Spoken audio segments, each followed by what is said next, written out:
The Abominable Mr. Darcy, a Pride and Prejudice variation, written by J. Dawn King, narrated by Stevie Zimmerman.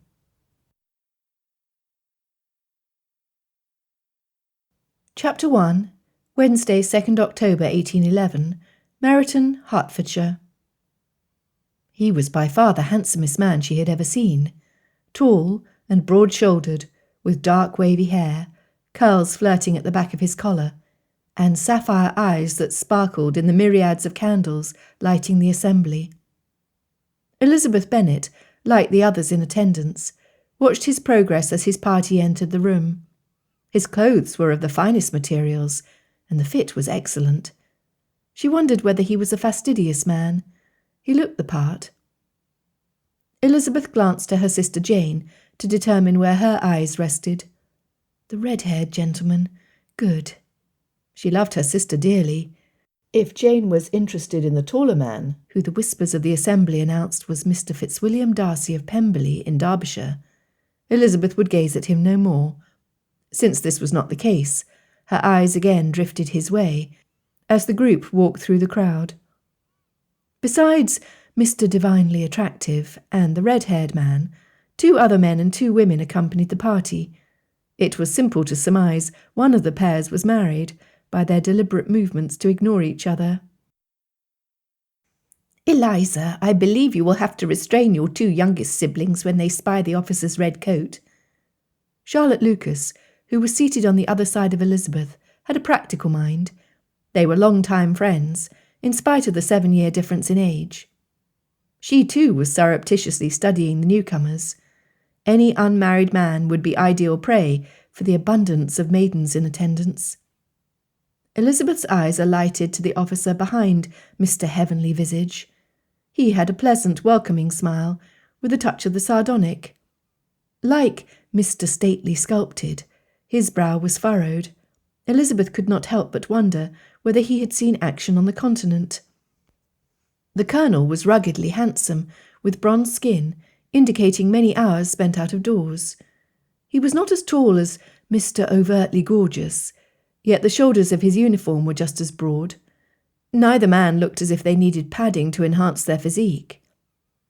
Elizabeth watched the officer's easy smile as his eyebrows rose at something Mr. Sublimely Appealing said. She immediately judged him as a man whom she might find much delight in knowing.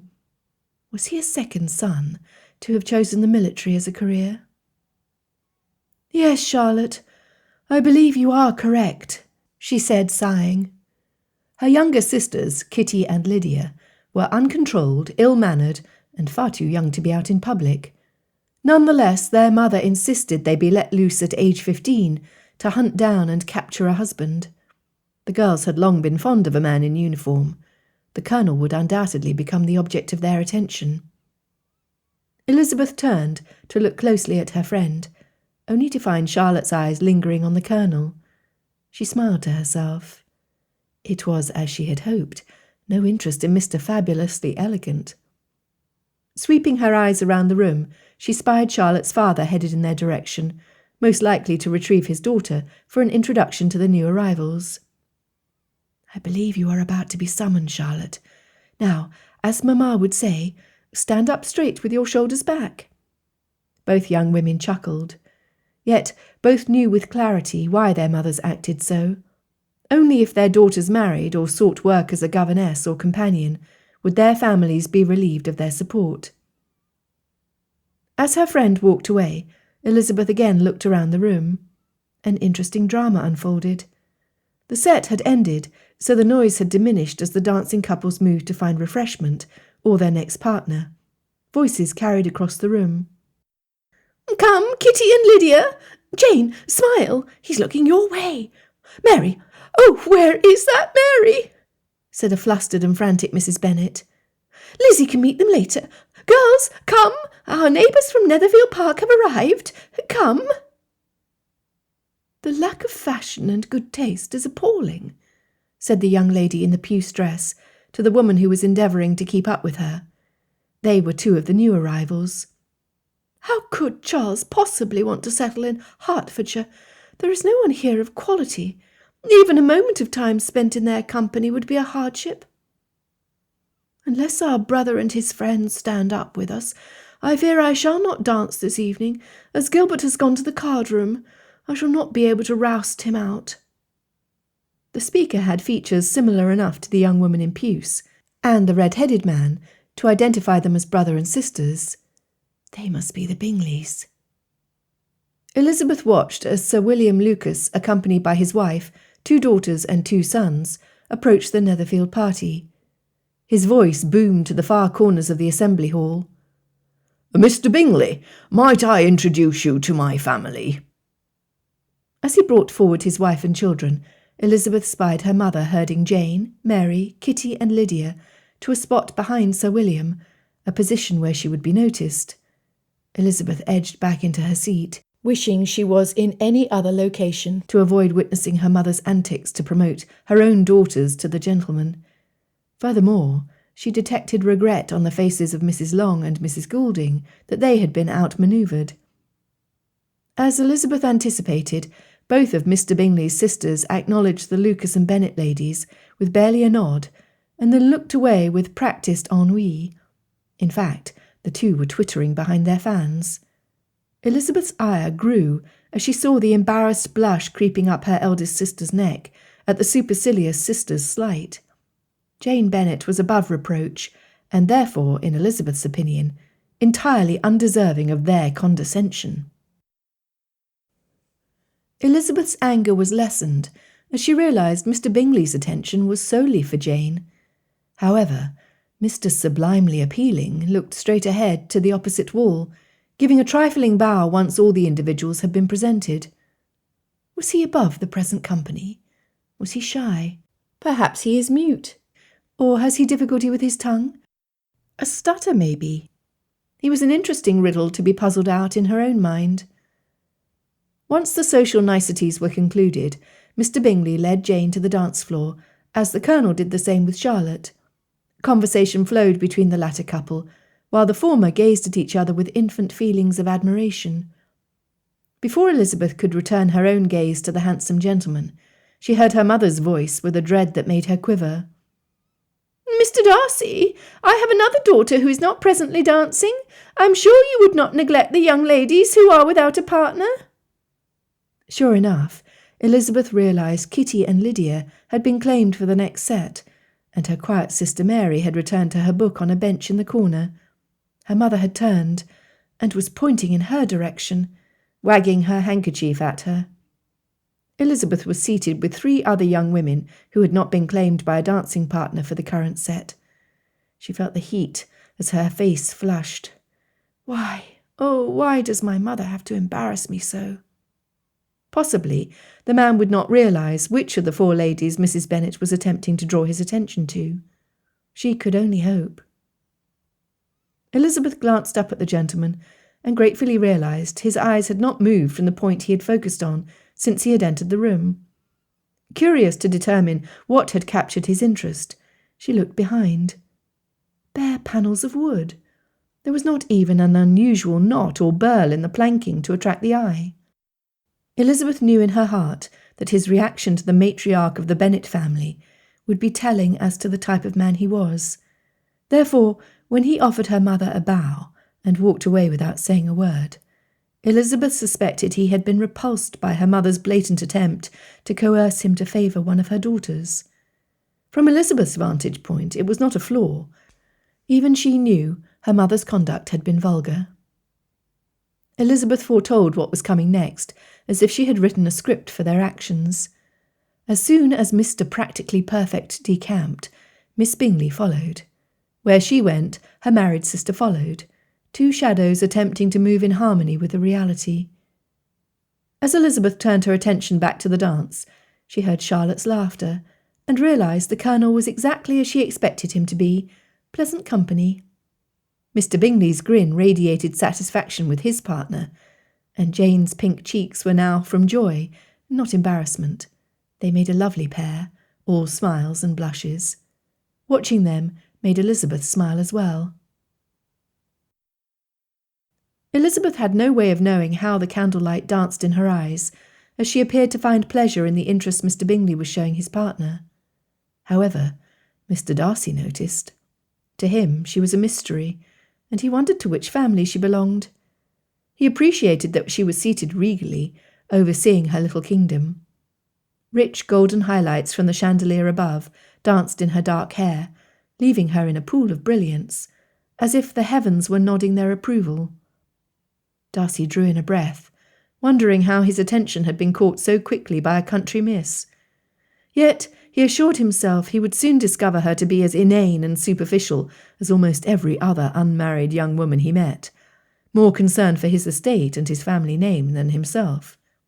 The company thus far gave credence to his thoughts. He shook his head at the conduct of the last woman who had approached him. Mrs. Bennet's insistence that he favour one of her daughters with a dance was obscene. Most likely her progeny were merely younger versions of herself. It would not do for him to condescend to partner anyone from that family. When the dance ended, both Mr. Bingley and the Colonel escorted their ladies to where Elizabeth was seated. She stood at their approach and curtsied deeply as Charlotte and Jane introduced the gentlemen.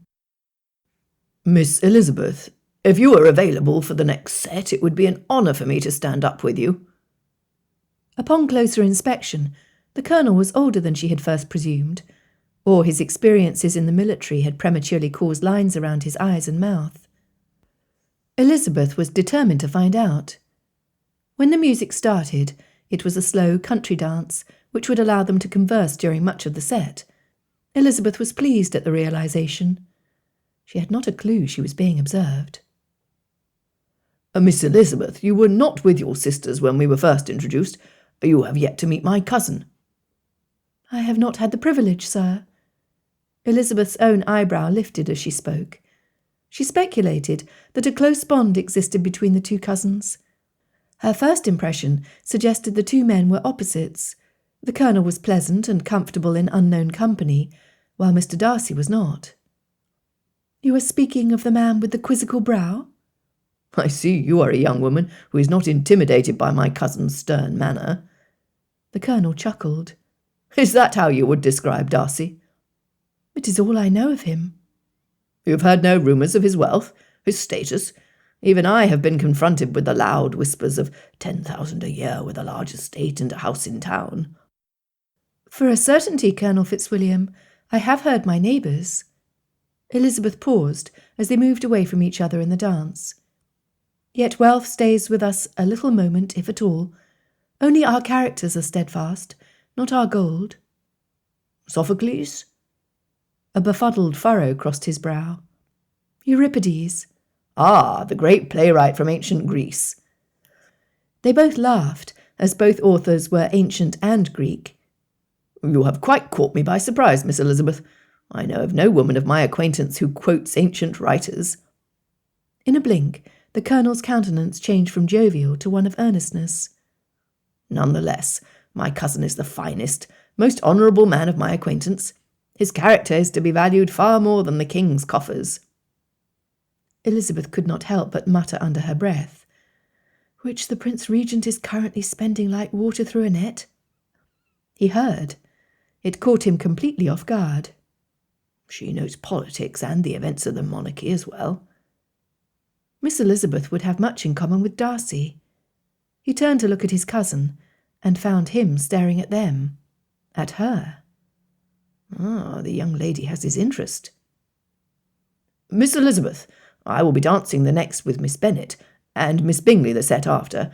Might I introduce you to my cousin before the evening is over?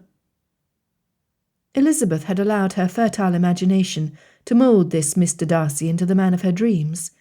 To remain unknown was to keep him perfect, a knight in shining armour, unblemished and unflawed.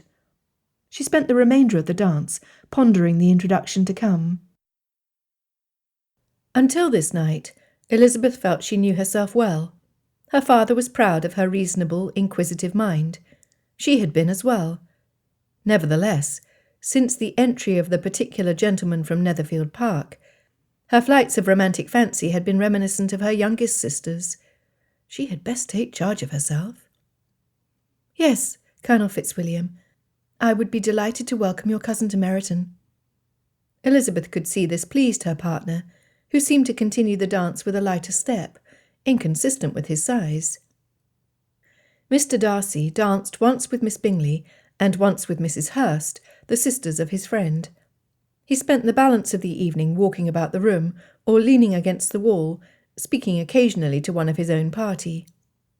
What motivated a gentleman to hold himself separate from company? Surely, with his rumoured wealth and stature, he was an accomplished man who could perform the steps needed to dance more than twice. Elizabeth wondered again, was he shy? Whatever the answer, it was a disappointment to more than one young lady, as gentlemen were scarce, and several had to sit out each dance due to lack of a partner, including Elizabeth. Elizabeth was seated with her good friend Charlotte amidst other ladies, when Mr. Darcy, the Colonel, and Mr. Bingley stopped adjacent to them and commenced speaking. "Come, Darcy," said Mr. Bingley, "I must have you dance. I hate to see you standing about by yourself in this stupid manner. You'd much better dance." "I certainly shall not. You know how I detest it, unless I am particularly acquainted with my partner. At such an assembly as this it would be insupportable. I've already danced with your sisters, and there is not another woman in the room whom it would not be a punishment to me to stand up with." Mr. Darcy ignored the glare from his cousin. Elizabeth easily recognised that look, as her mother often directed the same towards her when she was displeased. "I would not be so fastidious as you are for a kingdom," cried Mr. Bingley. "Upon my honour, I've never met with so many pleasant girls in my life, as I have this evening, and there are several of them, you see, uncommonly pretty."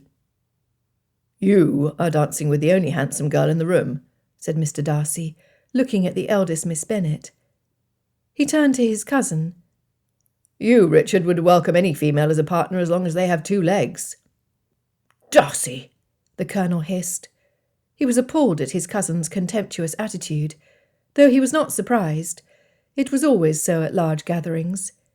He gave his cousin a censorious look, then walked away. Mr. Bingley failed to note the exchange between the two men. He only had eyes for Jane. "Oh, she is the most beautiful creature I ever beheld. But there is one of her sisters sitting down just behind you, Miss Elizabeth, who is very pretty, and I dare say very agreeable. Do let me ask my partner to introduce you." "Which do you mean?" And turning round, he looked for a moment at the small group of young ladies sitting on either side of the woman he had noticed earlier. Focusing on the maiden whose features were somewhat similar to Miss Bennet's, he said, "She is tolerable, but not handsome enough to tempt me, and I am in no humour at present to give consequence to young ladies who are slighted by other men. You had better return to your partner and enjoy her smiles, for you are wasting your time with me." Bingley longed for the floor to open up and swallow him and Darcy completely. By the pained expression on Miss Elizabeth's face, she had heard every word uttered by his friend. He raised his eyebrows in alarm. Darcy merely stiffened and walked away. Elizabeth gasped at his insult. How dare he speak about me in such a manner, to be overheard by my neighbours? In her lifetime, she had never been the focus of such rudeness, disdain, or arrogance. His character was now decided. Mr. Blatantly Offensive had fallen from his white stallion and tarnished his shining armour. He was the proudest, most disagreeable man in the world, and everybody, most especially Elizabeth Bennet, hoped he would never again be in their company. She was grateful Colonel Fitzwilliam had not yet performed an introduction. Mr. Darcy was an enigma, until he spoke. Then he was the enemy. Covered in mortification and enraged at his disparagement, Elizabeth's cheeks glowed a flaming red, and fire was shooting from her eyes. Charlotte reached over and put her hand on Elizabeth's forearm when it looked like she would stand. Seeing the mixture of ire and hurt on her friend's face, and hoping to gain Elizabeth's attention before she did something foolish, Charlotte asked, "Eliza, what do you think of our visitors now?" It would not surprise any person in attendance if Elizabeth stood toe-to-toe with the gentleman and shared her personal view of his character flaws. That was her way. Nonetheless, what was also known about Elizabeth Bennet was her unfailing kindness and her ability to laugh at the ridiculous. Charlotte knew how best to placate her friend. Though there was a difference in their upbringing and education, they both appreciated the keen intellect of the other. Charlotte was much more practical than Elizabeth, who was a romantic at heart, though Elizabeth would not likely admit that to herself or anyone else. "Does he not remind you of Father Glen's peacock?" Charlotte whispered. Elizabeth spun her head to look directly at Charlotte, the sparks turning into a twinkle. "Why, Charlotte, I do believe you are correct," Elizabeth snickered. "At any moment he might start shaking his tail feathers and squawk. Insolent man!" The last was said with the same dour expression currently on the man's face. Both young ladies laughed with delight. Elizabeth cared not that he might have heard her comments. She had certainly heard his, and she only regretted they were breathing the same air in the enclosed room. "My father gave that peacock to Farmer Glen, Charlotte." Elizabeth's smile was mixed with a hint of mischief. "Papa claims they are a vain, proud bird, whose only virtue is their outer appearance. I would not be surprised if Mrs. Glen served the miserable bird for Sunday dinner." At that, Elizabeth looked up from where she was seated and caught his eye, refusing to look away first. He must have had the same determination. Eventually, as the music changed and the next set cued, her attention was diverted by her next partner. Mr. Darcy was off the hook. For now. Darcy groaned to himself. She had heard, and she was the daughter of that woman. He moved with purpose through the crowds of dancers to the far wall to take up position in the corner. His mind could not contemplate how the lovely beauty could possibly be from that ridiculous family. He sought her face and found she had turned to her friend, paying him no more attention than she did any other in the room. He dropped his head and wondered why he felt such a loss. They had not yet been introduced, and he sincerely doubted she would welcome it now. He knew his actions had not been that of a gentleman, and he felt disappointed with himself, a feeling that made him most uncomfortable. With a genuine smile, Elizabeth stood to join Mr. Bingley on the dance floor. How this man could be friends with Mr. Sourpuss was a conundrum. "Miss Elizabeth, I am delighted you had this set free. Your sister, Miss Bennet, is a wonderful partner." He then blushed to his ears and cleared his throat. "I meant a wonderful dance partner." Elizabeth was charmed, and vowed to think of Mr. Exceedingly Frustrating no more. During the dance, Mr. Bingley spoke of how much he relied on Mr. Knows-Everything for guidance on estate matters. She realised that he might likely rely on him for personal matters as well, nor did she know how easily Mr. Bingley might accept and follow such counsel. This left Elizabeth with a dilemma. Her vow to hate Mr. Ridiculously Rude must be shelved, as she did with the stacks of books she filed away in her father's library.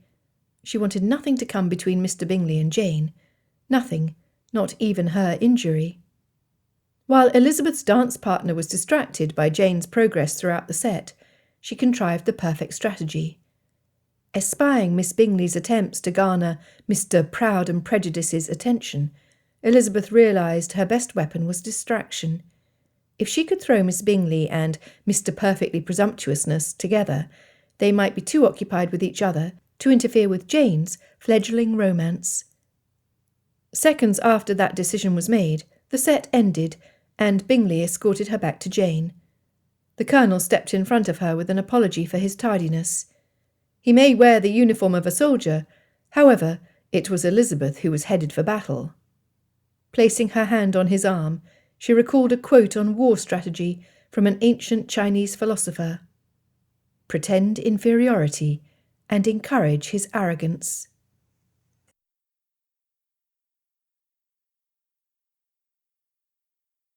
Chapter 2.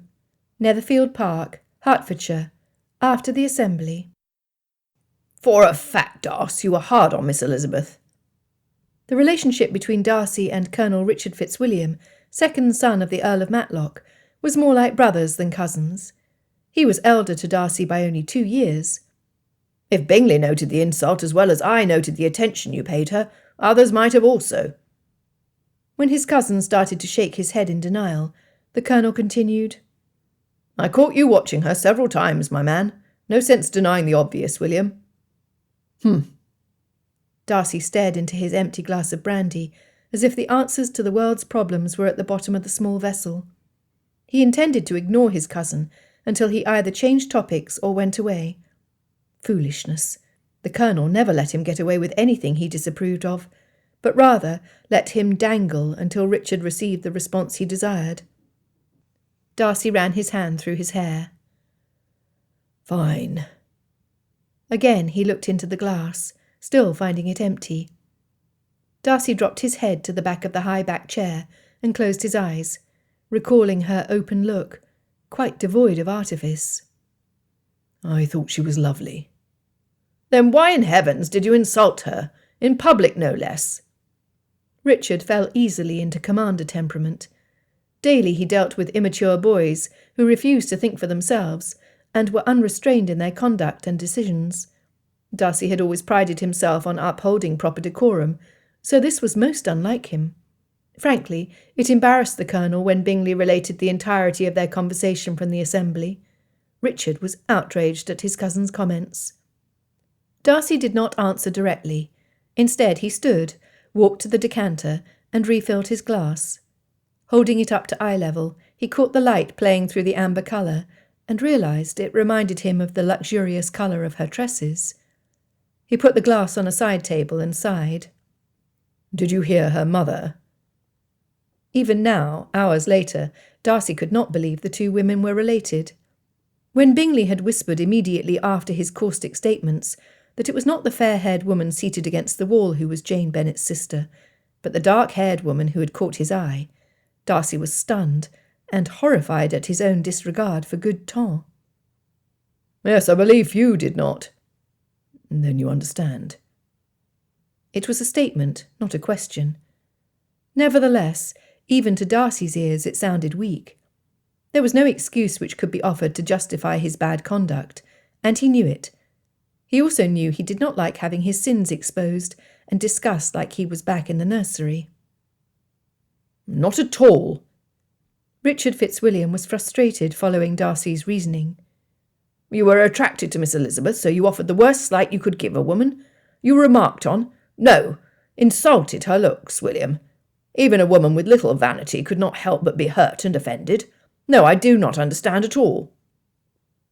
The Colonel knew his cousin had little experience with the fairer sex. The early loss of his mother and almost complete isolation with his reticent father left Darcy uncomfortable around women. Only Richard was privy to an event from their university days, which also impacted Darcy's attitude. One of Darcy's classmates, the future baron of a large property in the southwest of England, had a beautiful younger sister. Darcy was immediately captivated. He was on the verge of going to his father to request support when he overheard the lady speaking to her brother about the wealth Darcy would bring to their family's reduced coffers. She cared not for him as a man. Even though Darcy exemplified perfect aplomb, Richard knew better. For him to show any interest at all in a lady was shockingly uncharacteristic of his cousin. "See the mother, see the daughter in 20 years, Darcy quipped. "There can be nothing else to add." "Then why did you stand and stare at her all evening? Why could you not look away?" "Because I did not know she was a Bennet." Again, Darcy ran his hand through his hair, a habit he thought he had broken. "For the most part she was seated alone. She was not with any of her sisters, and she was obviously pained by Mrs. Bennet's exclamations and the conduct of the younger Bennet daughters." Darcy started pacing the length of the carpet that ran in front of the fireplace, back and forth. "I heartily approved of her discomfort with their impropriety. It showed insightfulness and highlighted her own good conduct at the gathering. Her expectations, and most likely desire to participate in the dancing, did not lessen her joy in observing others. She seemed regally content. Richard, it served to add to her dignity." Darcy maintained his even stride. "Yes, there is something very taking with her features, of that there can be no doubt. And the stellar qualities she displayed provided other evidences into her character, which greatly appealed to me. Yes, I was staring at her, and oftentimes I caught her staring back. It was wondrous that such a woman was curious about me." At this, he came to a halt directly in front of his cousin. "I only need remind myself of what I owe my family name. How could I possibly pollute the shades of Pemberley with the likes of a Mrs. Bennet? How could I bring my dearest sister in close contact with those younger daughters? It would be a degradation." "How quickly you went from admiration to love, from love to matrimony. Darcy, I'm all astonishment." The Colonel's tease had an undertone of seriousness. "Do you want me to wish you joy?" "Richard." "Fitzwilliam, Darcy, sit." It was not a request. There were some boundaries that even family did not cross. Fitzwilliam Darcy knew his place in the world, and he was not intimidated by a colonel in the King's army. Yet he respected the man in front of him deeply. No one else would have been allowed to address him in such a manner. Reluctantly, he obeyed. Once his cousin sat, the colonel continued. "First, let us return to your statement about daughters growing up to be like their mothers. Is that always the case?" Before Darcy could reply, he added, "That is rhetorical, Will." Once Darcy closed his mouth, the colonel began again, thinking this was good practice should he ever abandon the military for the law. "What of your own sister? Is she, at almost 6 and 10 years of age, at all like your dear mother? Georgiana is timid and shy, and will forever be so. Your mother moved in society with grace and delighted to be in company, gathering people to her like a hen with her chicks." Richard saw he had Darcy's full attention. "And never would your mother at any age have contemplated climbing into a carriage with a servant for the purpose of an elopement. They are, and will forever be, 2 individuals with 2 entirely different outlooks on what is required of them." "How dare you bring up Ramsgate?" Darcy was livid, no longer thinking of Miss Elizabeth. "As her guardian and brother, I failed my sister. You, as her other guardian, failed her as well." Darcy stood again, rapidly approaching his cousin, with his index finger pointed at him threateningly. "We, you and I, are solely responsible for what could have happened. Georgiana is innocent." Richard was not intimidated. "Cousin, you are wrong." The words were softly spoken. This caught Darcy's attention sooner than had the colonel bellowed his response. "Again, would your own mother have acted as she did?" When Darcy did not reply, he released the arrow into the centre of the shield. "Then why would you assume Miss Elizabeth is anything like her mother? The salient point is that you do not know her, and she does not know you." He paused for effect. "This is most unlike you." "I felt the threat. I felt danger. Once I looked at her, truly looked. I could not look away. I've never been so captivated by the sight of a woman." Again, Darcy put both hands up to his head, but stopped himself before he pulled at his hair. His voice, too, had softened. He thought of all his cousin said, and realised what he had done. His head dropped. "I have erred grievously. I deserve no consideration, no forgiveness. My discomfort with being in a room where I knew so few, trying to fend off the advances of Miss Bingley, and being approached by Mrs. Bennet in such a vulgar manner, are the reasons I give for my conduct." Before the colonel could respond, he held up his hand to stop him. "I understand this is no excuse, as there could be none." Darcy resumed his pacing. "I have likely wounded a most innocent woman. That is not the actions of a gentleman, which is what I was raised to be." Then it hit him at once. Miss Elizabeth Bennet had reminded him of his own mother, not hers. He sank down in the chair across from his cousin. "Richard, how shall I make amends?" Military strategy was what the colonel knew best. Surely it was not much different from personal relationships. He pondered the situation and the current attitude of his cousin before he answered. "It is my belief, Darcy, that 2 actions are incumbent upon you. First, you need to humbly apologise, and second, you might want to look beyond her family, her circumstances, to know the woman herself." The colonel chuckled. You already have much in common." "How do you mean?" At that, Darcy lifted his head, his brow furrowed. "While we danced, we spoke of ancient Greek literature and politics.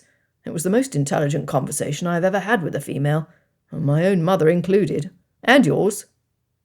He chuckled at the pleasant memory. "What quick wit!" Richard sat up straight in his chair. "You will not be able to impress her with your wealth and property, Darcy. Miss Elizabeth values character above gold. So, I believe, my man, you are in a spot of trouble. Big trouble."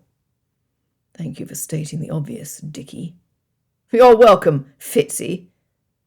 Richard laughed aloud. "Good heavens, I just thought of something." "What might that be?" "From what a Miss Elizabeth observed, you, for the most part, stood silent as a statue, holding up that wall by your leaning on it. She may think you kept your mouth closed because you have bad teeth." "I do not find that at all funny." "Well, if you cannot get back into Miss Elizabeth's good graces, there's always Miss Bingley. I do not think it would matter what you say, or the condition of your teeth. She would want you all the same." "Hold your tongue, Richard." The Colonel laughed even harder. Longbourn, Hertfordshire, after the Assembly. "Jane, what did you think of Mr. Bingley?" The sisters were burrowed under the bedclothes, avoiding the midnight chill. Elizabeth giggled at Jane's response to her question. Jane's face, even in the soft candlelight, was brilliant red. "Oh, Lizzie, he's everything a gentleman should be. Sensible, good-humoured, lively, and I never saw such happy manners, so much ease, with such perfect good breeding." Jane's expression softened. "He's so handsome, and he listened to me, Lizzie. He paid rapt attention and responded properly." Far too many men chose not to see more than Jane's serene beauty. She had learned to discourage further contact if a gentleman seemed only interested in a lovely woman to grace his arm and his home. That a gentleman looked beyond the superficial to ask more than her opinion on the condition of the roads was unusual. Elizabeth was delighted for her sister. "And what of his sisters, Jane? Would you want them to be your sisters as well?" "You moved too fast, Lizzie." It was hard to imagine it was possible for her blush to deepen, though it did. "They do not approve of us, Jane." Elizabeth's tone brooked no argument. Jane's reputation, which was deserved, was to look beyond the negative aspects of someone's character. "I believe Miss Bingley and Mr. Darcy are the same. They weighed and judged the Bennets this evening and felt only disdain." Elizabeth rapidly reviewed the events at the Assembly and continued. "Of Mrs. Hurst I do not know. She vacillated between following her sister, who was following Mr. Darcy, and watching her brother, who she appears to hold in affection." "I am sorry, Lizzie, but I paid scant attention to both women. My interest was elsewhere." They giggled as if they were children again. Their ebullient tete-a-tete stoked the feeling that some sort of a turning point, a change in the direction of the winds, had occurred from the actions and reactions at the Meryton Assembly. "Mr. Darcy should not have said what he did, Lizzie." Her sister's humiliation was felt in the depths of Jane's heart. "I know, Jane." Elizabeth's response came out as a whisper. Her emotions were battered from his words. After the initial response of intense, fiery anger came hurt and disappointment. She would not tell her sister the plan she had devised, as surely Jane would not approve. Her heart was too good to bear malice for Miss Bingley and Mr. Darcy.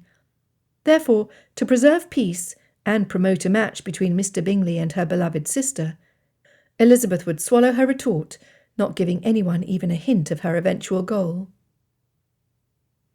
"The simple truth, dear, is that I can do nothing about Mr. Darcy's comments. He is free to behave as he would like. Do I regret that he made them so public? For a certainty I do." She reached over and patted Jane's hand. "One cannot wonder that so fine a young man, with family, fortune, everything in his favour, should think highly of himself.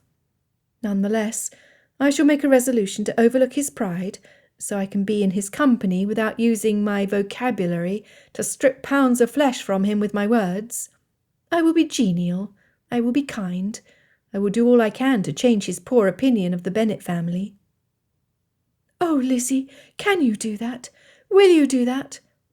It was more than Jane had hoped. She knew her younger sister's capricious temper. Yes, she was aware of other people's flaws, even though she chose not to dwell on them, and Elizabeth had much to recommend.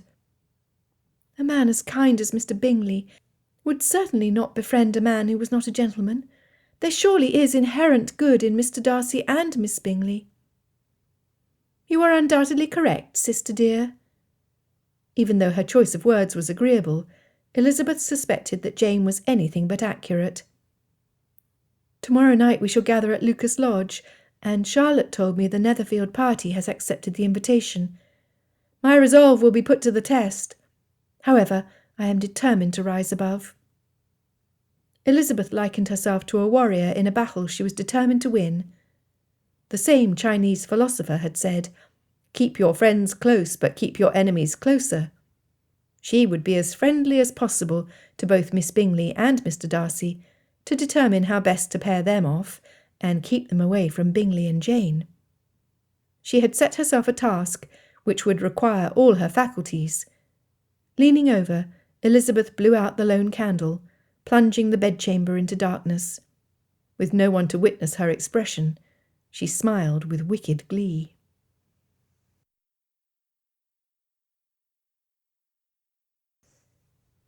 Chapter 3. Thursday, 3rd October 1811, Longbourn.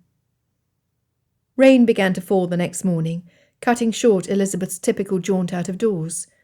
It was where she did her best thinking, or her best plotting. Returning early meant she arrived back at Longbourn, her family's estate, prior to any of the other females coming down to break their fast. Before Elizabeth headed upstairs to change into a proper morning dress, she decided to visit her father's study. Mr. Thomas Bennet was in his usual position, relaxed in his leather chair, with a book open on his lap, his eyes peering through the spectacles resting low on his nose. "Papa, are you well this morning?" "I might ask the same of you, Lizzie." He looked up at his favourite daughter. "Your mamma invaded my bookroom last night to tell me you were insulted at the Assembly by one of the visitors to Netherfield Park. Do I need to ride over and call him out this morning?" Elizabeth loved her father dearly. Her most precious memories were of the time spent curled up in the small chair he kept close to his desk, reading or playing chess with the man who encouraged her to improve her mind. She had been an apt pupil. Nevertheless, she recognized his imperfections. His comment was like a thorn under her skin. He was an indifferent parent, remaining separate from his wife and daughters. Their special bond did not protect Elizabeth from his biting comments. "Do you want to do so, Papa?" As a precocious 10-year-old, she had asked her father why he bothered to have children if he did not want to spend time with them. "I needed a son," was his reply. Elizabeth realized then that she would always be lacking in comparison to the son who never was. Even now, she hoped he would at least stir himself to do the right thing to protect his daughters from harm. Her desire proved fruitless. "Now, would you really expect your father to do such a thing?" Mr. Bennet snorted. "If I was unsuccessful, which I assure you I would most likely be, you, your sisters, and your mother would be cast out into the hedgerows by my heir. Because of the entailment on Longbourn, you would be without a home and any support. That would be a heavy price to lay upon your conscience for a few bruises and blue devils, my daughter." Elizabeth keenly felt the disappointment of his reply. What daughter did not want her father as a protector, as a knight on a white horse charging to the rescue? And his indolence spurred Elizabeth to believe she must protect her family. If she did not, who would? "Papa, I need to ready myself for the day. We are invited to Lucas Lodge tonight. Will you be attending along with your family?" She was not aware she held her breath, awaiting his answer. "I think not, child." He had returned his eyes to his book. "You go and skewer the young man with your wit. Do what you must. You have my consent. That will be good enough for me."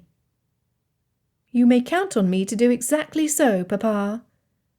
Her father's pride in her ability to conquer a worthy opponent with her wit warred with the loss Elizabeth felt that he had left her to fend for herself. Climbing the stairs, she lifted her chin. She was a warrior. "Girls, hurry to dress and break your fast." Mrs. Bennet's tone was determined. "Ready yourselves quickly. Assuredly the gentleman from Netherfield Park will be here soon." However, the only arrivals were the gossiping hens of the neighbourhood. What news did they bring? The insult. Mrs. Pritchard, the vicar's wife, the mother of twin nieces who were recently out in society, spoke first. "He said Miss Elizabeth was the last woman on earth he would ever marry. How cruel!" "Tell me it is not true. He would not dare say that he found you boorish and nonsensical, would he? A vicious comment, dear Miss Elizabeth, as we know how proud you are of your own intelligence. Why, he sat next to me above a half-hour without saying one word. Cruel man," said Mrs. Long, one of her mother's dearest friends, and the mother of 3 maiden daughters, and aunt to 1 unmarried niece also under her care. Mrs. Fielding, who was married to a tradesman in Meryton, with 2 daughters unmarried, added, "I heard the man described you as homely a woman as he had ever seen. Of course, I do not believe a word of it, Miss Elizabeth. You are not nearly as pretty as Miss Bennet or Miss Lydia, but you have a measure of health and sturdiness to your looks, dear." Flame and smoke appeared to erupt from Elizabeth's eyes, as silence settled over the room, the occupants waiting for her response. She knew these women. They pretended kindness, but were looking out for their own advantage. To have daughters with little or no prospects was frightening to a household with minimal funds set aside. The daughters and nieces, who accompanied their relatives, feared being a burden. The mantel clock ticked the passing seconds. Discomfort was setting in on the women like an itchy wool coat. "My, what creative imaginations you have," Elizabeth said with a smile, hoping it appeared genuine. "I shall have to remember these comments word for word, and pass them on to the gentleman for his entertainment and enlightenment. I am certain he will appreciate knowing the care and concern the women of the neighbourhood give to those they have known for a lifetime. That way, as a newcomer, he would not suffer if he did not receive the same, no?" The barbs flew straight, and it was no time before the mothers shuffled their charges away from the Bennet drawing-room. Her youngest sister snorted. "Oh, what a joke! The hens think Lizzie is homely." Kitty joined in her giggles. "Hush!" Jane looked them directly in the eye, her heart aching for Elizabeth. The Bennet females remained seated, as Elizabeth stood and walked to the window, presenting her back to them all. She heard the soft rustle of Jane's skirt as she moved to stand close behind her. "They do not mean what was said, Lizzie." She swivelled her head to her favourite sister. Elizabeth's raised brow said more than words could have done. Turning back to stare out of the window, Elizabeth gave consideration to her situation and her plans. Resolution grew in her breast until it threatened to boil over. "Do what you must. You have my consent," her father had said. Elizabeth resolved to take him at his word. She would not allow anyone to distract her from her task. Yes, their words smouldered and burned into her chest like embers festering. Her first inclination had been to run to her bedchamber and curl up under her grandmother's quilt, seeking comfort and solace from the ache. But she had a task to do, one that started right at that moment. Spinning around, she caught Lydia and Kitty snickering behind their hands, in a manner reminiscent of the Bingley sisters the night before. The fire in her bosom rapidly turned into a conflagration. "Lydia, Kitty, you have no need to prepare for Lucas Lodge tonight, as father said you are too young and unruly to appear in public." Elizabeth's posture was fierce and unrelenting. "If you can behave without complaint tonight, possibly he will allow you to attend the card party at Aunt Philip's tomorrow." Their appeals to their mother fell on deaf ears.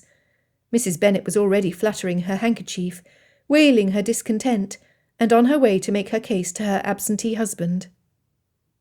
"Mamma!" Before she could leave the room, Elizabeth moved to the doorway, stopping her mother's momentum. "Mamma," Elizabeth repeated, finally gaining her attention. Both were on a mission. "Papa said if you complain to him, he will withhold the carriage, so you may not attend. He will also hold your pin money for the month, so you will have no more ribbons and lace." Mrs. Bennet stomped her foot in vexation, but said nothing. None of them had reason to doubt Elizabeth. They knew her habits well, and how she was her father's favourite. All of them assumed she had stopped in his room that morning, which was the only truth in the past few minutes. "Lizzie," Mary hesitantly asked, "what about me? Must I attend?" Elizabeth's voice softened. "Do you want to?" Mary was stunned. No one ever consulted her opinion. "I do not." "Then it appears only Jane and I are for Lucas Lodge tonight?" Elizabeth caught each sister's eye before moving to her mother. "I pray you enjoy the evening's peace, Mamma." With that, she vacated the room without looking back. Upon arriving at Lucas Lodge, Elizabeth knew she had never been in better looks. The gown she had worn at the assembly was her newest. However, the pastel yellow gown with a narrow light green stripe she donned that night was her favourite. Wearing it, she felt like sunshine on a summer day. Her hair had been washed and brushed until the curls were soft and manageable. They were pinned with white pearls, which had been a gift from her aunt and Uncle Gardner. Her pale green shawl had also been gifted to her by the same relatives. Without the distraction of the younger sisters preparing for the night, their lone maid was able to give time and attention, turning out Elizabeth and Jane to their best advantage. Not that Jane needed such help. As they stepped carefully up the footpath to the Lucas home, Elizabeth pondered her plan. The first defence enacted successfully that afternoon in the drawing-room had greatly increased her confidence. She had spent the afternoon formulating her words and actions for the gathering, carefully tucking away the day's insults, until she knew exactly what she hoped would take place. The butler opened the door and announced them, peering behind the two Bennets for the rest of the party. When he saw no one else alight from the carriage, he lifted his brow, cocked his head, and announced the two who had arrived. Miss Lizzie was no stranger to Lucas Lodge. She was well liked by all the staff. Elizabeth could not help whispering on her way by the elderly man. "Are you thinking we might have misplaced something, Mr. Burt?" "Or someone," was his soft reply. Elizabeth snickered. It was a wonderful start to what she expected would be an exciting evening. Netherfield Park. Bingley's sisters were late. While the other gentlemen waited in the entrance hall of Netherfield Park, Fitzwilliam Darcy paced nervously back and forth. He had spent hours in his room, writing down every humble word he could think of, in a manner that might appease a young woman who had been slighted. His final draft was carefully folded, resting snugly in a small pocket in the front of his pale green and yellow striped waistcoat. It was his favourite, reminding him of summers spent at Pemberley, racing Richard across the grassy fields under the hot July sun. He wore it when he needed confidence. Tonight was such a night. "Bingley, where are your sisters?" Darcy's frustration overflowed. "I'm anxious as well, old man." A boyish grin spread across Bingley's face. "Miss Bennet is an angel. Yes, perfection is what she is. I say, Charles, are you in love again? Did I miss this monumental event last night while I had a successful visit to the card table?" Gilbert Hurst had crowed at least 6 times about his winnings since the men broke their fast, and Hurst noticed Bingley had called Jane Bennet an angel almost twice as much. Bingley fired back. "I will not have anything ruin my evening, Gilbert." He walked right up to the man and poked him in the chest. "You cannot say or do anything to temper my excitement at seeing Miss Bennet again. Am I in love? I am not." At that, there was a general sigh of relief. "Yet," Bingley added, chuckling at them all. The teasing and ribald laughter common to men continued until Mrs. Hurst and Miss Bingley appeared at the top of the stairs. Bingley rolled his eyes when he noted the height of the feathers adorning his younger sister's headpiece. Would she even fit inside the carriage? Possibly she would have to ride up top with the driver. The Colonel leaned over and whispered to his cousin, "Should I draw my sword and clip those feathers?" They tucked their smiles away and feigned interest in the black and white marble floor tiles until the ladies had descended the staircase. Caroline immediately moved to capture Darcy's arm. He sucked in a breath and put paid to his irritation as he had pledged after the assembly to improve himself, to become a better man. That he would have to start with Miss Bingley was unpalatable, but he would do so. "Miss Bingley, might I help you to the carriage?" Even to his own ears, his voice sounded weak and insincere. Caroline Bingley relished appearing on Darcy's arm. Since the first day her brother brought the great man to their house, she wished to become the next mistress of Pemberley, and the thought influenced her every decision. She had not failed to notice the attention Darcy paid Miss Elizabeth at the assembly. As he had watched the second Bennet daughter, Caroline Bingley watched him. She would stop at nothing to achieve her goal. Whether it meant stepping on country chits like Eliza Bennet while they rusticated, Caroline would allow nothing to dissuade her from her course. Colonel Fitzwilliam stood back as they filed to Darcy's carriage. It promised to be an interesting evening. He stopped himself from rubbing his hands together in anticipation, though he could not keep from smiling.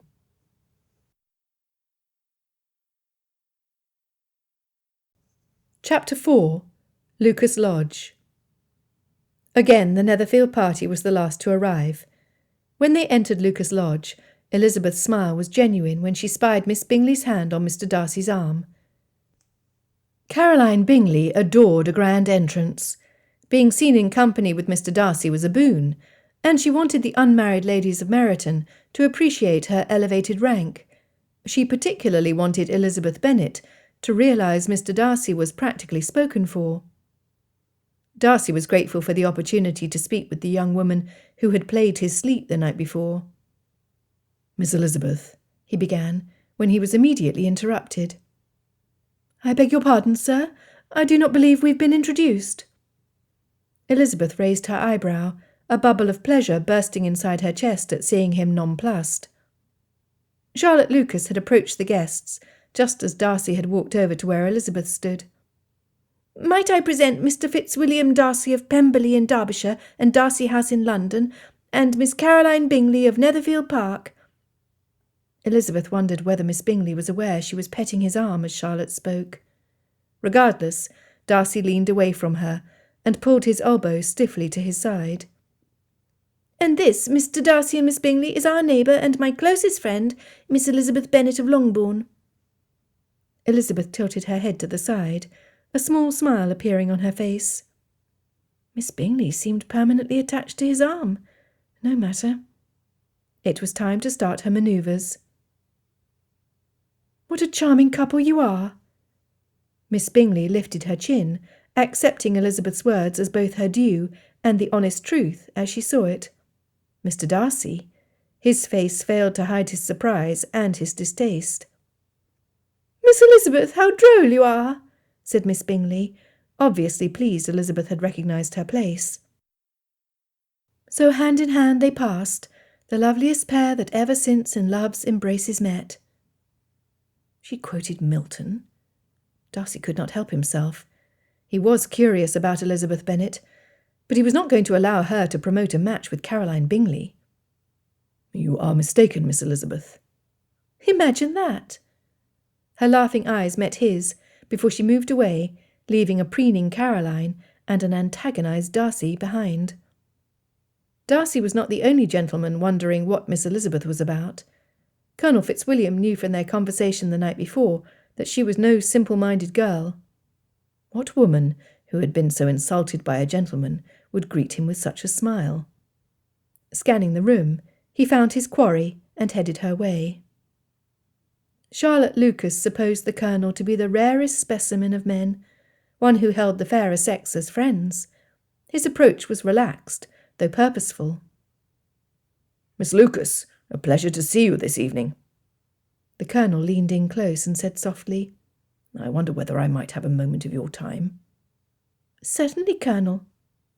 Charlotte appreciated a direct man. Her father's rambles had tired her long ago. Might I ask what your friend is up to?" He nodded towards Elizabeth, who was walking away from Caroline and Darcy. The look on his cousin's face made him chuckle, and Charlotte grin. "I do not know her particular plan, Colonel, but I have no doubt she has one." Charlotte looked to him instead of at her friend. "Elizabeth is never malicious. I am certain whatever she has in mind will be a learning experience for Mr. Darcy, a humbling one as well." The Colonel nodded his head, contemplating her words. It was as he expected. Miss Elizabeth Bennet, underneath the offended layers, was kindness itself. Yes, she would be a good match for Darcy. "Then I suggest we keep an eye on whatever unfolds, and enjoy the lesson learned, Miss Lucas." Elizabeth watched Mr. Bingley move directly to Jane. Without their mother's interference, the couple was left undisturbed in the crowded room. It was exactly as Elizabeth had hoped. When Mr. Darcy headed towards Jane and Bingley, Miss Bingley followed. Therefore Elizabeth quickly approached the pair. "Miss Bingley, it pleases me to see that exact shade of orange in your gown." Elizabeth suspected the colour was her favourite, as it was a similar palette to the dress worn at the assembly. "It does?" Caroline Bingley was instantly sceptical. It was not in her nature to be polite or kind to a potential rival. Not that she believed she had anything to worry about with Elizabeth Bennet. The chit's gown was at least 2 seasons old. "For a certainty." Detesting liars, Elizabeth chose her words carefully. "When the sun sets over the western hillside, just before it goes to a hazy darkness, that particular hue shines across the evening sky. It is glorious, is it not?" On first introductions, Caroline Bingley had found Miss Elizabeth Bennet insipid and insignificant. That such a country nobody was able to recognise and acknowledge quality pleased her. She released Mr. Darcy's arm to stroke the fabric of her gown. "Glorious it is, Miss Elizabeth." She quickly examined Elizabeth's choice that evening. "Your gown is tolerable." In her mind, Elizabeth was rolling her eyes, but she looked up in time to catch Mr. Darcy roll his. She could not help but grin. "And your feathers, Miss Bingley." Elizabeth's eyes smoothly moved up their full height. "I do not recall ever seeing a headdress so rare, so extraordinarily designed." Caroline lifted her chin, so the feathers waved back and forth in a hypnotic motion, as if she were the bird who originally wore them. "I'm surprisingly pleased you noticed." Elizabeth tucked her hand into the vain woman's arm and gently pulled her in the direction of Charlotte and the Colonel. As expected, Mrs. Hurst followed. Elizabeth looked back to see Darcy's direction. Had he moved towards his friend, she would have had to change her actions. As it was, he found a position against the wall, close to the large fireplace, and remained. Elizabeth smiled to herself. All was going according to plan. Once Elizabeth had her pawns in position, she spent the next part of the evening diverting anyone approaching Bingley and Jane. If someone started in their direction, she moved in, engaged them in conversation, and coolly walked them away from the couple. Colonel Fitzwilliam was highly amused. He turned to Charlotte and said, "Aha, I see the plan. Miss Elizabeth is intercepting the enemy to protect the prince and princess's tête-à-tête." Charlotte laughed softly. "May I speak frankly, Miss Lucas?" "When have you not, Colonel Fitzwilliam?" She was pleased to see a pink hue flush his cheeks. "Touché, my lady." He bowed to her. "Are you familiar with the play of chess?" "A little."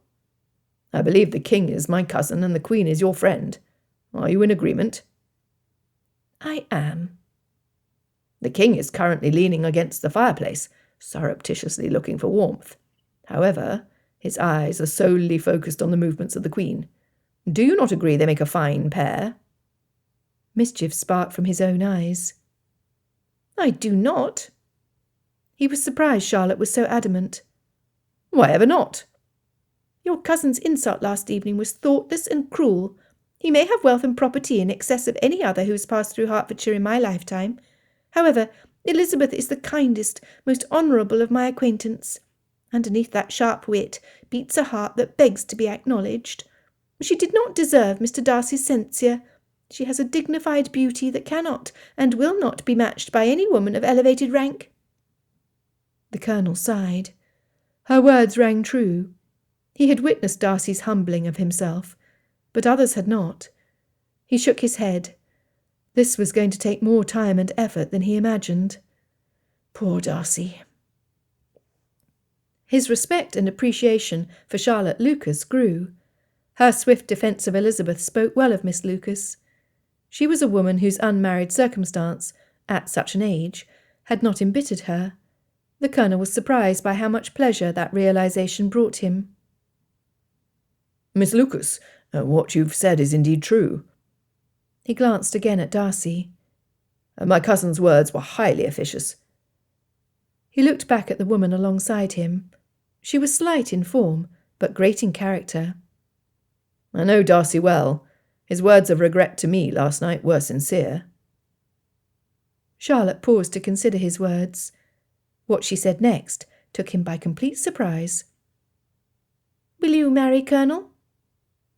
Without pause he said, "I am married, Miss Lucas," and pointed to the evidence of his rank on his uniform. "I am married to His Majesty's army, who controls my every thought, movement, and my future." He could not keep the twinkle from his eye. "I thank you for asking." Charlotte felt the disappointment deeply, though she was not surprised at his response. She recognised well enough that he was a good man to have as a friend. "Then, Colonel Fitzwilliam, let us see how this game plays out, shall we?" To the excitement of her parents, the second son of the Earl of Matlock took her hand and placed it on his arm for all the world to see. Charlotte understood it for what it was, a pact, a bond, nothing more. It was good enough. "My dear Louisa," Caroline Bingley crowed to her sister, "did you notice the deference Miss Elizabeth showed me? Such a simple creature." "Do be cautious, Caroline. I think we may find out she is smarter than you give her credit." "I agree that she has some intelligence. Why, she complimented both my gown and my headdress. She has a measure of taste, something I did not think we would find in this county hamlet." Caroline Bingley wrinkled her nose, as if a bitter odour had wafted her way. "It is my opinion, Caroline, that she is clever and scheming." Louisa Hurst had not been gifted with keen insight. She tended to follow her sister's direction and counsel since, on her own, she rarely thought of anything better to do. However, being the sister to Caroline left her in a constant state of suspicion. She, too, wanted to advance her young brother's sphere and influence. "What woman in our circle would greet you with such a smile while you stood next to such a powerful man? It makes no sense." "Oh, Louisa, you worry too much. It is a simple case where Miss Eliza was reminded of her station, which is as it should be, nothing more." "She is a gentleman's daughter, sister. Mr. Darcy is a gentleman, which makes them equals." Of one thing Louisa Hurst was clear. It was position and status. "I do not trust her." "I do not trust any female under 80 and over 8 with Mr. Darcy, Louisa." Caroline lifted her chin and looked down her nose. "I will let nothing or no one stand in my way. I will be Mrs. Darcy, Mistress of Pemberley, before summer of next year. You will wait and see." Louisa knew that look of determination. From experience, she knew that what Caroline wanted, Caroline usually got. She did not envy Miss Elizabeth. Elizabeth approached the two women as if they were the closest of friends. "Miss Bingley, I do hope I caused no embarrassment with my comment upon your arrival. I believed with all my heart that you and Mr. Darcy are well matched. Why, there is not another unmarried lady in all of Hertfordshire who carries herself with such an air, such sophistication. You must be the most accomplished woman in the room." Elizabeth had said nothing that was not strictly true by definition. Her own father's dictionary defined sophistication as sophistry of being deceitful, altered, or unrefined. Elizabeth grabbed her hand. "Tell me, Miss Bingley, of all your accomplishments, Which does Mr. Darcy favour most? We must do you a service to promote the match." Caroline studied the guileless face of the young woman before her. "Miss Elizabeth, you would not know, having not moved in the same circles as we do in town, but a woman must have a thorough knowledge of music, singing, drawing, dancing, and the modern languages, to deserve the word. And besides all this, she must possess a certain something in her air and manner of walking, the tone of her voice, her address and expressions, or the word will be but half deserved." "Stupid, stupid woman, if you think you would ever attract someone of Darcy's position. However, whatever your reason for pushing me together with Darcy, I will gladly accept it." Elizabeth felt secure in achieving her goal with Miss Bingley. Pretend inferiority and encourage arrogance. Pawn moved into place. "Thank you, Miss Bingley." Elizabeth, in need of relief, called to Charlotte. "Charlotte, might we open the instrument, so our esteemed new friend can exhibit for the enjoyment of all, and especially for one in particular?" She nodded towards the tall man, who had yet to move away from the wall. Charlotte glanced quickly back to the Colonel. Their eyes met in silent agreement. "Certainly, Eliza." She moved towards the pianoforte, with Miss Bingley following closely. Elizabeth remained next to the Colonel, while Mrs. Hurst moved to where her husband was hovering by the refreshment table. "Pardon me, Miss Elizabeth, might I ask a question?" "You may." "Have you ever hoped to enter the military service as a spy, Miss Elizabeth?" "Never." Elizabeth looked up at him with a twinkle in her eyes. "I would be a general." After such a declaration, she walked over to stand by her sister and Mr. Bingley. The Colonel could not restrain his laughter. Following 2 perfectly executed songs, Caroline Bingley stood and closed the lid over the keys, making sure no one followed her performance. She walked over to Mr. Darcy, who still had not moved. Elizabeth had paid rapt attention to Miss Bingley as she played. Every movement, word uttered, and look spoke volumes as to the lady's desires. Miss Bingley wanted Mr. Darcy as her husband.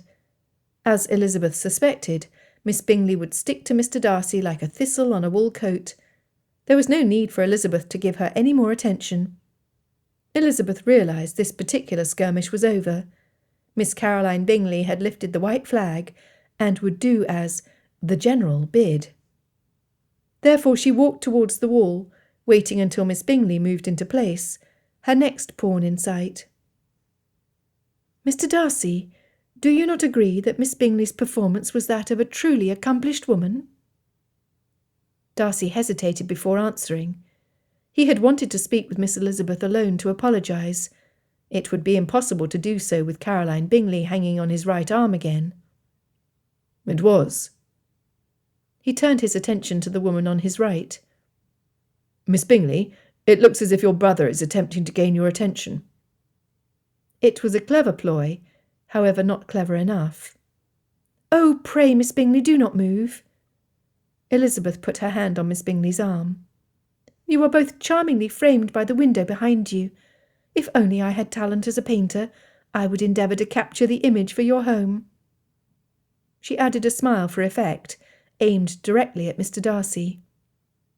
Miss Bingley was pleased, and moved even closer to Mr. Darcy. The man himself was bewildered. He had arrived at Lucas Lodge with a plan, and had yet to accomplish the one task he had assigned himself. Why, after almost a decade of women of every age seeking my attention, the one woman I long to speak with is going out of her way to pair me with another. It makes no sense.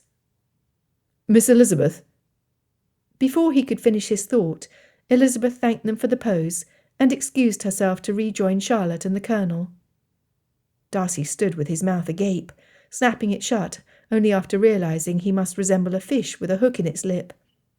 Without thought to the hand still grasping his arm, he followed after his prey. Elizabeth sensed his frustration, but cared not for his feelings. In his arrogance, he had not only disparaged her, but her family and neighbours as well. She was confident Darcy would never encourage a connection with a Bennet, thus she must keep him distracted. She heard rapidly approaching footsteps on the hardwood floor coming behind her, and she knew it was Mr. Darcy. Facing him, she squared her shoulders and raised her eyes to his, again catching him by surprise and throwing him emotionally, if not physically, off balance. "Mr. Darcy," she whispered. He leaned forward. "I believe you trod on Miss Bingley's hem, and she is in some distress." Horrified, he turned his head, and indeed the bottom of Caroline's dress had the mark of his boot on the hem of the delicate orange silk. Blowing out an exasperated breath, he closed his eyes. Behind his lids he saw Elizabeth's smile and her dancing dark eyes. This was the closest he had ever been to her, and she looked and smelled delightful. "Pardon me." Darcy could only bow and return to Caroline. He knew this would end his evening. The Hursts and Bingley would be rounded up, and the carriage called. The state of a woman's dress was a casualty not easily endured. He looked back at Elizabeth's dress, and had an epiphany. The colour of her dress and the colour of his waistcoat were the same. Happenstance. He shook his head to throw off the thought. Fanciful thinking. He needed the clarity of Netherfield Park's male companions, or the silence of the sitting-room attached to his chambers, to ponder exactly what had happened that evening. Longbourn. Shortly after the Netherfield party departed, the gathering broke up, and Jane and Elizabeth returned home to Longbourn. The household was asleep, and the sisters helped each other ready for bed. Jane was deliriously happy. The hours she had spent in conversation with Mr. Bingley had elevated his value in her eyes, until she was sure there was no man like him in all of England. Jane joyously repeated the substance of what had been discussed, lingering over every word. "I am happy you are happy, sweet sister." Elizabeth was genuinely pleased for Jane. There was nobody more deserving of gaining the desires of her heart than her eldest sister. For herself? The strain of pretending a jovialness she did not feel was wearing. With her back turned and her face towards the window, Elizabeth silently reviewed her evening. Never had she felt such turmoil. A lone tear trickled from her eye, tracing an uneven path down her cheek to the pillow. The unsavoury events of the past 24 hours haunted her. A man she briefly admired had wounded her, and the man who gave her life, which obligated him to protect and defend her, had not. Long-time friends had made sport of her, and she had lied to her mother and sisters, including Jane. Until the day prior, with the arrival of Mr. Darcy to Hertfordshire, hers had been a serene existence. Now her life seemed upside down, and there was only one man to blame. Mr. Darcy. He was, in every way, abominable.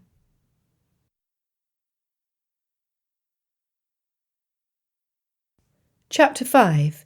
Netherfield Park. Miss Elizabeth Bennet frustrated Darcy. He sat in Netherfield's library, sipping brandy. He did not want to see Bingley or Richard. He wanted to see her. He wanted to explain and apologise and beg her forgiveness. He sighed. In his adult life, Darcy had never felt such turmoil. He wished for his mother to advise him. "What do you do with a young woman who completely unsettles you? How do I treat her when she's extraordinarily different from any other female of my acquaintance?" Darcy ran his hands through his hair, pulling at the ends in his newly resurrected habit. Normally, turmoil suited him. He relished resolving problems that arose on the estate or in business, breaking them apart into solvable pieces, researching possibilities, and coming to a beneficial conclusion. What exactly did he know about Miss Elizabeth Bennet? First, he had been attracted to her fine eyes. Second, he had studied her movements and expressions at the Assembly. But what had he learned? She cared enough about her sisters to attempt a guiding hand. Third, according to Richard, she took pleasure in extensive reading, and she was clever, as proved by her skill in directing Caroline Bingley to her purpose. But why? Was it a form of amusement she used to pass the time when in unpleasant company? It could not be. Fourth, Elizabeth's smile and laughter were sincere. When he stepped close to her this evening, the desire to reach out and touch her hair was so strong his fingers tingled. He had rarely had that reaction to a woman, wanting to touch. All of this proved to him that his attraction was not unfounded, something unexpected from such a brief acquaintance. Lastly, he discovered she was a Bennet, related to that woman. His immediate reaction to this knowledge was to halt, by whatever means necessary, any attraction he felt for her. Thus his horrid words. He exhaled forcefully. His head dropped in disgust. In truth, he had made the insult before he knew for certain which young lady was Mrs. Bennet's daughter. He had assumed that whoever she was, she would have been a model of indecorum. Besides his error in desiring to take his disgust of Mrs. Bennet out on an innocent maiden, he had been uncomfortable and under stress from more personal matters. Darcy wanted to kick himself with his own boot. He also knew he was impolitic and ungallant to disrespect any female. He breathed deeply. Even as he heard himself excusing his conduct of impugning her unfortunate birth, he knew he was in the wrong. In reviewing his own behaviour, Darcy realised that of the two of them, it was Miss Elizabeth who acted with decorum, not himself. Therefore it would be up to him to make amends. He needed to take action to correct her opinion of him.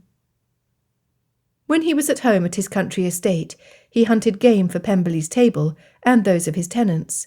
He had grown up studying his prey until he had become quite adept at the sport. Tonight, he had stalked her with his eyes the whole of the evening. Their only encounters were at her bidding, not his. He felt the loss of control, and it confounded him. With the last sip of brandy, he recalled the conversation in the carriage on the way back to Netherfield, and how matters would change with Miss Bingley out of the picture. As soon as the carriage door had closed, Miss Bingley opined, "Charles, do not tell me you are serious about Miss Bennet." It was a demand for confirmation, not an inquiry. "Yes, she is lovely, but the mother, her younger sisters, and what was Miss Elizabeth about tonight, attempting to curry my favour? The connection would be a debasement, brother. You must put a stop to this immediately."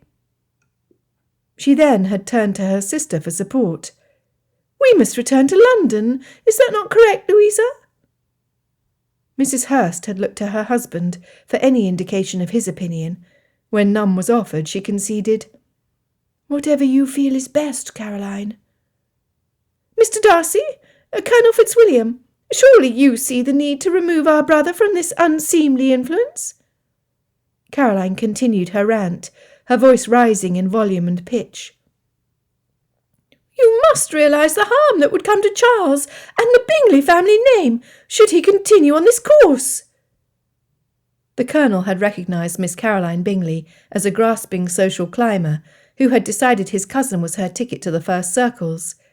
Caroline was no different from hundreds of other unmarried women who sought the same. In addition, her unwillingness to respect her brother's position in the home was crass. It showed an independent spirit that flouted proper authority. He would not want to be tied to her, no matter her fortune of £20,000. The Colonel's patience for her complaints had strained even his easy manners. After spending the evening with such a pleasant companion as Miss Lucas, the shrew across from him in the carriage had given him a headache. "Not that I want to interfere in what is clearly a family matter, Miss Bingley, but I must ask why you feel you should be making this decision rather than your brother?" He heard Hurst chuckle. "You do not understand, Colonel. You are from a family who is experienced in cutting off nobodies like the Bennets. My brother does not have the same experience and can easily be taken in." The men were stunned at her comments. Even her sister whispered, "Caroline," as a warning. Nevertheless, the words had been uttered with conviction. Caroline Bingley had thrown down the gauntlet, and a response was required. Into the hush, Bingley spoke words his sisters did not want to hear.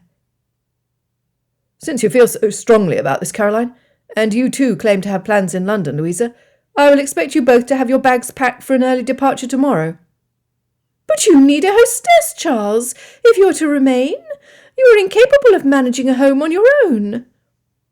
You're wrong, sister. In the muted light from lanterns outside the carriage, Bingley did not blink.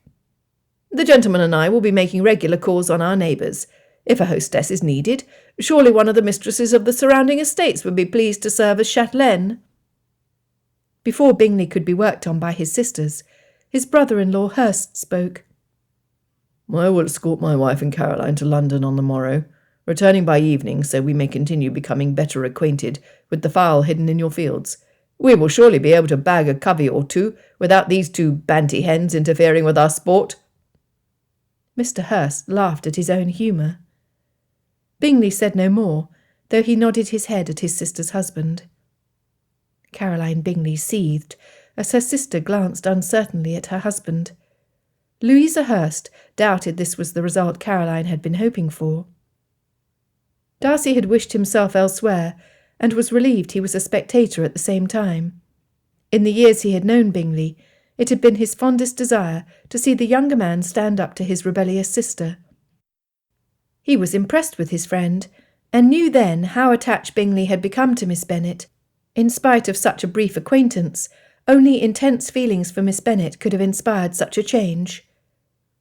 Caroline had called her brother incapable. How could a sister say such a thing? Darcy thought of his relationship with Georgiana. Never could he imagine her saying such. A thought occurred to him, which made him squirm in his chair. Had he treated Bingley in the same manner as Caroline? Was the counsel he so freely offered bred from a feeling of superiority? Was his insult to Miss Elizabeth the same? Horrified, Darcy immediately vowed to change to improve his character.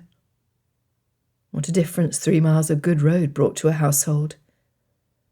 The next time he was in company with Elizabeth, there would be no Caroline Bingley to distract either of them. He could not help the smile growing on his face. This was war. He would win her over. Miss Elizabeth Bennet would come to know him as the man his father raised.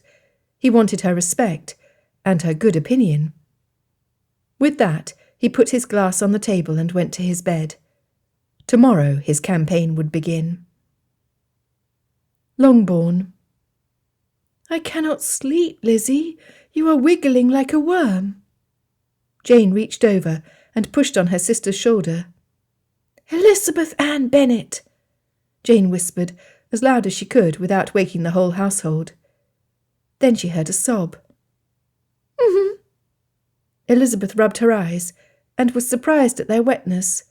Memories of her dreams flooded her heart, leaving feelings of pain and misery. Lizzie, you were having bad dreams. Jane clasped Lizzie's tear-stained hand. What is troubling you so? Jane rolled back over to light the candle on her side of the bed. Elizabeth stopped her. No, I pray you. It was easier to speak in the dark. She wiped her eyes with the corner of the sheet and sat up, breathing in deeply, propping her pillow behind her. After a moment, she was able to put her turmoil into words. I fear even your kindness will fail me when you hear what I have done. Jane chuckled. How very Lydia-like, Lizzie. The comment was so unexpected that Elizabeth gave a short laugh. Their youngest sister was reputed to create drama wherever possible. What have you done? The conscience can be a terrible thing. It pricks at first, like a nettle. If ignored, it starts pounding until it becomes a sound so loud that you can hear nothing else. Elizabeth looked down at her hands, tightly clasped on her lap. Jane, I was not honest when I kept Mamma and our sisters from attending Lucas Lodge. Papa had not said one word about them staying at Longbourn. Jane paused before she replied. She was shocked. What was your motive in doing so? The words poured out of Elizabeth like water released from a dam. Though I love my mother and my sisters, I was ashamed of their behaviour. I found their conduct at the assembly to be offensive, not only to myself, but to those in attendance. But, Lizzie, they have always been thus.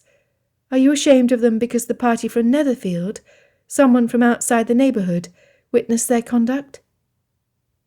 I closely watched the response of Miss Bingley and her sister, Mrs. Hurst. They were laughing and making sport of our family, Jane.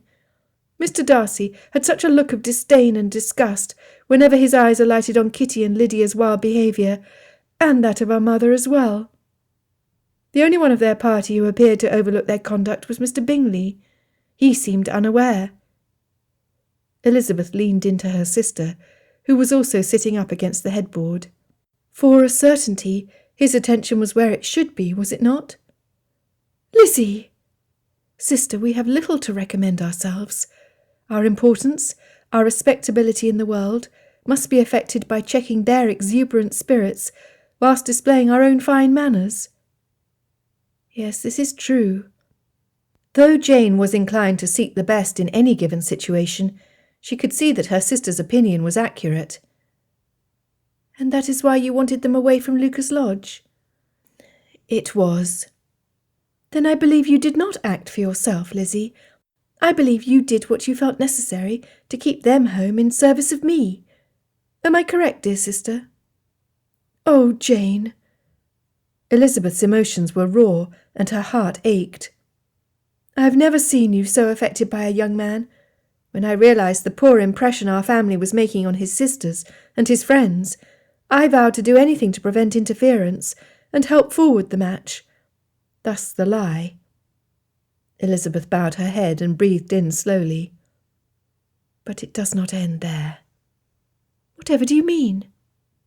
I also contrived to pair Miss Bingley with Mr. Darcy, so they might be busy with each other and could not stand in the way of you and Mr. Bingley. The relief Elizabeth was beginning to feel by confessing her actions moved her to continue. However, my thinking was clouded by Mr. Darcy's comments about me. It was not a good plan. No matter my attempts at matchmaking at Lucas Lodge, there was nothing I could do to control the situation once they returned to Netherfield Park. I cannot prevent Mr. Darcy or Miss Bingley from speaking against the Bennet family. Lizzie, Mr. Darcy should not have said what he did. Jane felt her sister's pain in her own heart. His words hurt deeply, I shall admit. It was not a pleasant chuckle that came out of Elizabeth's mouth. Mamma has been quite vocal that I'm not nearly as pretty as you or Lydia. This I can accept. She stopped her sister's instant words of protest. Nevertheless, it is one thing to hear it from a parent.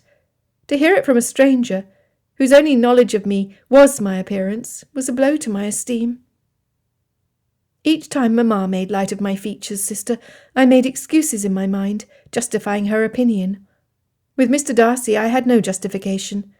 I must accept that he was simply telling the truth. Elizabeth let out the breath she had not been aware she was holding. It was poorly done, but that does not excuse me from allowing my injured vanity to become vindictive.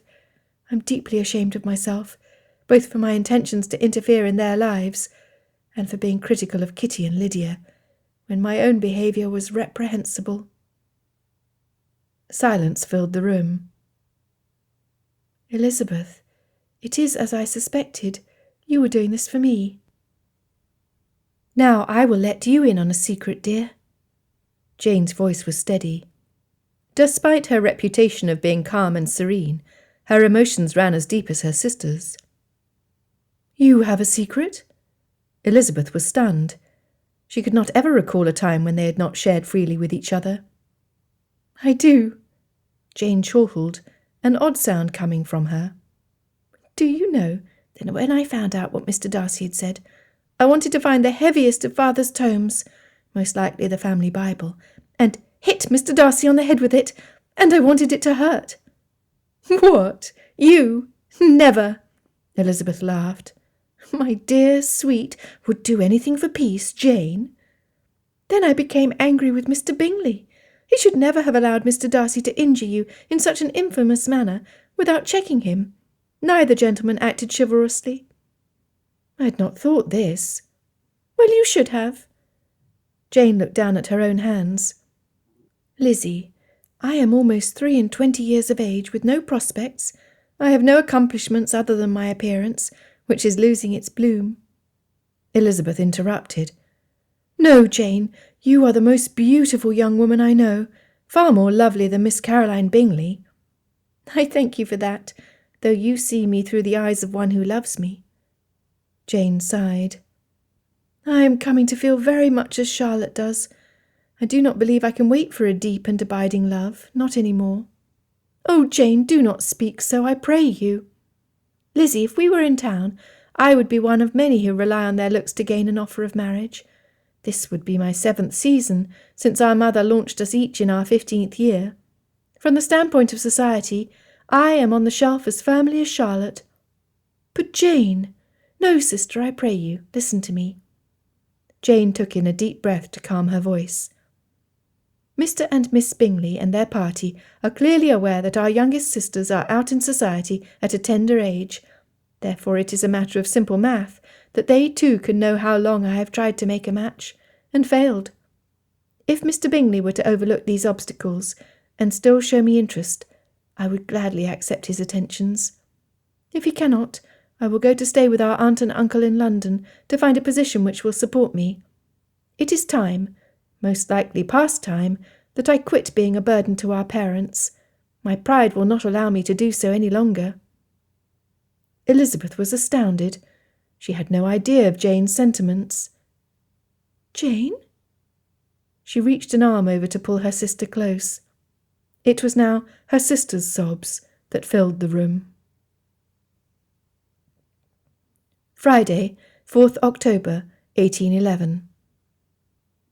The next morning found Elizabeth tapping on the door to her father's study. She realised the events of the night showed on her face, but needed to clear the matter of the lie before she could proceed with her day. Jane was still asleep, though was equally as restless as Elizabeth had been. Her assumption that she would meet with her father's disapprobation was correct, though it was tempered with his brand of sardonic humour. Why would you do such a thing to your sisters, Lizzie? You know how they look forward to such gatherings. It was unbearable for me to have them here at Longbourn. They voiced their complaints the whole of the evening. Have you no sympathy for my solitude? I had to ask Hill to refill my brandy to help dull the noise. Papa, I am truly sorry for spoiling your evening of quietude. Her regret was genuine. None the less, Lizzie, I did give you permission to act as you felt necessary. He finally looked up from his book, his eyes twinkling with mischief.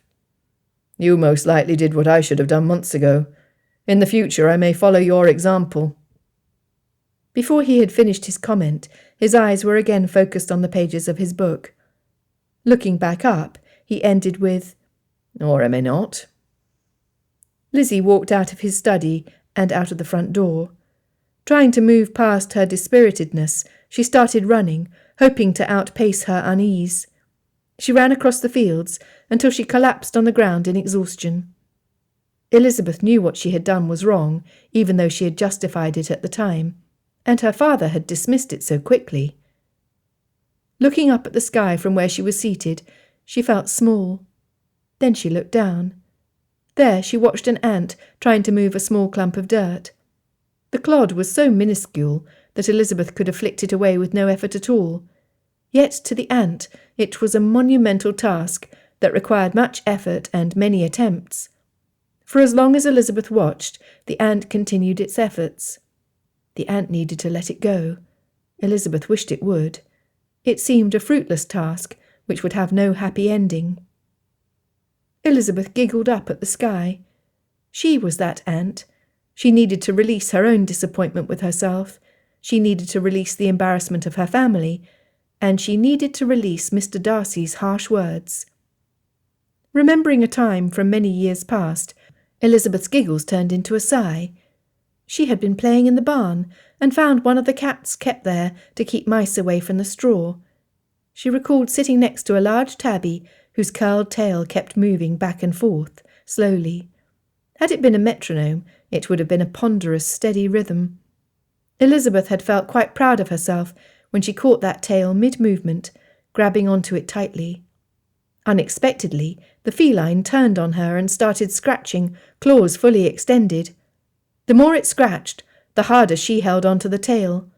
It took the efforts of 2 grooms to separate her fingers from that barn cat.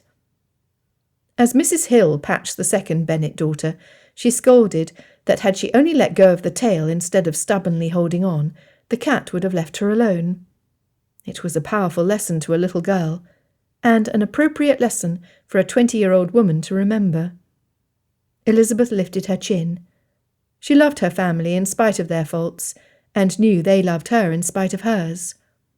She was going to let go of resentment. As of this moment, she was going to no longer hate Mr. Darcy. At least, not so much.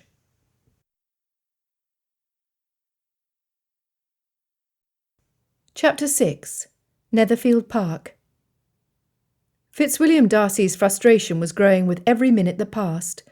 When he had arrived at breakfast that morning, Caroline Bingley was seated at the table. The absence of travelling clothes was telling. Instead, she wore one of her morning dresses, indicating she would not be returning to London that day. Sure enough, Bingley had given in to her demands. "Oh, you have a sister of your own, Darcy," he later explained. "You know how much you want to please her and keep peace in your family. Am I not right?" Both Darcy and Colonel Fitzwilliam shook their heads. The Colonel, too accustomed to the company of green recruits, was not one to hold his peace. Darcy would never have allowed such improper behaviour in Georgiana. "Bingley, there's something missing in this household." Charles Bingley was confused. He had spent hours with his steward and his housekeeper to ascertain all was in order. "What might that be, Colonel?" "A backbone." Like Hurst, Richard Fitzwilliam had been relieved with the notion of the women's departure. There was pleasant enough female company to be found in the neighbourhood. They did not need a hostess. A country home, a multitude of coveys, a stock larder, and a full wine cellar was all that was necessary. "Richard." Darcy felt the same as his cousin. However, a gentleman and house-guest kept those sentiments to himself. "What a hypocrite I am. Did I not say something far worse to Miss Elizabeth only 2 nights past?" Bingley began. "I know what you're thinking." "I'm sure you do not," the Colonel and Darcy said at the same time. "Caroline has promised me she will be attentive to our needs as mistress of this household, and cognizant of behaving properly in company." Bingley's face lit. "She's also offered to invite the 2 eldest Miss Bennets to our home for tea, for the purpose of getting to know them better. How could I send her away when she obviously has repented of her error?" Again, the Colonel stated Darcy's thoughts out loud. "Ah, so your desire to spend time with the lovely Miss Bennet in your own home, away from her mother and younger sisters, influenced your decision?" Charles Bingley's face flushed a bright red, so that his whole head looked on fire. "Well, to be quite honest, yes, you are correct." He looked down at his feet in embarrassment. Nevertheless, as much as he detested disappointing his friends, his desire to be in Miss Bennet's company was far more powerful. After Bingley left to talk to his steward, the Colonel finally asked Darcy about the odd relationship. Darcy merely shrugged his shoulders. "He is a puppy." Colonel Richard Fitzwilliam had long been puzzled at his cousin's attachment to the young man. Both the Fitzwilliams and their aunt, Lady Catherine de Bourgh, had taken Darcy to task over his association with someone so closely tied to trade. Yet Darcy continued to guide Bingley and help him navigate the social waters. The Colonel had been on the continent when Darcy's father had died in a riding accident. He was not able to return to England until almost 2 years had passed. Prior to his father's death, Fitzwilliam Darcy had always been quiet, yet he had smiled easily and had been full of energy and enjoyment with the camaraderie of his male cousins. The change to his cousin when he had finally been in his company had been shocking. Darcy's reserve had left him with a facade of stone. To the world he was unapproachable. Only Richard remembered the caring heart that beat within. For Bingley to attach himself to such a man spoke well of the young gentleman's tenacity. "After father's death, when I was finally emerging from under the weight of responsibility for Pemberley, I found little joy in my daily existence. Charles was a breath of fresh air. He's never asked for anything, and has greeted every adversity with a smile. How could I not do what was within my power and authority to help him? It was close to an hour after breakfast when Hurst requested the company of the Colonel to admire his latest shotgun acquisition. Darcy decided to use the opportunity to take his favourite horse for a ride. The bay mare had fine lines, a smooth gait, and a strong will. A thoroughbred with a white blaze running from her forelock to her nose, she pranced her white fetlocks on the gravel. The filly was ready to run, and so was Darcy. He had named her Katharina after the lead character in Shakespeare's The Taming of the Shrew, a perfect fit. Darcy lengthened the horse's stride to a steady gait for almost an hour before he lifted the reins, bringing the animal to a stop. The same cold wind that chapped his cheeks had blown his curls in all directions. Even though it was not done for a gentleman to ride without a hat, Darcy had left his with the groom back at the stables. As hard as he had ridden, he would have lost it long ago, or lost his seat whilst trying to keep the hat on his head. Both Darcy and the horse breathed heavy puffs of steam from the exertion and the chill.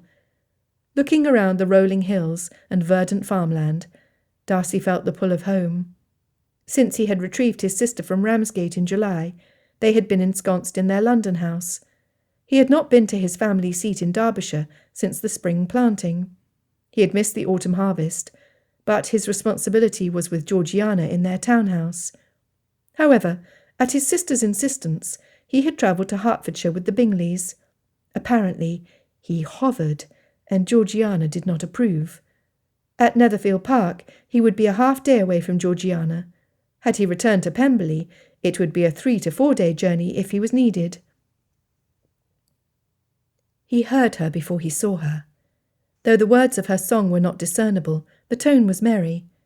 Elizabeth Bennet had her arms spread wide, her face turned to the heavens, and a smile on her face that brightened the dreary day. Darcy failed to realise that in his distraction he had leaned forward in the saddle, rising to his full height.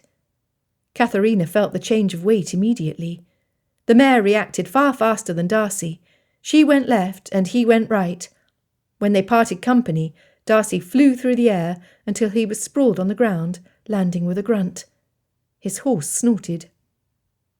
The noise caught Elizabeth's attention, and she turned towards him as he was still in mid-flight. She recognised him immediately. "Mr. Darcy!" Elizabeth ran to him as quickly as possible over the uneven terrain. "Mr. Darcy!" As she approached, she shied away from his horse, her natural fear of the equine species heightened by the fact that the horse had just unseated an experienced equestrian. She knelt down. The gentleman was lying on his side, facing her, his eyes closed. "I pray you, Mr. Darcy, please be conscious, please." Elizabeth was hesitant to touch him. As she was pondering how to proceed, he whispered, "I am conscious." "Your eyes are closed, Mr. Darcy. Are they injured, sir?" "No, Miss Elizabeth, they are not." Humiliated at being in such a position in front of her, he snapped. Then he added, his voice softened, "I am hoping you are a figment of my imagination, and can continue hoping so as long as I do not open my eyes." His surly attitude was in contrast to the lightness of his words. She could not stop a grin from breaking out in relief. "I'm sorry to be the bearer of bad tidings, sir. I am indeed very real." She was surprised when he lay all the way back on the ground again and threw his arm over his brow. "Are you well? Or rather as well as you can be after being parted from your horse in such a spectacular manner," she said, with no little amusement. He groaned. Her mirth turned to anxiety until she saw the hint of a smile. "Miss Elizabeth." His eyes opened. "I am well. In truth, the only damage to my person is that I landed on my pride." "This is wonderful news, Mr. Darcy." She could barely contain her laughter. "Then, if I understand the situation correctly, you should be unhurt?" "Oh?" Mr. Darcy understood how she found the circumstances humorous. Nevertheless, his embarrassment did not sit well with him.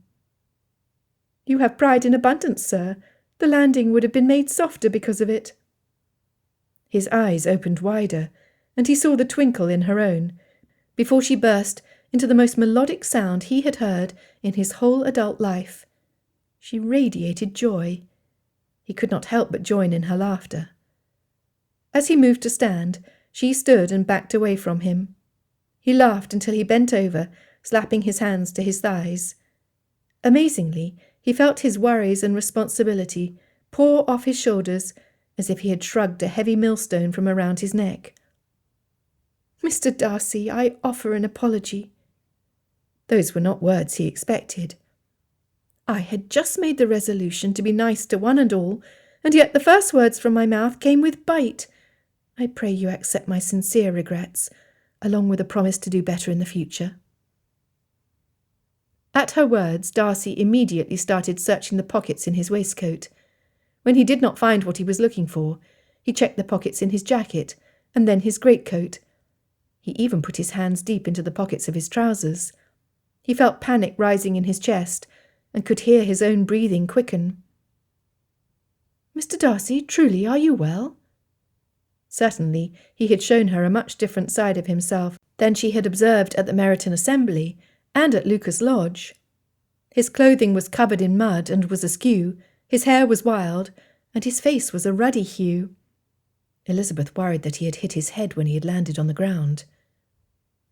"Have you misplaced something of import, sir?" Finally, he stopped his movements, apparently resigned to his fate. Darcy dropped both hands to his side and his chin to his chest. Breathing in slowly through his nostrils, he exhaled quickly, raising his head to look directly at the woman in front of him. "Miss Elizabeth, in the matter of apologies, I beg you accept mine." Again he stuck his fingers in the small pocket to the left of his waistcoat, disappointed again to find it empty. "I admit my words you overheard at the assembly were not those of an honourable man. They were unkind and untrue. For this I am ashamed. To state my feelings on the matter clearly, so you would realise the depth of my regret, I put pen to paper and, after many starts and stops, wrote my humblest words of apology." He clasped his hands in front of him, as if he needed to do so to keep from reaching out to her. He wished the paper he had toiled so long over was in his fist. "From the bottom to the top of my heart I beg your pardon. My parents raised me to be a gentleman, to be a man of honour. Had a man spoken to my sister in such reprehensible terms, I would have called him out." He paused and drew in another breath. "I must ask, what can I do to right this wrong? I will do anything within my power, upon your word." Who was this man? Had the fall been so severe it had altered him exceedingly? "I thank you. In spite of not having your note, your apology was well said." She could see his relief. "None the less, this leaves me with a dilemma." "How is that, Miss Elizabeth?" "You see, sir, I vowed that night to loathe you for the rest of my life." "I am sorry to hear that." He again dropped his head completely, missing the sparkle in her eyes. His voice softened. "Very sorry indeed." "In spite of what you observed of my family, I too was raised with principles. I was taught from infancy to treat others as I hoped to be treated. I was taught to overlook faults and to search for the good." Elizabeth watched as he nodded his head in agreement. "My eldest sister Jane took those lessons to heart. Because of this, you could search all of England and not find a kinder, gentler woman. She is all that is good, Mr. Darcy." Elizabeth sighed. "And then there is me. You see, I was not as diligent with my lessons. I am stubborn and own a temper that flares quickly. I have been known to hold a grudge with a grip so fierce I cannot make myself let go." "Then neither of us performed well," he said, his voice still muted with feeling. "No, Mr. Darcy, we did not." Elizabeth turned away from him and walked in a small circle. "You treated me abominably, sir, and I have done the same to you. It was not my place to try to manipulate Miss Bingley. So, in addition to apologising for startling you and your horse, I offer my regrets for raising expectations in Miss Bingley." "Miss Elizabeth, no more, I pray you." He stepped closer to her. You owe me nothing. Any slight that you perceive you have done to me is nothing compared to my public declaration of an opinion which was, simply put, an untruth. Those who may have overheard are your neighbours, your friends. I would leave the area, Miss Elizabeth, to give you peace. However, these neighbours would not know of my regret. Therefore, I ask you now, my lady, what I can do to repair the damage I have wrought." "I do not know, sir," Elizabeth stated, shrugging her shoulders. "This has brought to my attention a deficit in my character. Yes, I was hurt by your words, but then I became angry. Because I had such a low opinion of your character, sir, in my anger I plotted against you and Miss Bingley to keep you from interfering with Mr. Bingley's becoming acquainted with my sister."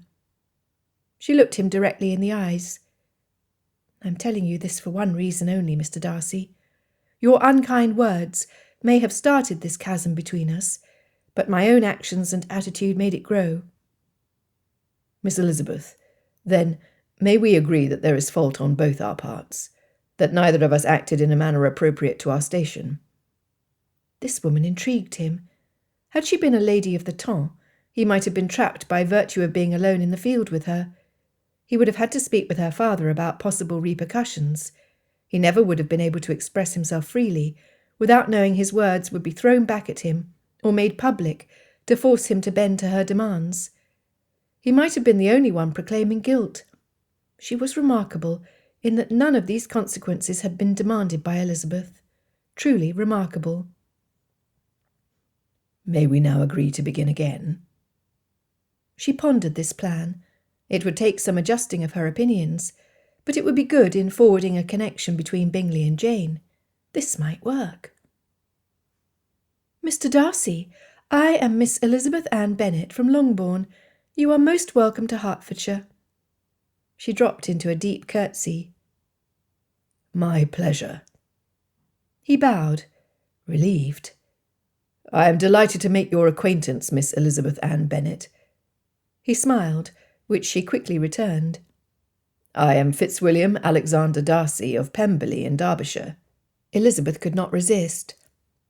"Mr. Darcy, now that we've been properly introduced, we must speak of the weather or the roads, or we could speak of horseflesh or lace, whatever you choose." They laughed. It was a new beginning. With another bow and curtsy, they both returned to their respective homes, Elizabeth's steps much lighter, and Darcy's horse, Katharina, much less burdened than before.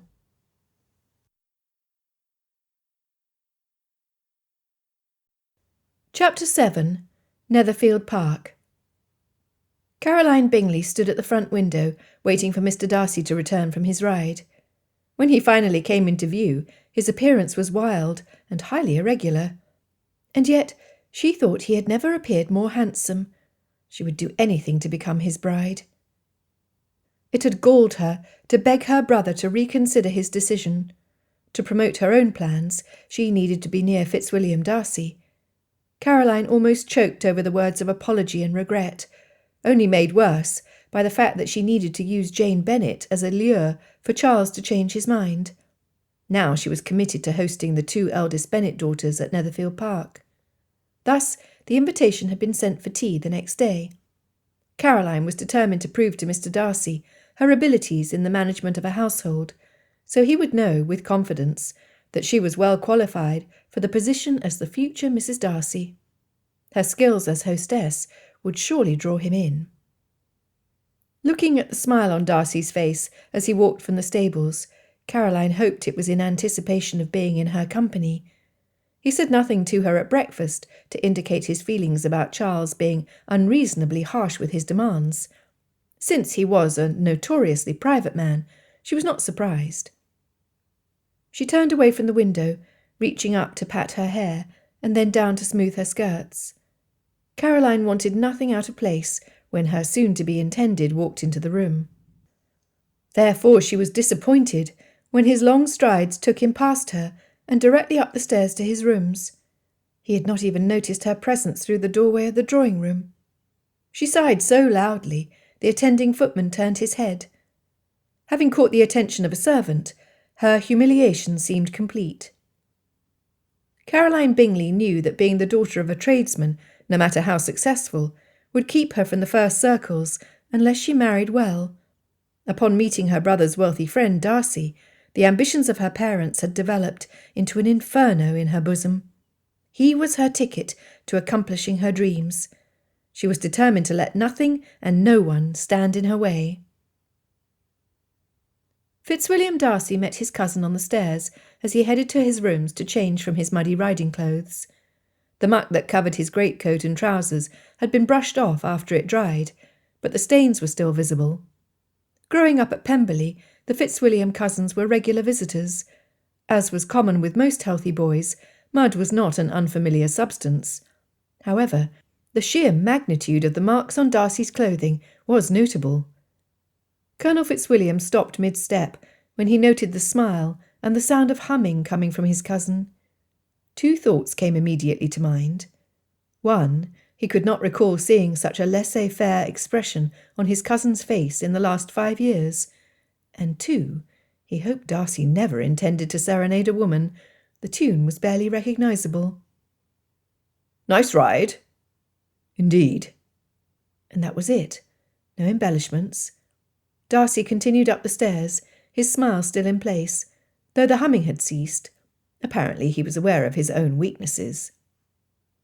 Had this been anyone other than Fitzwilliam Darcy, the Colonel would have immediately suspected a woman was responsible for generating such a change to his sombre mien.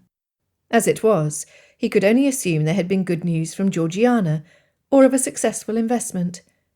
However, knowing his cousin, Darcy would have reported the news of Georgiana immediately, as the two men shared guardianship. Had it been a business transaction, Darcy would be more than pleased to share information, as they had invested Richard's income from the military several times, allowing the Colonel to purchase a small property in the Derbyshire countryside. Therefore it had to be a lady. Surely not Miss Bingley. The woman, like so many of the temps, had nothing to offer Darcy. His estate was not entailed, and his father had been diligent to leave his children with no financial worries. Since the death of his uncle Darcy, his cousin had continued to spend his time almost exclusively in filling the coffers. Like Richard, Darcy was the grandson of an earl, who never cared for the honour of being titled. Darcy had everything to offer, and would require a woman of spectacular connections to be the next mistress of Pemberley. No, not Miss Bingley. Richard knew his next course of action. He must speak with Miss Charlotte Lucas. Lucas Lodge. Charlotte's mother was cut from the same bolt of cloth as Mrs. Bennet, Mrs. Long, Mrs. Goulding, and Mrs. Fielding. They were all gossips of the highest order. Thus it took little probing for Charlotte to learn what Elizabeth had faced at the hands of concerned neighbours the day before. For years she had studied the Bennet family. After all, what else was there for a lady of leisure to do with her time, if there was no inclination to practise music, net purses, or paint tables? Had Elizabeth been asked which Bennet sister had the most tender heart, she would without hesitation answer Jane. Nevertheless, Charlotte knew the truth of the matter. Yes, Jane was kind. However, Elizabeth was the one who put herself out to help others when she learned there was a need, whereas Jane would merely express her sadness at the affliction. It was Elizabeth who sought to aid her younger sisters to act with propriety, and it was Elizabeth who would set aside her own desires to promote Jane's happiness above her own. The family life at Longbourn, in many ways, was a struggle for recognition. Charlotte had no doubt that the Bennet parents had a measure of affection for all 5 of their daughters.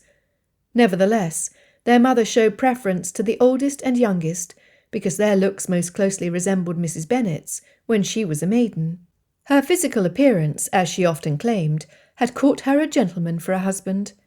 The middle 3 daughters were much overlooked by their mother. Mr. Bennet had shown special interest in Elizabeth from her early years, though it appeared solely for his entertainment. "Colonel Fitzwilliam, welcome to Lucas Lodge." Charlotte had been so deep in her thoughts that she failed to hear the butler announce his presence, and had only heard her mother's welcome. She stood, blushing at being caught unawares. "Miss Lucas." The Colonel lowered his voice as he bowed before her. Wool gathering on a cloudy afternoon during visiting hours. You have caught me out, Colonel Fitzwilliam. Her curtsy was slight, but the lift of her eyebrow was not. To what do we owe the pleasure of your company today? It was my understanding that you and your cousin were in the area for sport. They both laughed good-naturedly, the camaraderie of the night before extending into the day. Mrs. Lucas, delighted in having a single son of an earl call on her eldest, left the room under the guise of ordering tea. Alas, Charlotte knew her mother was seeing hope where there was none. "How are things at Netherfield Park, Colonel?" He was dashing in his uniform, and her eyes rebelled, giving his face a quick once-over, not realizing his were doing the same to her. "It is a coincidence you should ask, Miss Lucas." The Colonel had sat in the chair opposite hers, edging it closer so they might speak privately. "My cousin was smiling this morning." He sat back in the chair, as if those 6 words gave full explanation for his visit. "And?" Charlotte could not help shaking her head in confusion. "Ah, you see, Miss Lucas, Darcy rarely smiles." As her brow lifted again, he began to explain. My cousin was left the responsibility of one of the largest estates in England, along with the guardianship of his younger sister, but 5 years ago. His duties have weighed heavily on him, and from the day he inherited the Darcy holdings, he has been the focus of matchmaking mammas and their grasping daughters. He has had those he considered close friends turn traitor, and others seeking association for what they could gain from him. His life has been isolated, Miss Lucas. A devastating situation for any young man, Colonel. Charlotte felt empathy at his plight. I would imagine there are many who would think the wealth that came with his position would compensate for any hardship he would face. Am I correct in assuming so? Richard sincerely appreciated her good sense and her compassion. Yes, it would seem his life would be one of ease. Many young men who have inherited fortunes choose to allow their stewards to run their estates, while they followed pleasure rather than responsibility. Needless to say, Darcy is proud of his heritage, and is determined to continue its prosperity for future Darcys. How admirable, sir. Charlotte was as surprised as she had been the evening prior with his plain manner of speaking. So I must ask, what or who do you think wrought such a miracle as a smile from Mr. Darcy? Who indeed, Miss Lucas? The Colonel sat forward in the chair, leaning his elbows on the arms, his fingers coming to rest under his chin.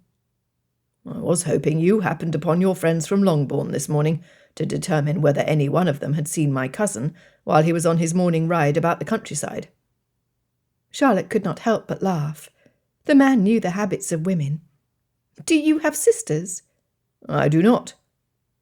His reply gave Charlotte reason to pause. How did he know so much of females when his occupation surrounds him with only men? Shaking her head slightly, she dispensed with the thought. It was not, nor ever would be, her concern. Mr. Darcy's comments at the Meryton Assembly had wounded Elizabeth's pride. She swore to exact revenge on the repugnant Mr. Darcy. Charlotte's voice dropped to a whisper. The ladies of the neighbourhood were even more callous in their repetition of those comments. When I heard of their unkindness, I rushed to comfort my friend.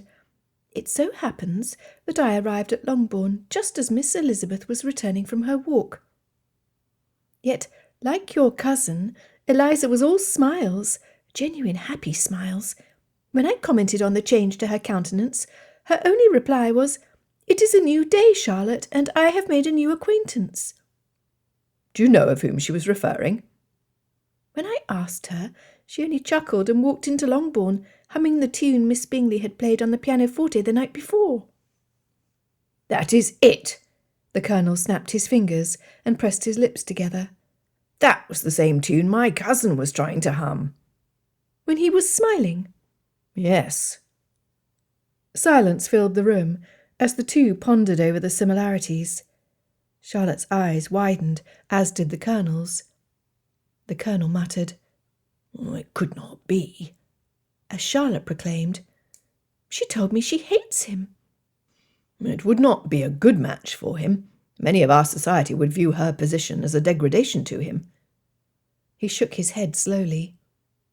Would you? Not at all. His reply was instantaneous. There are few things that would bring me greater joy than to see Darcy happy. If Miss Elizabeth makes him smile, then she would be most welcome. Miss Lucas, none the less, I do believe I see a big problem. What would that problem be, Colonel? The difference in their spheres is an obstacle few choose to make the effort to overcome. Darcy and I have family members who would vehemently oppose any connection with a country miss, even though she is gentry. He rubbed his chin in thought. Since infancy, expectations as to the bride of the heir to Pemberley have been high, vacillating between either my cousin and de Burgh, or a titled maiden from the first circles. I understand, Colonel Fitzwilliam. Charlotte comprehended the way society worked. However, what do you feel is the problem specific to Mr. Darcy and Eliza? The Colonel sat back in his chair, his hands crossed on his lap, and his eyes looking directly at Miss Lucas. I believe Darcy feels a strong attraction to Miss Elizabeth. And this is bad? Charlotte was puzzled. Oh, no, this is good. How so? Charlotte moved forward to the front of her chair, completely intent on his words. It is my studied opinion that Darcy and Miss Elizabeth met this morning, somewhere and somehow. His eyes lost focus as he considered what he had observed earlier. My cousin practically grew up on a horse. Actually, all of us did. Yet he was covered in dried mud when he came into Bingley's estate. Therefore, I must assume he was unseated during his ride. Also, enough time had passed from his landing in the mud until his return to Netherfield Park that his pants and coat were dried. What do you believe might have caused this anomaly? Do you not mean, who do I believe might have caused this? His gaze returned to the woman in front of him. My conjecture is that my stoic cousin happened upon your friend during his ride so suddenly that he was thrown off that miserable mare. I know Elizabeth well, Colonel. Charlotte grinned. Seeing such a proud man, especially one she had sworn to dislike, land on his, well, wherever he landed, would provide her keen delight. Charlotte again sat back in her chair. If they spent time talking, say enough time for his clothing to dry, if he offered an apology, Eliza would proffer the hand of friendship. It is her way. The Colonel was relieved to hear this. He loved Darcy more than his own brother. His cousin was naive to many aspects of feminine conduct. To have such a favourable report about a lady from a perceptive friend carried much weight. Then I believe we are close enough to solving the mystery. The Colonel started tapping his fingertips together. We, you and I, need to help them along. Us, sir? Charlotte was surprised. The last thing in the world she would have thought of the man in front of her was that he was a matchmaker. That he wanted to work with her, together, was also a surprise, yet she could see the wisdom in it. Elizabeth is soft-hearted, though she can be a bit hard-headed. Miss Lucas, you have not seen hard-headed until you see Darcy in one of his moods, which is the majority of the time. Colonel, I will do nothing to harm my friend. Trust me, Miss Lucas. The Colonel stood, ready to take his leave. This will be like taking a toy from a newborn babe. It was not until the Colonel had bowed over her hand and left that Charlotte realised her mother had left them alone the whole time he had been at Lucas Lodge. She sighed at the future of her mother's unfulfilled fantasies. It would never happen, not in a dozen years. Charlotte thought about all Colonel Fitzwilliam had said about his cousin. If he were correct, and she had no reason to believe otherwise, Mr. Darcy and Elizabeth Bennet were the perfect match. Walking out of the drawing-room, Charlotte caught her reflection in the hall mirror. It was only then that she recognised she was smiling in the same manner Eliza had earlier.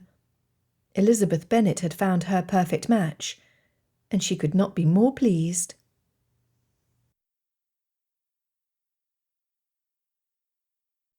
Chapter 8. Saturday, 5th October, 1811. Netherfield Park.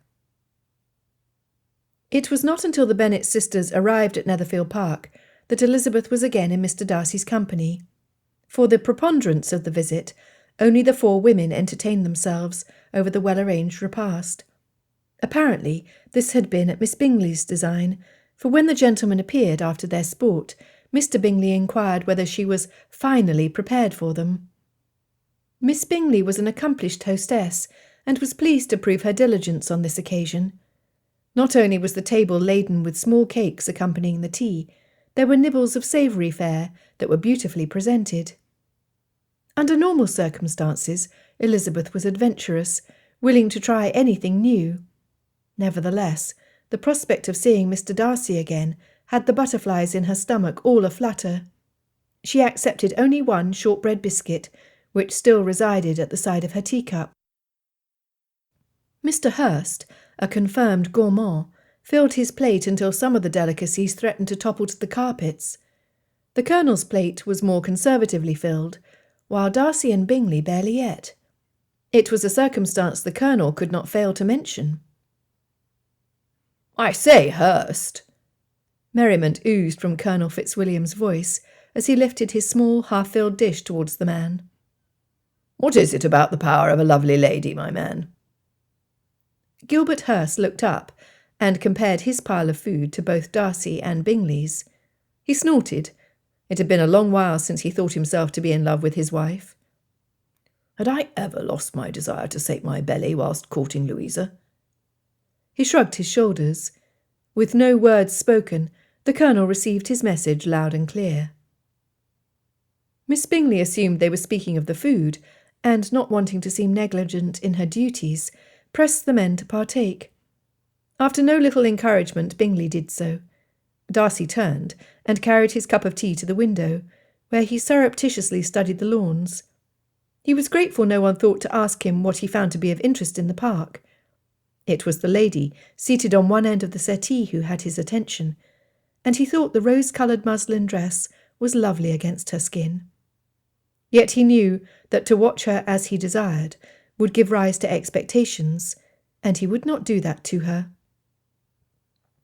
Colonel Fitzwilliam understood Darcy was affected by Miss Elizabeth's presence. Knowing his cousin's nature, he felt it was incumbent upon him to intercede, to help things along. "Miss Elizabeth, I woke this morning to a cloudy grey sky. Are you pleased it did not rain?"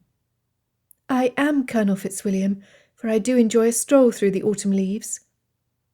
Since she was looking at the man who had addressed her, Elizabeth was unaware she had garnered the attention of anyone else. "However, for every cloud engenders not a storm, so while I am pleased, I am not surprised." "You are a reader of Shakespeare, Miss Elizabeth?" Darcy could not help but ask, no longer able to pretend indifference. In his experience, few women read the classics. Not even his sister, and she was a lover of books, though her inclination lately was towards romantic novels. Elizabeth turned her attention to the man she was most anxious to see, wondering how they would act in company after their conversation in the field. "You appear surprised, Mr. Darcy, but yes, I have read Henry VI. That was Gloucester's response to King Edward, I believe." Elizabeth lifted her chin. A challenge offered. He chuckled to himself. "Was it, Miss Elizabeth?" The challenge was received and accepted. Whether there would be a truce or not was yet to be determined. She was testing him, and he would not correct her. Elizabeth, by virtue of mentioning one of the characters in the correct act and scene of the play, had to be well aware of who spoke.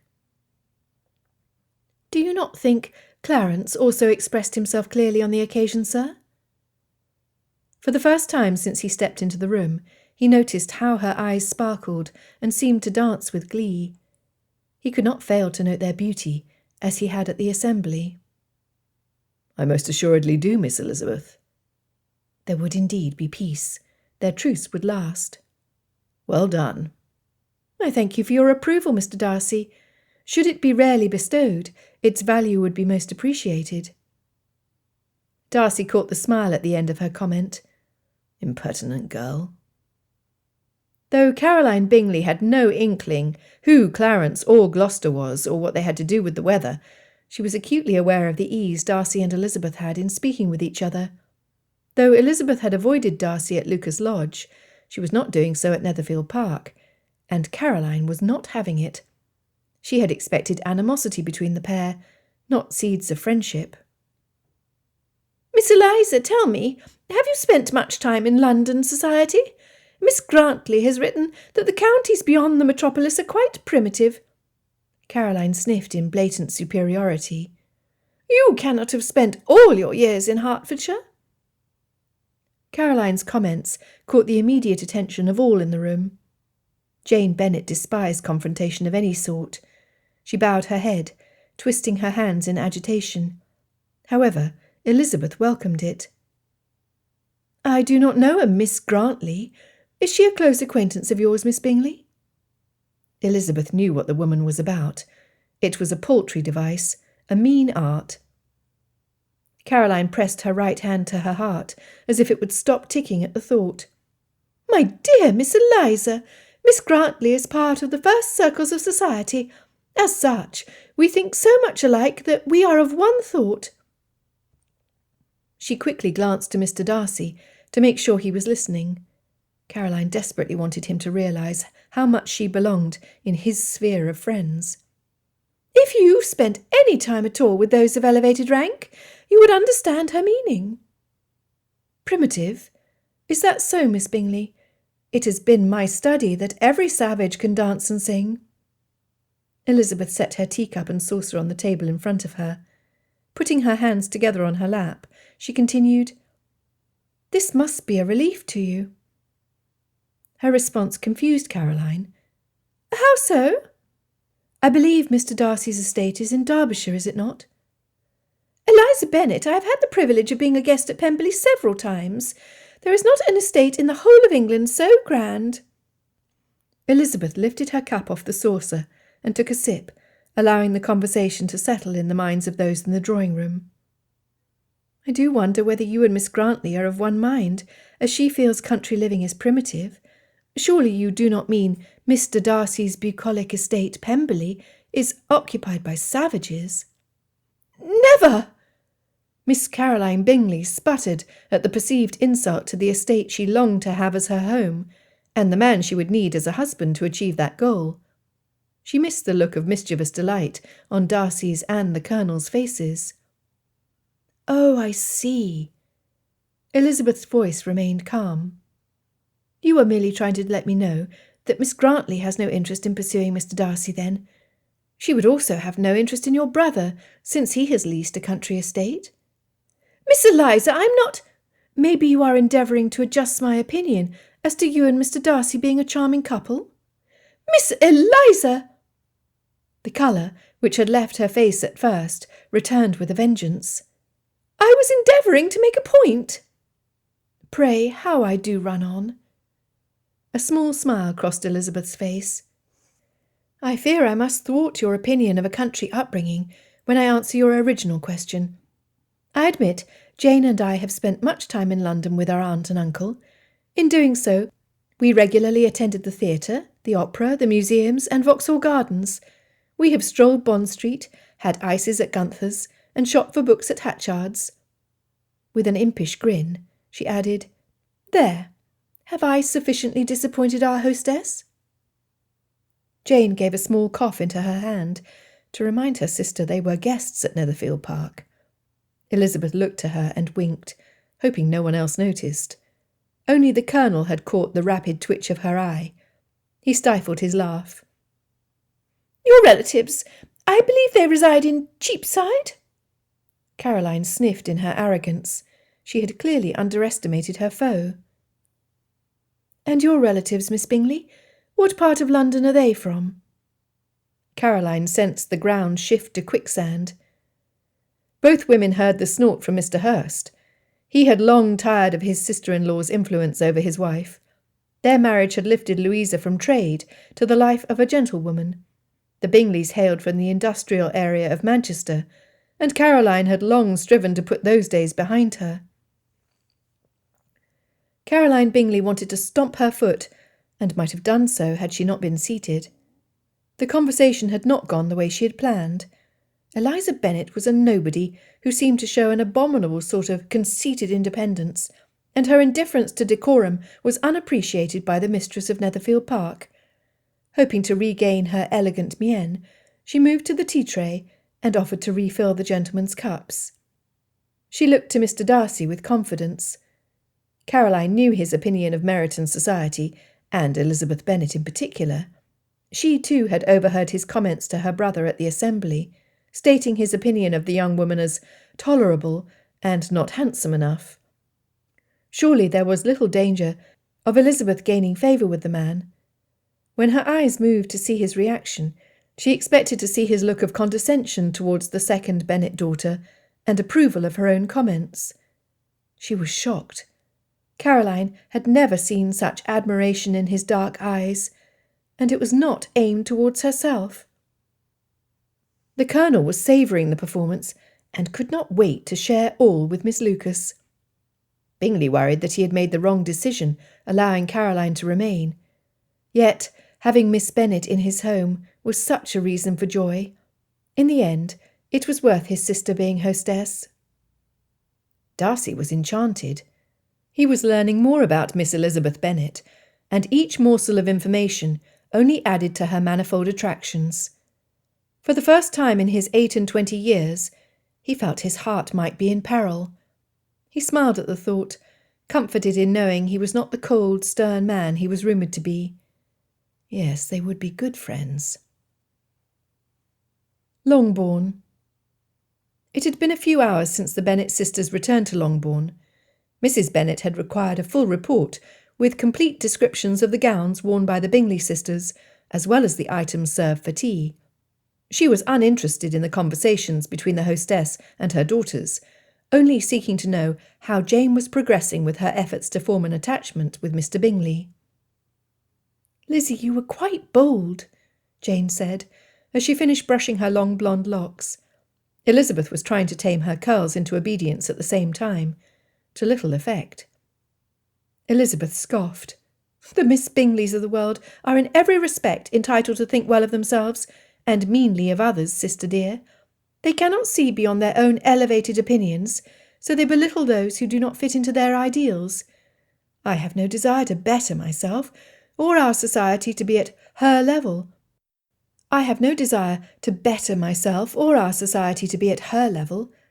am perfectly content being a country miss, something she would never understand." "I do feel that she did not help her situation with Mr. Darcy today." Jane keenly felt Caroline's likely injury.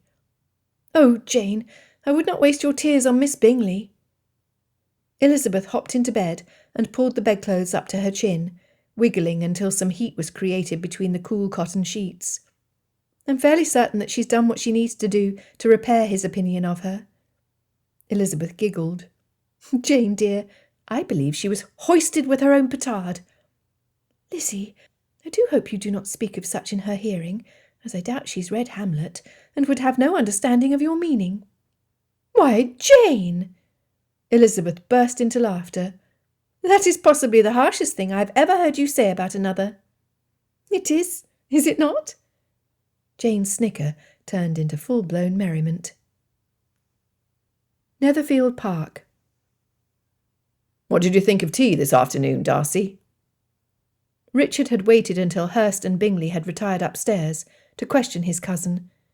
Bingley's hollow apology for Caroline's behaviour was still ringing in his ears. "Miss Elizabeth is clever." Darcy smiled at the memory of her calm countenance as she had answered her adversary. "She was undaunted by anything Miss Bingley said." This is true. The Colonel poured himself and Darcy another brandy. "Pray, tell me, cousin, what think you of the fair lady? You first proclaimed her as not pretty. Do you still think thus?" Darcy walked to the fireplace and set his glass on the mantel. He looked to the fire and kicked the embers back into place. Finally he said, "Remember, Richard, I believed her not to be a Bennet. However, I was determined to be miserable at the Assembly, because I did not want to be there. I was not guarded in my speech, which I deeply regret." Darcy paused, as if to formulate his words. "Richard, when I looked at Miss Elizabeth, truly looked at her, I was drawn to her in a way I've never felt before. She's so alive, so vibrant. She does nothing to attract my attention, yet she has it all the same." Darcy was not aware how his entire mien had softened as he spoke of Miss Elizabeth. The Colonel discerned the contrast between the expression on his cousin's face from when they had been speaking of Miss Bingley, and thought to share that with Miss Lucas as well. "We were able to speak plainly with each other yesterday, and have decided to begin anew. I believe that for the first time in my life I could have a lady as a friend." "A friend? Really? Does he truly think this possible?" The Colonel wished he had paper and ink to write this down so he missed nothing when he next spoke with Charlotte. When had she become Charlotte instead of Miss Lucas? You doubt that Miss Elizabeth and I can be friends?" Darcy was puzzled at his cousin. He expected him to be pleased. Richard turned his thoughts back to the discussion. "Friends indeed. Ridiculous. What I believe matters not. However, I do hope you and Miss Elizabeth have the start of a beautiful friendship, one which will last a lifetime." He was painting it a bit brown. His cousin did not seem to notice. "I, too, feel in my heart that Miss Elizabeth would be a good companion to Georgiana, and I'm thinking of writing to request my sister's presence here at Netherfield Park. My only hesitation is that it would mean exposing her to the fawning of Miss Bingley." "Would that not be a good thing?" "How do you mean?" "You have to admit that the contrast between young ladies would be a good lesson to our ward. She could learn how not to behave from the one, and learn how to smile like the other." Darcy considered his cousin's words carefully. "Yes, I believe you are right." He picked up his brandy and drained the glass. "I will write the note immediately, and send it express." The Colonel was almost blinded by Darcy's smile. He had never seen the man so happy. "This is a good plan." Darcy laughed heartily, and Richard nearly choked on his brandy at the sound.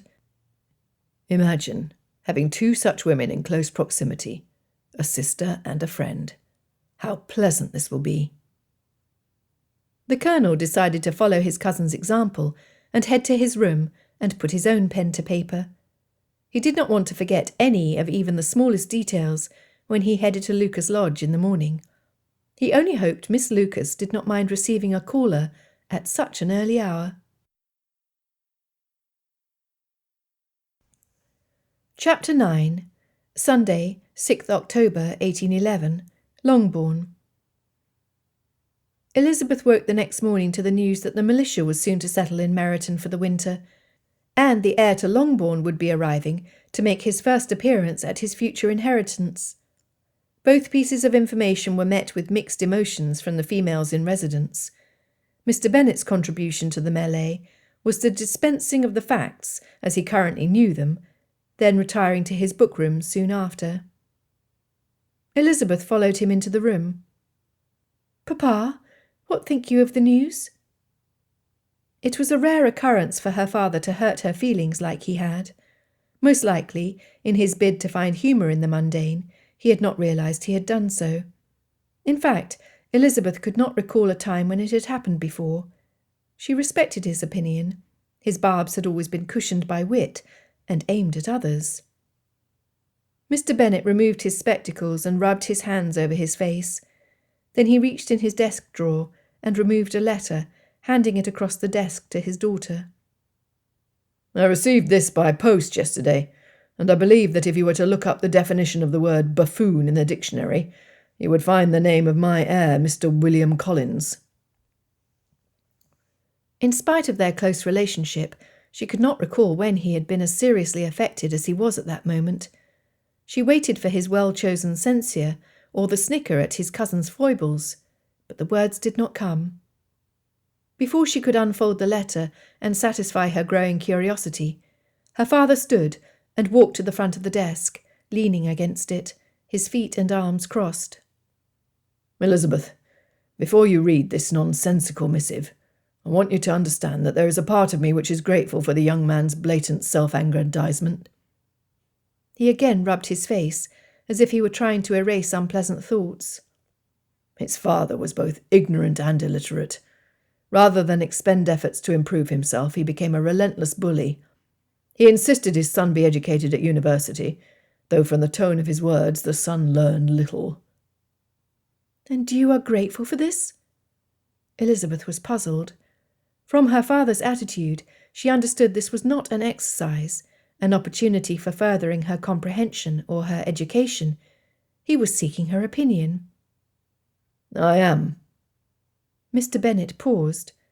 You see, Lizzie, had the son presented himself to Longbourn as a young man of 25 years, with a desire to learn and grow, I would have felt an obligation to help him along, to befriend him and welcome him into our household. This I would have done with pleasure. At her raised brow he chuckled. The pleasure would have been in knowing he would grow to love Longbourn and act responsibly in caring for my family. His words confused her. Ah, daughter, you are questioning what I am about, are you not? At her nod he continued. With his character exposed with such clarity, there's no hope of relief. No hope that I can spend the rest of my days with my books, knowing such a man would be master of Longbourn. I find I must bestir my will to secure the future of my family. Elizabeth saw no twinkle in his eyes, and no smile about to burst forth. It was almost miraculous. Her own father would no longer shun his duties. While her mind wanted to proclaim, "It is time," she heard her voice say, "Then our lives are in good hands, Papa." Though he seemed committed to his resolution, she addressed him tentatively.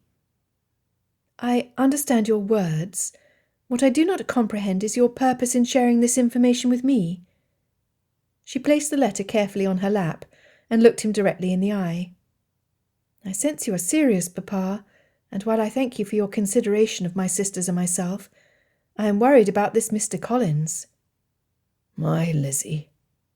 Her father motioned with his hand towards the folded parchment. "Please." Elizabeth looked down to find blocked letters pressed together so tightly that it was a challenge to decipher. Quickly scanning its contents, there were words, names, and phrases which stood out. In the first short paragraph, the word entail had been mentioned 5 times.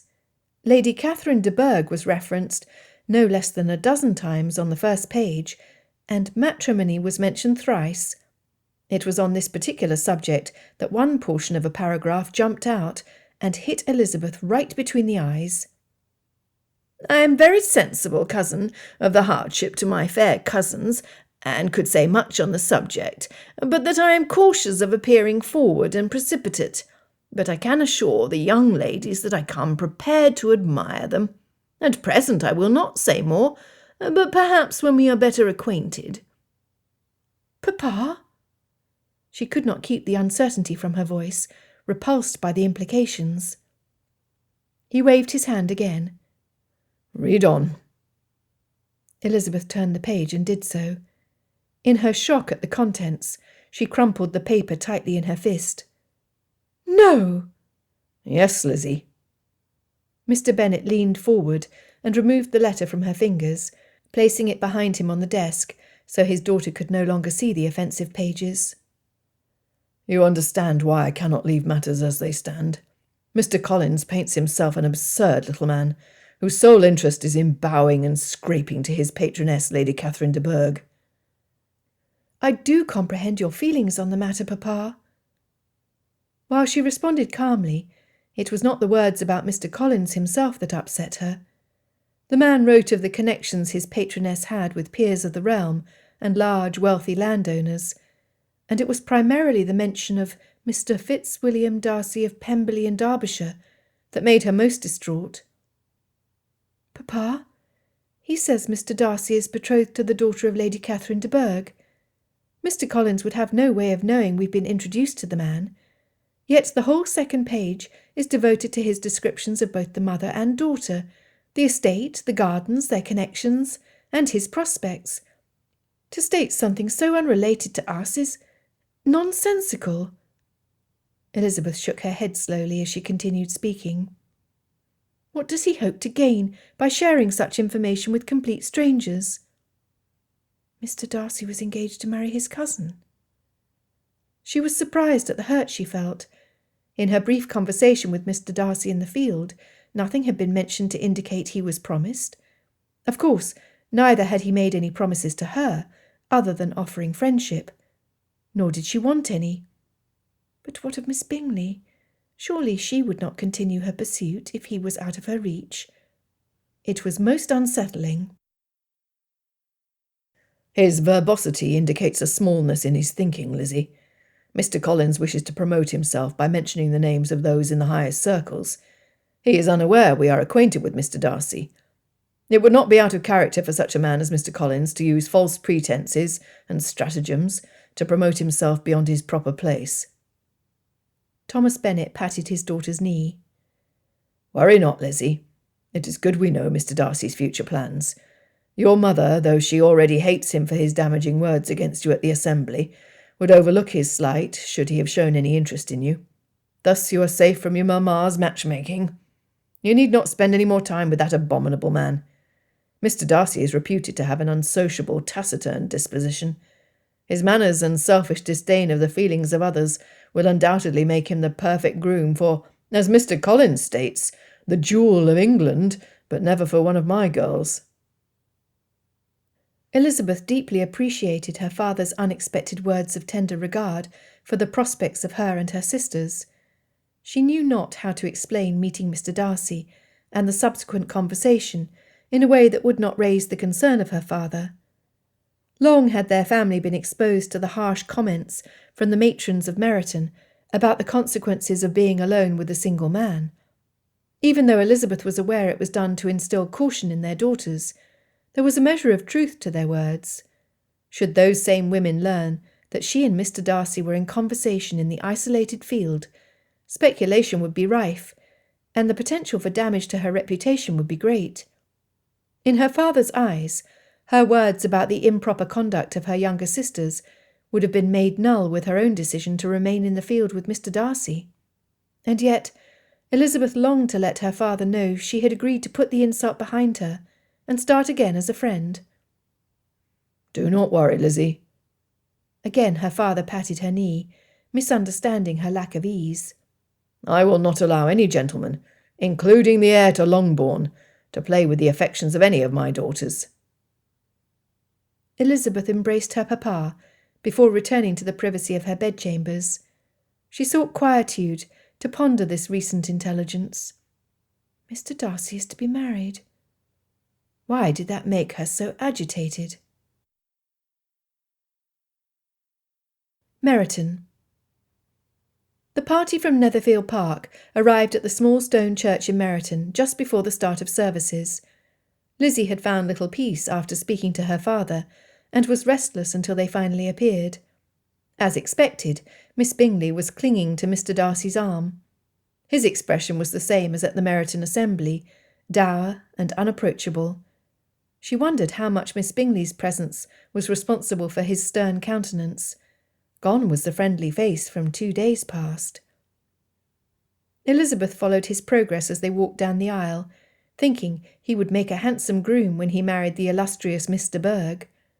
Would he be elegantly dressed, primarily in dark colours, as she realised was his custom? Would he look back at the doorway in eager anticipation as he awaited his bride? Would he speak his vows to love and cherish his wife with truth in his heart? A sharp pang cut deep in her chest at the thought. "Stop it, Lizzie." She directed her gaze to the lectern. Elizabeth was determined not to let the turmoil of the morning affect her worship. She would think on the changes her father would be making within the family. That should lighten her heart. Elizabeth bowed her head, but the words of the prayer were like distant drums beating an indistinct call. Still, Elizabeth's mind would not stop mulling the events of the past 8 days. Mr. Bingley had arrived in Hertfordshire on Michaelmas. He and his friends and family had been in residence only 3 days when they came to the Assembly. During the next 5 days, Elizabeth had felt the height of pleasure at seeing Mr. Bingley's attention to her dearest sister. She glanced up and found Bingley's eyes staring in rapt attention to the woman sitting on Elizabeth's right side. How could she not smile at that devotion? Elizabeth had also felt a depth of anger and hurt she was unaware resided in her heart. She had long prided herself on her strength of character. These interactions with Mr. Darcy had caused her to question her own disposition. Her eyes moved to Mr. Darcy, only to find him staring back. Was it in disapproval? Then she perceived a slight smile. Elizabeth looked at her hands twisting in her lap. What does he mean by it? She decided that the best means of protecting her heart was to ignore him. Easier said than done. Darcy was entirely unaware of the turmoil in Elizabeth's mind. He only noticed what he assumed was reverence for her surroundings. It was a quality Elizabeth would share with Georgiana. They have so much in common. Darcy forgot to maintain his mask of studied indifference as he watched the second Miss Bennet. His mind was diverted from the sermon, and he realised his cousin sitting next to him was aware of his distraction. She is beautiful, is she not? Richard had leaned over, whispering so only Darcy could hear. He thought. Lovely. The rich baritone of Darcy's softened voice resonated so Caroline, who was seated to his right, heard. In response, she sat taller in her seat and leaned into his side. It was a bold move, but she felt he had invited it with his observation. He thought her lovely. Caroline smiled. Eliza Bennet had only served to make herself look uncouth at tea. Caroline wanted to laugh out loud at the irony. She had intended to lower Miss Elizabeth Bennet in Darcy's eyes, and yet, seemingly, Miss Elizabeth had done it to herself. Colonel Richard Fitzwilliam, because of the responsibilities of his office, did not attend services regularly. Nevertheless, he admitted, had he been as diverted as he was on this occasion, he would for a certainty attend more often. He caught the eye of Miss Lucas and winked. He wanted to rub his hands together in anticipation of sharing his observations with her. The Colonel longed to get her impressions and insight. If only the sermon would end. In the pew in front of the Lucas family, he counted the 6 females sitting next to the man he assumed was Mr. Bennet. Imagine 6 females in one house. It was no wonder the man rarely stirred from his book-room. He pondered the lengths he himself would go to in pursuit of some long-lasting peace and quiet. Richard almost chuckled aloud. It was, however, a poor sort of humour. Jane Bennet was the beauty, as Bingley claimed her to be. Her ethereal blonde locks were popular with the ton, though they were not the Colonel's preference. The middle Bennet daughter had her nose buried in the prayer book. Was she in need of spectacles? The 2 youngest were blatantly looking around the church to see who was looking back at them. Richard passed quickly from watching them, as he did not want them to think he had any interest. Even with her head bowed, Elizabeth radiated energy that drew Richard's attention, his curiosity and his admiration. He understood what had captured Darcy.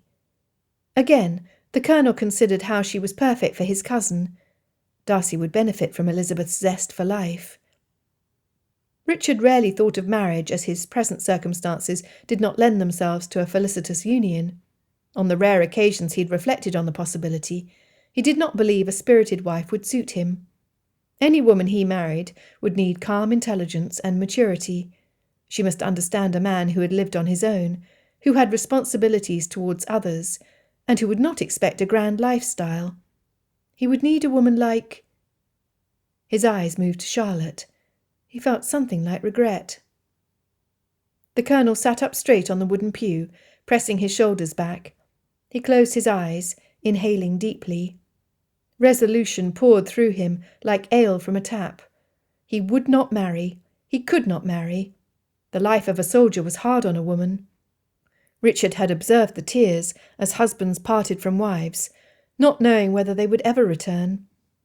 He had vowed early in his career never to cause a woman he admired that sort of anguish.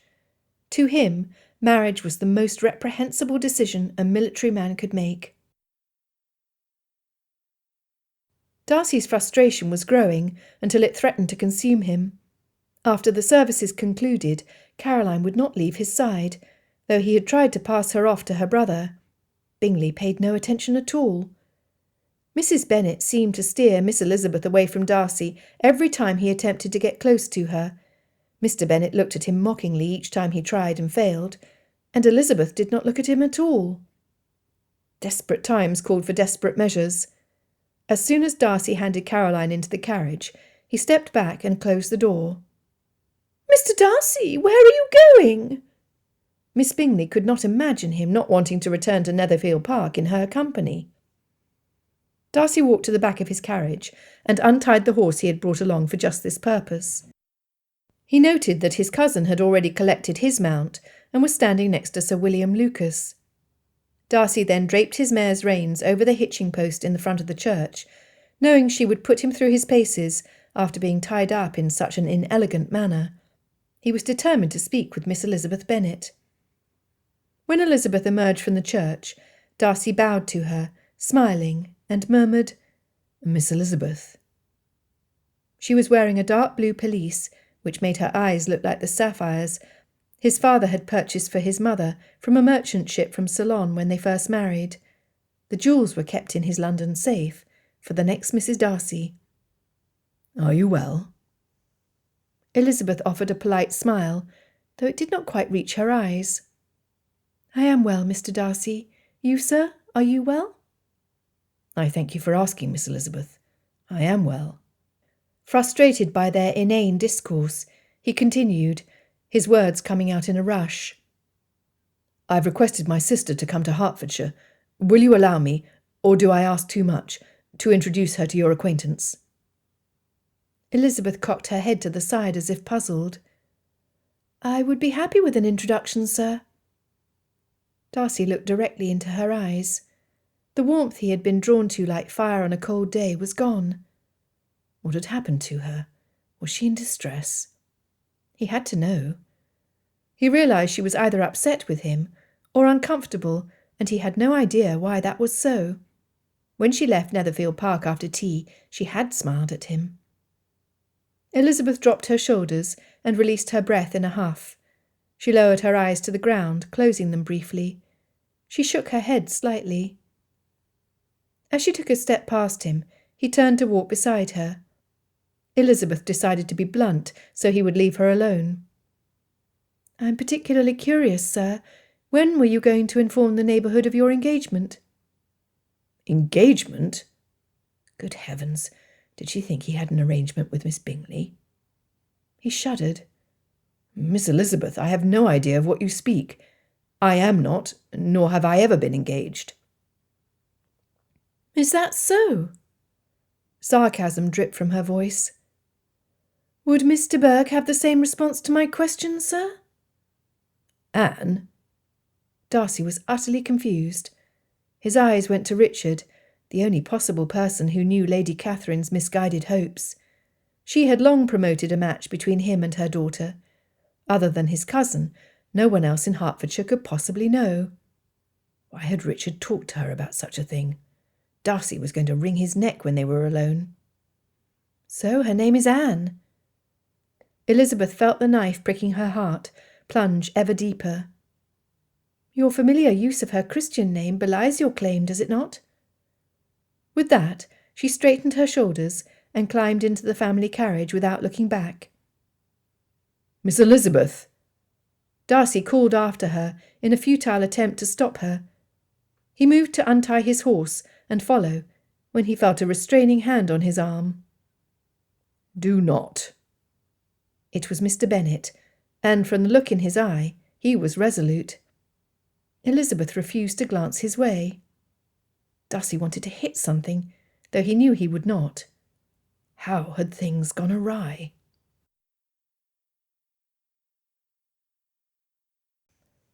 Chapter 10. Netherfield Park. "Pistols or swords, Richard?" Darcy was enraged. "Choose your second, Hurst or Bingley." He had waited hours for his unsuspecting cousin to return from Lucas Lodge. He could not begin to reason out why Richard had spoken without restraint. It was unlike him. Richard's visit to Miss Lucas's home had been pleasant. In hushed tones they had repeated conversations and shared their impressions. Her insight had given him much to think on. He was happy to count her as a friend. Darcy's anger after such a wonderful encounter was completely unexpected and unappreciated. Do be serious, Darcy. Richard put both hands up, his palms facing his cousin. He did not want to fight Darcy. They had not settled a difference with fisticuffs since their adolescent years. Richard stood his ground. In what manner do you believe I have wronged you? Darcy stood as stiff as a board, his large hands fisted at his sides. Miss Elizabeth was curious when I would let the good people of Meryton know I was off the marriage market. You proposed? Richard was stunned. Wait until he told Miss Lucas. You offered for Miss Elizabeth? The Colonel paused in thought, pondering why Darcy was so livid. I would think it a fair question, then. Have you not spoken to her father? Is that what is holding you back? Darcy was unable to keep his voice down. In 3 strides, he was nose to nose with his cousin. His words were clipped. As I told Miss Elizabeth, I am not engaged. You are not? Richard shook his head. Then in heaven's name, why does she believe you to be betrothed? Because, Richard, you told her I was to marry Anne. Darcy had leaned in even closer. Without thought, the Colonel took a step back. Cousin Anne? Anne de Bourgh? Richard brought his hand up to smooth the hair from his brow. How on earth did Miss Elizabeth hear about our cousin in Kent? And why would she believe you were to marry? It makes no sense, Darcy. Richard shook his head in disbelief. And why would you think I would speak of something so untrue to a young woman who is nearly a stranger to me? Darcy! For the first time since he stood in front of the church, Darcy began to doubt himself. Without realizing it, he ran his hand through his hair in a mirror image of what his cousin had just done. I do not know. Think, Darcy. This sounds like Lady Catherine speaking. But how? Darcy walked back to the fireplace, while Richard went to Bingley's brandy and poured 2 glasses. How did she know of Anne? I cannot imagine Miss Bingley saying anything to Miss Elizabeth. She's never been to Rosings. Neither has she been introduced to either Anne or Lady Catherine. She's the only one interested in driving Miss Elizabeth away, yet she could not know anything of our aunt's desires.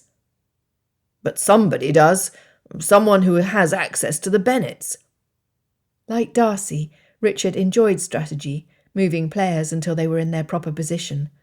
Something was out of alignment. He looked up at his cousin. There is only one way you will know for certain, my friend. You will need to ask the lady. The matter had appeared cut and dried before Richard walked into the room. Now the field was muddy. Darcy looked at the mantel clock, and he had enough daylight left to ride to Longbourn and back. A moment, if you please. Richard's plea stopped him in his tracks, though he was now impatient to be on his way. This is a good time to mention a decided lack in your conduct, Darcy. What? It was the last thing he expected to hear from his cousin. I was raised a gentleman where honour and duty pulse through my blood. Are you implying I am less than what I should be? Darcy could feel his anger surging into his chest. Blowing air out his nostrils like a recalcitrant bull, he stood his ground. Richard chuckled, but it was not a happy sound. He slowly lifted his brow until he had his cousin's full attention.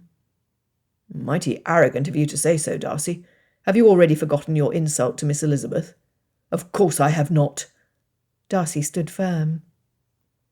Since that night I have striven to make reparation to Miss Elizabeth. If this is the matter you are thinking to castigate me with, you had best refrain. If there is another matter where you find me lacking, tell me now. Neither cousin would break eye contact. Just speak, Richard, I am in a hurry.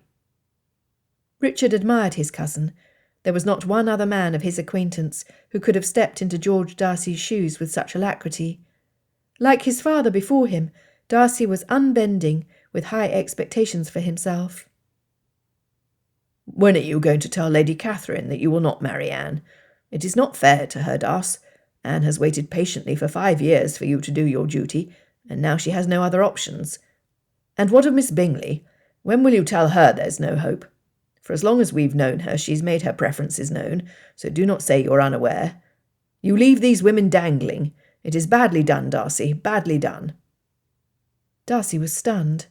But Richard was right. Every single word rang true. Darcy backed up until the back of his legs hit a chair, and he sank down into its comforting cushions. He knew not what to say. Until arriving in Hertfordshire, he had been confident in the correctness of his actions and attitude. Daily, he was learning unpalatable truths about himself.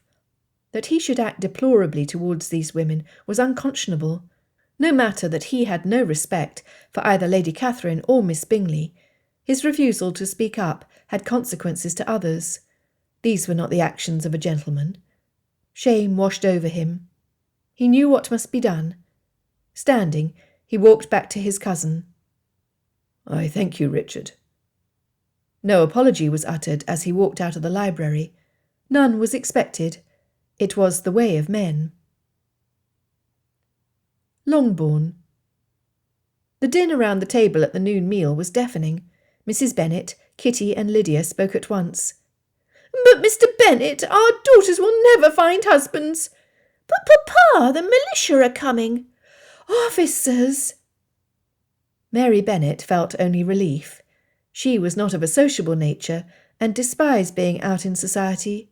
Her father's declaration that the two younger girls were to remain home and no longer participate in public assemblies pleased her greatly. Mary had been given the gift of choice. Her father had left it to her discretion whether she wanted to participate in gatherings. Elizabeth and Jane were pleasantly surprised. It lightened Elizabeth's heart to know that finally her beloved papa would put his family ahead of his own desires. "But, Mr. Bennet, when you are gone we will be thrown out into the hedgerows by your heir before you are even cold in the ground.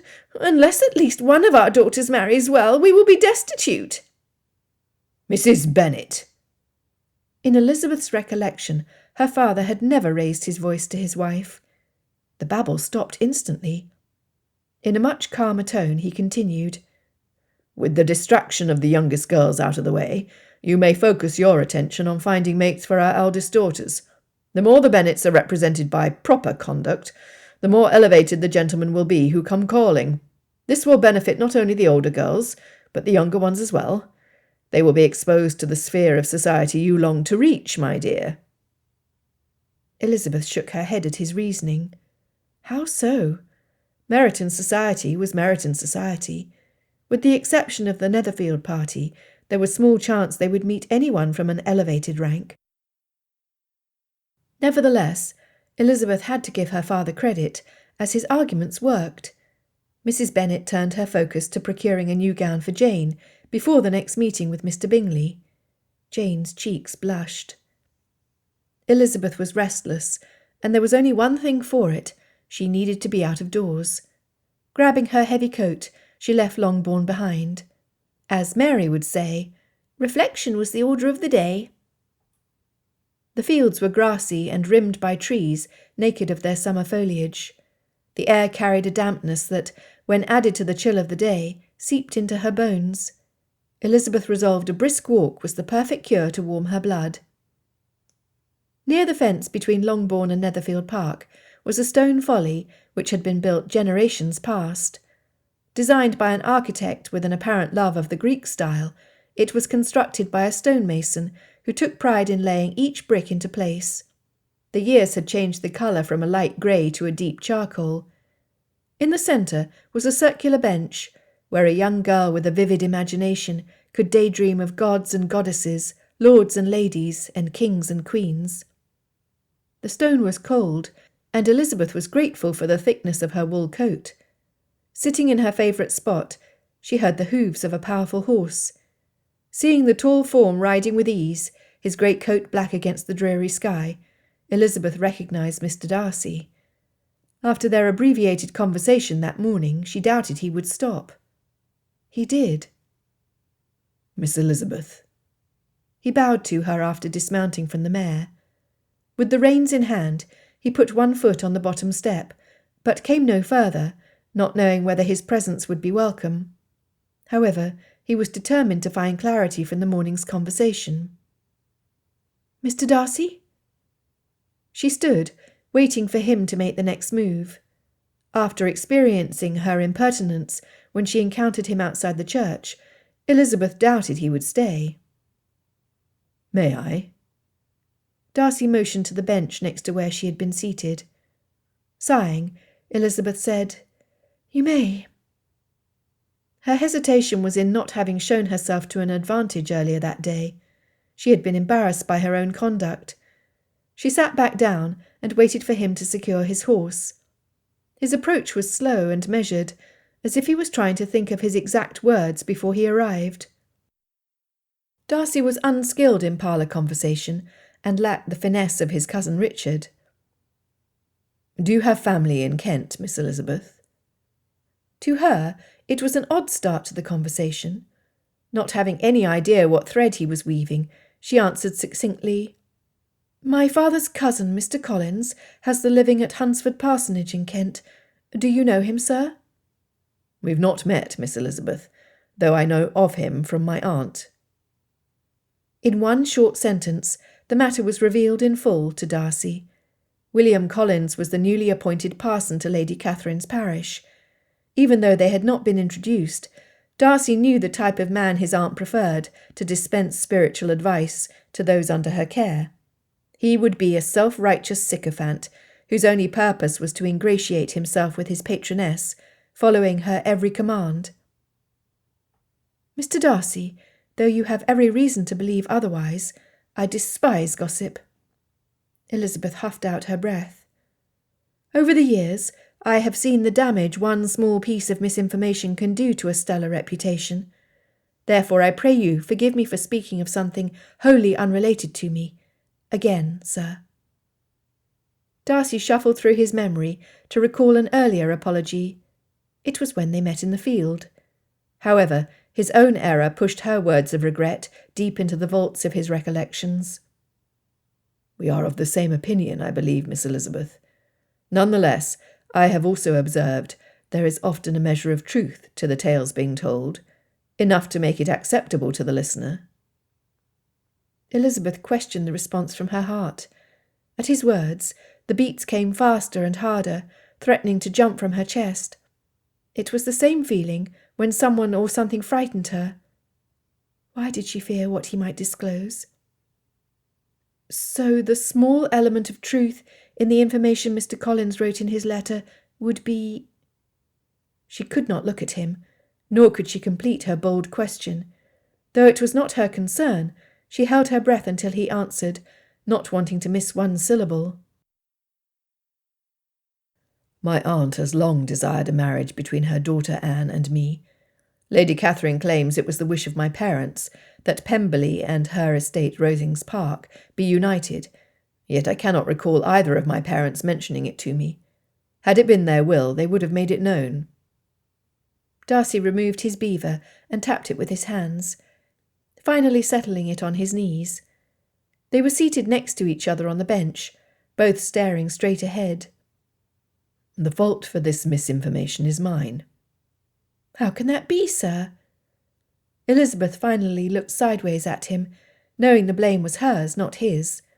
That he would take responsibility caused her to realise she had misjudged him yet again. "My cousin reminded me that I have let this go too long, Miss Elizabeth.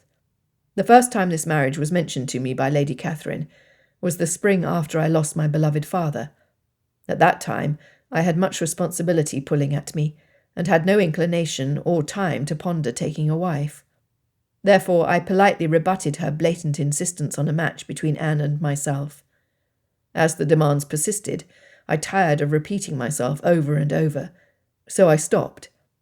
Since then, each time my aunt has commanded I bend to her purpose and acquiesce to her will, I have disregarded her comments without reply." Darcy stood and walked 2 paces away, his back to her. "Please accept my apologies for shirking my duties, which led to our present difficulties and confusion. I am not engaged to marry my cousin Anne de Bourgh, nor will I ever be." Elizabeth could not prevent the emotion that burst from her. "You take too much upon yourself, sir." At that he turned. "Whether the information was true or not, I had no business propagating the story, even if only to you. I am appalled at my own bad behaviour." Pray do not feel that way." Darcy sat back down beside her. "No matter the direction from which you look at this situation, it will always come back to my own poor decision at the source." Elizabeth slowly shook her head. "Mr. Darcy, I have hardly known myself this past week." When he started to speak, she raised her hand to stop him. "Please allow me, sir." At his nod, she continued. "My father has long favoured me above my sisters. I allowed his kindness and his words to influence my opinion of my own character. I considered myself to be the most sensible of all the Bennet females." This time it was Elizabeth who stood and walked away, though she did face him before she spoke again. "I condemned you after the Meryton Assembly for your arrogance and disdain for others. Nevertheless, did I not exhibit those same qualities in my opinion of you, sir? Hardly sensible at all." Elizabeth took one step closer to him. "Only to you will I admit that I still feel the sting of your words from that night. Yes, I have endeavoured to forgive and forget, though my mind keeps each word intact and easily retrieved." She took one more step towards the man who had turned her world upside down. "I am sorely in need of improvement. I find I do not like myself much at all, Mr. Darcy."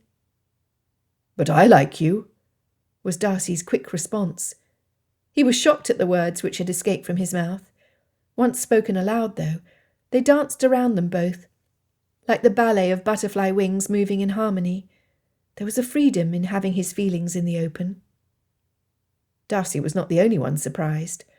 Elizabeth's eyes widened as a blush started the journey from her neck to her cheeks. "I do not mean to make you uncomfortable, Miss Elizabeth." Darcy stood again, this time twisting his hat around and around. "Because I have been busy with estate matters and caring for my sister, I find I am left with little experience of how to speak around a lady I admire. When I am not in your company, I think of all the things I wish I had said. This is novel for me. I have not had a woman friend before." "We are not unlike in this, sir." Elizabeth walked over to stand in front of him. "My life in Hertfordshire has not put me in company with many gentlemen, other than the ones I grew up knowing. I find my own experience for having this sort of association is as limited as yours." At the same time, they both walked back to the bench and sat, each still looking forward. The idea of having a friendship appealed to Darcy. Unbeknownst to him, it appealed to Elizabeth as well. "Miss Elizabeth, when the Colonel spoke to me about my neglect in setting things straight, it was painful to realise how far I had fallen short of how I was raised. However, because I value my cousin highly, his words, though they were not what I desired to hear, will do nothing to damage the camaraderie between him and myself." He glanced over at her. "When he sees that I have accepted his counsel and acted upon it, he will know that I value him." He hesitated before he continued. "Miss Elizabeth, to be friends, we need to act in the same manner with each other. We should not hesitate to express concerns, even if they should cause a sting, as you mentioned earlier." "I see the wisdom of your counsel, Mr. Darcy." She smiled. "It is the same way with my sisters. There are many disagreements, almost daily. Yet, even though we freely express our displeasure with each other, with the exception of Jane, of course, as she could do nothing to displease any soul, we love each other dearly." Darcy's breath quickened. She speaks of love. If it was not unmanly, he would have sighed.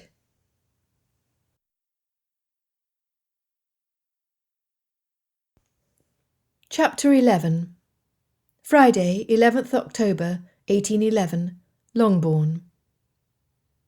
During the whole of the next week, the Bingleys, Darcy and the Colonel spent much time with the two eldest Bennets and their parents. Charlotte Lucas was almost always included. Overall, it was a merry bunch. As soon as they would arrive in each other's houses, Bingley quickly moved to Miss Bennet, like a magnet drawn to iron. If Miss Lucas was visiting, the Colonel would seek her out, and they would immediately put their heads together in conversation. Darcy would wander towards Miss Elizabeth. Mrs. Bennet caught Elizabeth as she entered the drawing-room to welcome the guests when they arrived. "Lizzie, you are doing a fine deed by your sister." "How is that, mamma?" "By keeping that abominable Mr. Darcy occupied, you are allowing Mr. Bingley to concentrate on your sister." Mrs. Bennet patted her daughter on the shoulder. "Oh, I know what you're up to, Lizzie. You cannot fool me." "Mamma, Mrs. Bennet tapped her daughter lightly on the chin. "No, you cannot fool me." She walked to the entrance hall to make sure all was ready for their guests. Mrs. Bennet had to admit that it was much less work to have only Jane and Elizabeth to fuss over. Possibly Mr. Bennet was in the right after all. How peculiar.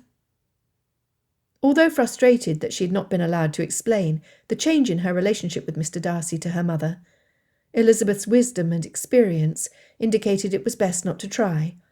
Her mother had already drawn her own conclusion about the matter, and her propensity to hang on to her opinions, even if they erred, was legendary.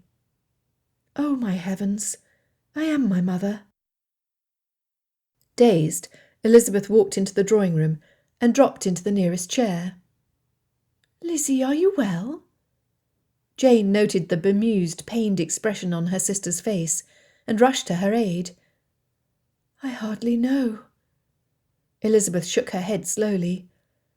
How could she have been so blind, and so judgmental of faults when hers were the very ones she disdained in others?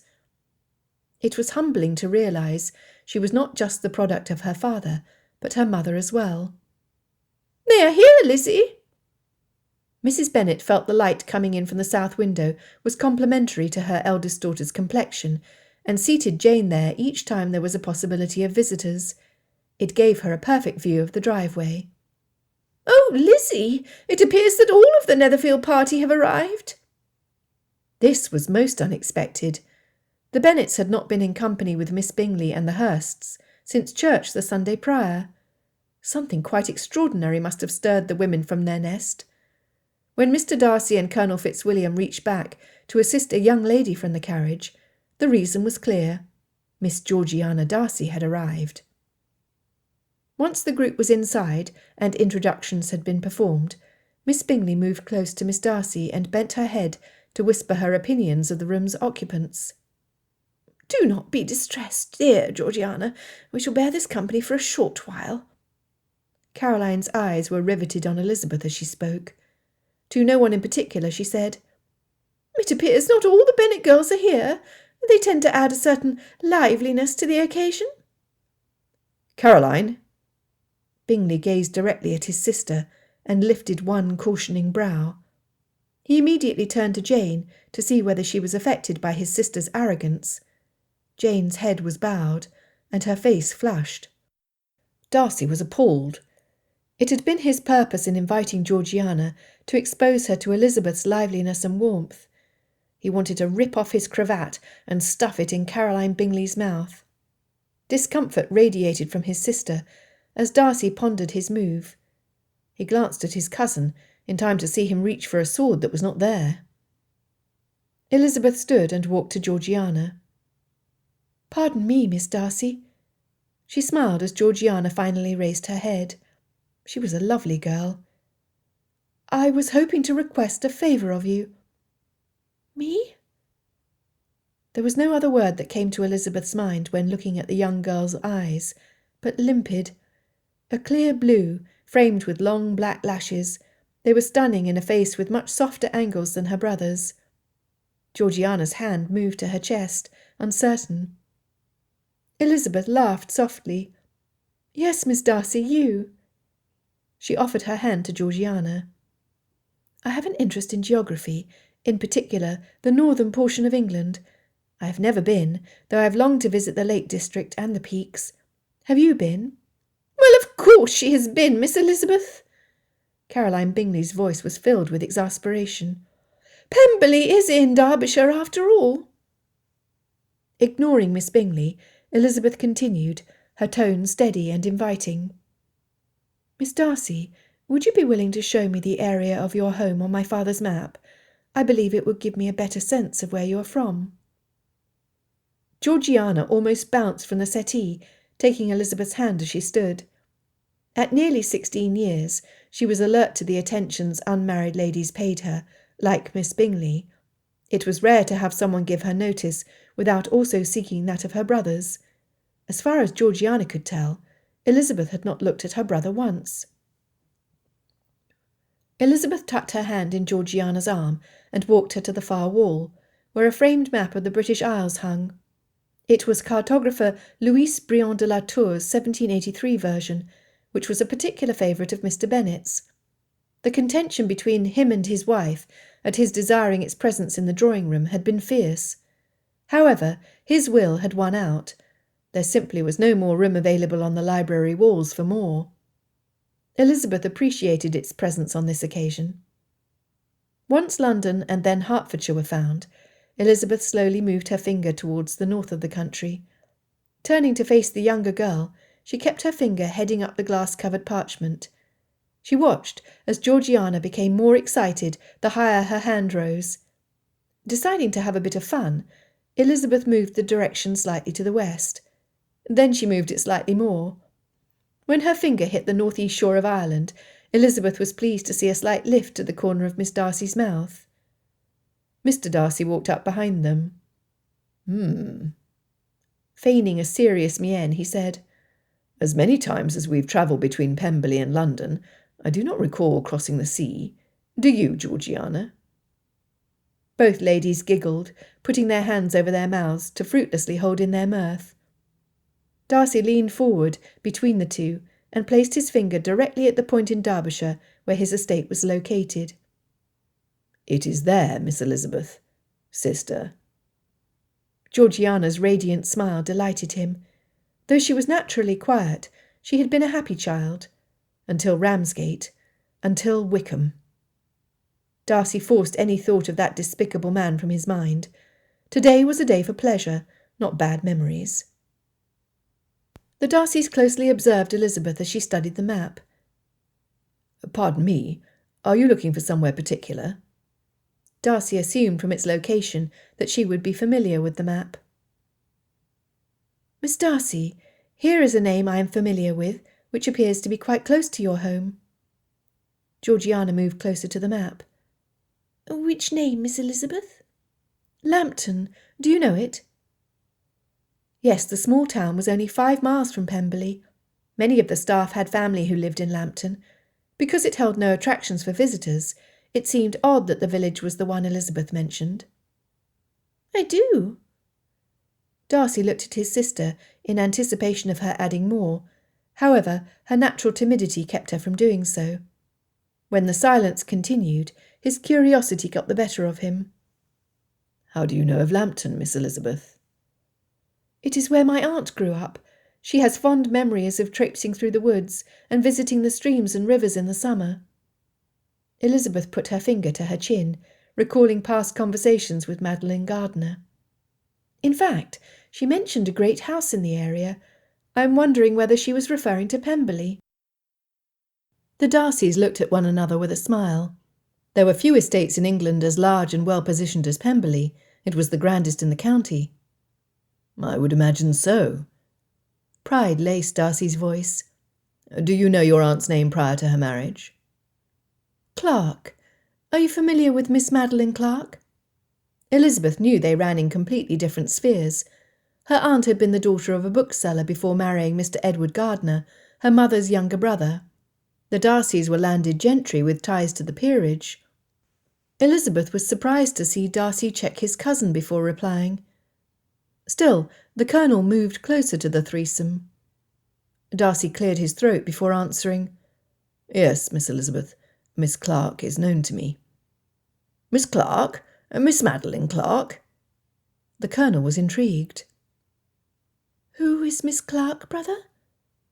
The reactions of both men raised the curiosity in both ladies. "How did you come to know her?" "Yes, cousin, I would deeply appreciate being reminded of how you came to know her." The Colonel rocked back on his heels, grinning from ear to ear. Before he could stop himself, Darcy ran his hands through his hair. He wanted to wring his cousin's neck, a feeling he suffered quite regularly of late. Darcy noted the anticipation on Georgiana's face, and closed his eyes, sighing. Seeing he had the attention of the whole room, he released his breath and began his tale. Richard would pay later. It was summer, 20 years past, when Richard and his older brother were visiting Pemberley. Derbyshire summers are normally not as warm as they are in Hertfordshire. That August the sun was blistering hot. Whilst our parents relaxed in the coolness of the pavilion in the shade of the trees on the south lawn, the three of us boys, along with a childhood companion, decided to swim in the river to cool off. Of the four of us, I was the youngest and the smallest. I was desperate to prove I was as strong as the others. In addition, I longed to be as honourable as my father. He paused. We came upon your aunt, a young woman of 8 and 10, in some distress. Darcy considered how much to mention in mixed company. Miss Clark's clothes had been torn, and it was his first sight of a woman's bare feet. Apparently she'd tripped over an obstacle on the trail and twisted her ankle. All of us young boys thought Miss Clark the most beautiful woman, and felt it incumbent to be of service. Elizabeth smiled in delight. It was you! You were the boy who offered to carry her home. Darcy blushed. I was. But, brother, it is 5 miles from Pemberley Woods to Lambton, and you were but 8 years old. Yes, Georgiana, I am aware. Everyone laughed. The tops of his ears turned bright red. I had hoped your aunt would keep the tale to herself. Elizabeth was touched by the thought of this chivalrous little boy. Rest assured, Mr. Darcy, that my aunt took your offer most seriously. She told us that story as one of her most cherished memories. Even Mrs. Bennet had been impressed with the story when she first heard it from Madeline. Mr. Darcy, is it true you brought a white horse to carry her home? Mrs. Bennet may have been the fiercest of matchmakers for her daughters, for her own interest, but she was also a romantic at heart. Imagine that! Elizabeth continued. My aunt called you her knight, sir. The Colonel added, We called Darcy Sir Knight until he grew into his height. Now we only call him that out of his hearing. Thank you for that, Richard. Darcy could not recall when his chagrin was so acute. He wished the tale unshared, until he looked at the faces of the women. Even Miss Bingley had a bemused expression on her face. Elizabeth's eyes were wistful and bright. Had he known the story would have had this effect, he would have told her the first night they'd met. If only he had, instead of the insult. Surprisingly, Georgiana spoke to the attention of all in the room. Mr. Clark keeps a tin of sweet peppermint candies under the counter, Miss Elizabeth. When I was younger, I would beg my father or William to take me to the bookshop. Mr. Clark always managed to secretly give me one piece of candy, which I would tuck in my mouth to suck on slowly. At her brother's chuckle, she admitted, I imagine it was not really a secret, was it? The candy was fairly large, and I would have a lump in my cheek, would I not? They all laughed with Miss Darcy. Miss Darcy? Caroline chirped from her position on the settee. Had she realised her voice was as shrill as Mrs. Bennet's, she would have been horrified. Unaware, she continued, I am certain you would not do the same now that you have grown into an accomplished young woman. It would be beyond you to ever do anything improper to call attention to yourself. Caroline looked directly at Elizabeth. That would be left for those who were not raised and instructed as you were. The cut was meant for the second Bennet daughter. However, Caroline's words reminded Georgiana Darcy that she was not above reproach. Georgiana's guilt over her misjudgment with George Wickham was yet a fresh wound. In a moment, her joy of the afternoon diminished. Should a hint of the Ramsgate incident become public, it would ruin Georgiana's prospects and bring shame on the Darcy name. The Darcys and the Colonel felt like they were always walking a narrow ledge to potential disaster. The change in their mood was felt as if a brisk wind had snuck into the room. Elizabeth, though curious to its cause, rushed to bring Miss Darcy relief, for the men were reacting to her changed mood. Miss Darcy, do you enjoy riding? Georgiana did not raise her head, and mumbled to the floor. I have in the past loved to race over the fields at Pemberley. I rarely ride in London." Mrs. Bennet and Jane were curious. They well knew Elizabeth's fear of horses. Even Mr. Darcy had witnessed Elizabeth's hesitation around his mare, though he realised any intelligent being would treat Katharina the same. "To tell the truth, Miss Darcy, I am afraid of the beasts. I prefer walking on my 2 legs rather than riding on the 4 of theirs." Elizabeth spied a small smile beginning to appear at Georgiana's mouth. "Nonetheless, during the past few days, I have been attempting to compose an ode to an unseated rider. I am unfamiliar with equestrian terms, and thought you might be able to assist me." Colonel Fitzwilliam saw the flame in Darcy's face, and knew his conjecture as to the mud-covered clothing was proven true. Miss Elizabeth had witnessed the rare event of his falling off that miserable mare. Richard could not contain his laughter. Oh, this was too good. He could not wait to reveal all to Miss Lucas. Netherfield Park. Later that night, Darcy had anticipated that his sister needed a break from the fawning attentions of Miss Bingley and Mrs. Hurst, and invited Georgiana into the library for some privacy. Richard was still visiting the Lucas family, so they were alone. "Georgiana, what do you think of Hertfordshire?" What he wanted to ask was how she viewed Elizabeth. Did she find her as appealing as he did? "I have already found much pleasure here, William."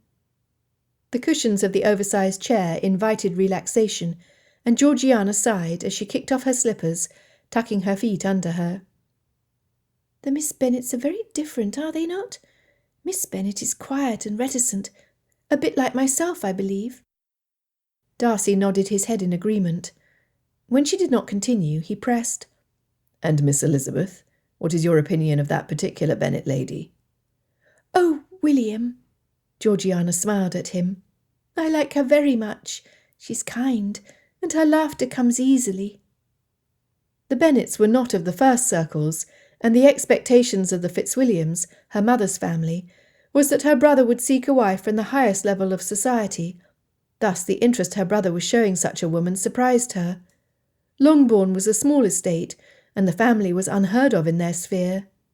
However, Elizabeth had made her brother laugh, and Georgiana could not recall the last time he had done so in company. "She does not seem intimidated by you, brother." Darcy snorted, scoffing at her remark. "Intimidated? Not hardly." Then he smiled. "Sister dear, my position, my wealth and my property mean nothing to her. From the first moment I noticed Miss Elizabeth, I knew she would not be a woman easily won." He bowed his head in shame, looking away from his sister into the flames of the fireplace. "I behaved abominably, Georgiana. Without thinking, I said horrid things, which offended her greatly, and made me look mean-spirited." She started to defend him, as he had only ever shown her kindness. "No, sister, I speak the truth." He walked back and sat in the chair facing her. "I am only now beginning to repair the damage my words caused." "I find that hard to believe of you." He looked up at his sister and sighed. "Thank you for that, dearest." "Then we will work together, brother. She shall see the good man you truly are, and by the time we are gone from Hertfordshire, I may have a new friend, a true friend." They were both surprised when the door to the library burst open. In strode the Colonel, his face and countenance cloaked in anger. His words brought trepidation to them all. "Wickham is here."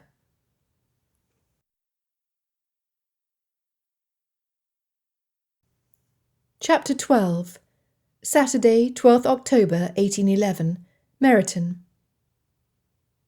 Elizabeth sat on the wooden bench outside the bookshop, waiting for Mr. Hill, Longbourn's long-time jack-of-all-trades, to return with the waggon containing the kitchen supplies.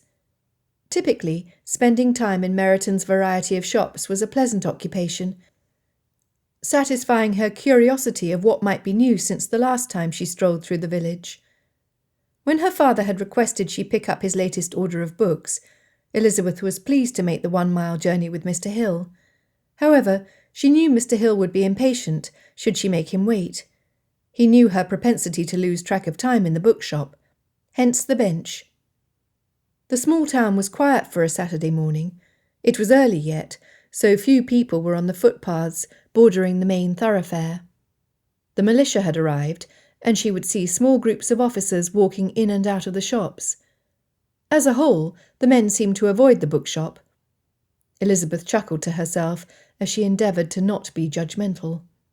A slight breeze had picked up in the minute she'd been seated outside, and bits and pieces of conversations floated her way. She had a choice. Propriety demanded she not eavesdrop on the two men standing just around the corner from her. However, the mention of a particular young lady of gentle birth by an unrecognisable male voice caught her attention. Chills moved up her arms as one word added to the next. She leaned closer to the conversation. "I never should have listened to you, Denny. The militia is not for me. We've been here a day and night, and I've yet to have a pretty face giving me the welcome I deserve. Had her brother not intervened, I would have been set for life as the husband of Georgiana Darcy. I had 30,000 reasons for making her my wife." The man's frustration could be heard in his tone. "Meryton is no Ramsgate or Pemberley. I regret enlisting already." "Wickham, you've been a lieutenant for less than one sennight. The life is not so bad," replied the second man. "Besides, what makes you think the sister of a gentleman would welcome your attentions?" "Because, Denny, I was raised as the godson of Mr. Darcy. I was good as family. I deserve the life of a gentleman because I was raised to be one. This life," his voice became laced with derision, "is not for me. Make my excuses to Colonel Forster. I'm off to find Georgiana to claim her for my own, her and her dowry." Their footsteps could be heard clearly as they tromped through the fallen leaves on the pathway to the back of the bookshop. Before she could decide what to do, she heard the creaking of leather harnesses and wagon wheels as Mr. Hill guided the horses to a stop in front of Elizabeth. She peered down the alley as she walked to the edge of the footpath and saw the backs of two officers dressed in red. The one was a tall man with a blonde queue. The other was short and stocky with brown hair. Elizabeth watched them until she could see them no more, determined to impress any information she could into her memory. Climbing up into the wagon, she wished Mr. Hill to move faster, to no avail. By the time she arrived at Longbourn, though, she knew her course of action. Mr. Thomas Bennet was already regretting his decision to restrict Kitty and Lydia to the house. They showed no interest in any occupation he recommended. Neither did his wife. Yet, for the first time in their 24 years of marriage, the couple appeared to be working together towards a common goal. Thus, when Elizabeth related the details of the overheard conversation and slander against Miss Darcy, he took it more seriously than he might have before. He knew how such speech could affect the good name of his daughters, should it be bandied about. He shuddered to realise how uncontrolled Lydia was, and how Kitty followed the lead of his youngest child. "Write it down, Lizzie, all of it." Mr. Bennet moved from the back of the desk and invited his daughter to sit. He paced the small confines of his study while she wrote. As she finished the page, he sanded and folded it. When the missive was complete, he dripped hot wax to seal the document and impressed the Bennet family crest on the back of the letter. She had carefully crafted the missive. It was not her opinion of the conversation which mattered, only the actual words spoken, and as succinct a description of the men as she could recall. Poor Miss Darcy! If this information was made public, it would destroy the young girl. What a brutal reminder of how fragile a young lady's reputation truly was in society. Her father had called for his horse. He walked out and left her in the study without a word. There needed to be no warning, no caution to keep the shocking tale to themselves. Elizabeth's report of the conversation between two officers added weight to his decision to protect his youngest from themselves by keeping them home. Elizabeth prayed her father would not be too late, and Mr. Darcy and Colonel Fitzwilliam would be able to protect Miss Darcy. Netherfield Park. "Mr. Darcy, if you please." Mr. Bennet handed his hat, coat and gloves to Bingley's butler. He was directed to the front drawing-room to wait. It was not long before the man returned, indicating he should follow him down the great hallway. Darcy and the Colonel had met Mr. Bennet on one of their visits to Longbourn. However, neither knew the gentleman beyond the introduction. Like Darcy, Mr. Bennet isolated himself during social gatherings. Thus it was a surprise when they received him in Bingley's study. Since Colonel Fitzwilliam had spotted Wickham the night before, the men had been closeted in the room, reviewing the plan of action to protect their ward. Georgiana was confined to Netherfield until they left in the morning. The cousins had spent the morning debating whether to send Georgiana to London or Pemberley. They both had strong opinions about what it would take to protect her and who had the priority in seeing to Wickham's immediate future. Darcy got straight to the point when Mr. Bennet politely refused an offer of refreshment or a seat. "Mr. Bennet, how may we help you?" Without a word, Thomas Bennet took the letter from his pocket and handed it to Darcy. Fitzwilliam Darcy recognised that a woman's hand had written the letter. Elizabeth. His imagination took flight. Had they been seen together at the Folly? If her father was delivering the missive by hand, it could only be bad news. He read quickly and passed the letter to the Colonel.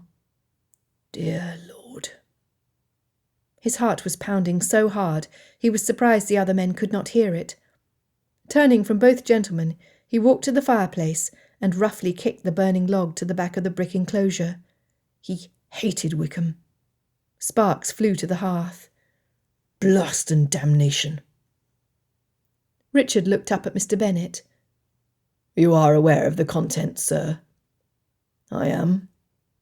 Mr. Bennet could see the anger simmering in both men. "Pray be aware, gentlemen, that no one in my household other than Lizzie was witness to this. You can depend on her silence." "Of that we have no doubt." The Colonel's voice was calm, and he seemed unaffected, yet it took only a glance at his face to see the fierce determination in his eyes. "Darcy." The Colonel was not surprised when his cousin spun to face him. There was no resignation, no sorrow. His eyes were equally as determined. "Do what you must, Richard. I will not interfere this time." Without taking his leave, the Colonel moved quickly out of the room and called for his horse to be saddled as he ran up the stairs. He gave no consideration to Miss Bingley as she tried to garner his attention as he rushed by her. He spent no time in worrying about his young cousin, as he was confident Darcy would take care of her. For him, his attentions were all for Wickham. Only when he had the necessities crammed into his leather saddlebag did he spare a thought for all he wanted to share with Miss Lucas. He exhaled quickly through his teeth. The whistle bounced off each wall in his bedchamber. Mr. Darcy had not the words to express his appreciation for Miss Elizabeth's actions. Her quick thinking allowed them to take necessary action to staunch the gossip. He knew Richard would ride to Colonel Forster and confront Denny before he chased after Wickham.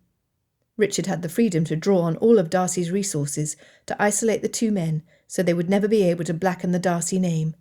Ever. "Mr. Bennet, please do be seated." Darcy's voice was firm, though cloaked in kindness.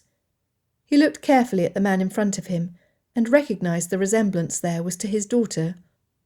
The older man's dark eyes refused to look away. Like his second child, he was not to be intimidated by Darcy's wealth or position, also very much like her. "I am indebted to you. Due to your quick action and the wisdom of Miss Elizabeth, we can protect my sister as best as we can. You have my sincerest thanks." "What shall you do, sir?" Thomas Bennet was flabbergasted to see a calmness in the younger man. He had no doubt of the turmoil which would rule his household if one of his daughters was threatened. Mrs. Bennet would have a case of nerves. His silly daughters would fret and grumble and gossip. Jane would try to minimise any wrongdoing. And Lizzie would have lightning bolts shooting from her eyes. "Mr. Bennet, in the past week I had opportunity to speak with Miss Elizabeth about the propensity for gossip to have some foundation in truth, even if it was only a small morsel. I can only imagine how that conversation might have taken place," Mr. Bennet murmured. "Sir, you have young daughters. You must feel the danger here." Darcy took the seat across from him. "Georgiana has been more of a daughter to me than a sister these past 5 years. Like you, I would do anything to protect her. This past summer, Mr. Wickham endeavoured to encroach upon my sister, whose heart had retained pleasant memories of him from when she was a child. After I was made aware of his attempt to coerce her into an elopement for the sole purpose of gaining control of her fortune, I confronted him with the consequences of his actions. Wickham has a long history of benefiting from my desire to protect my good father from finding out that his godson was a reprobate. Darcy sighed. Therefore Wickham did not fear me. He does, however, fear the Colonel. Darcy stood to pour them both a brandy. When I first informed Richard of the events at Ramsgate, my cousin and I developed a strategy should he ever try to impose upon Georgiana again. It is this plan which will be put into action. Mr. Bennet's curiosity could not be tamped down. He suspected his two youngest may yet cause him difficulty. They had had years to practice their little rebellions, and soon would have it down to a fine art if he did not curtail them. What, pray, is this plan, sir? Darcy drank from his glass. The Colonel will hunt down Wickham, whereupon he will be sequestered until passage can be obtained for Australia. I have purchased his mountain of debts, which will guarantee Wickham's cooperation. If he does not choose to travel willingly, his only other option is debtor's prison, where he will reside for the rest of his pathetic life. And if he does not cooperate? Mr. Bennet was sceptical of Darcy's confidence. I should think he will. George Wickham's greatest consideration has always been his own comfort and advantage. If not, he will die. Thomas Bennet was appalled. He knew little of the man in front of him, and even less of the Colonel. Certainly, he had heard how Darcy had abominably insulted his favourite daughter. It had set Thomas Bennet against him. He owed Darcy only the general consideration from one gentleman to another. It was his Lizzie who had stirred him from Longbourn's library. She, the victim of this man's hateful words, had insisted they act with rapidity. This spoke more of his daughter's kind heart than the man's in front of him.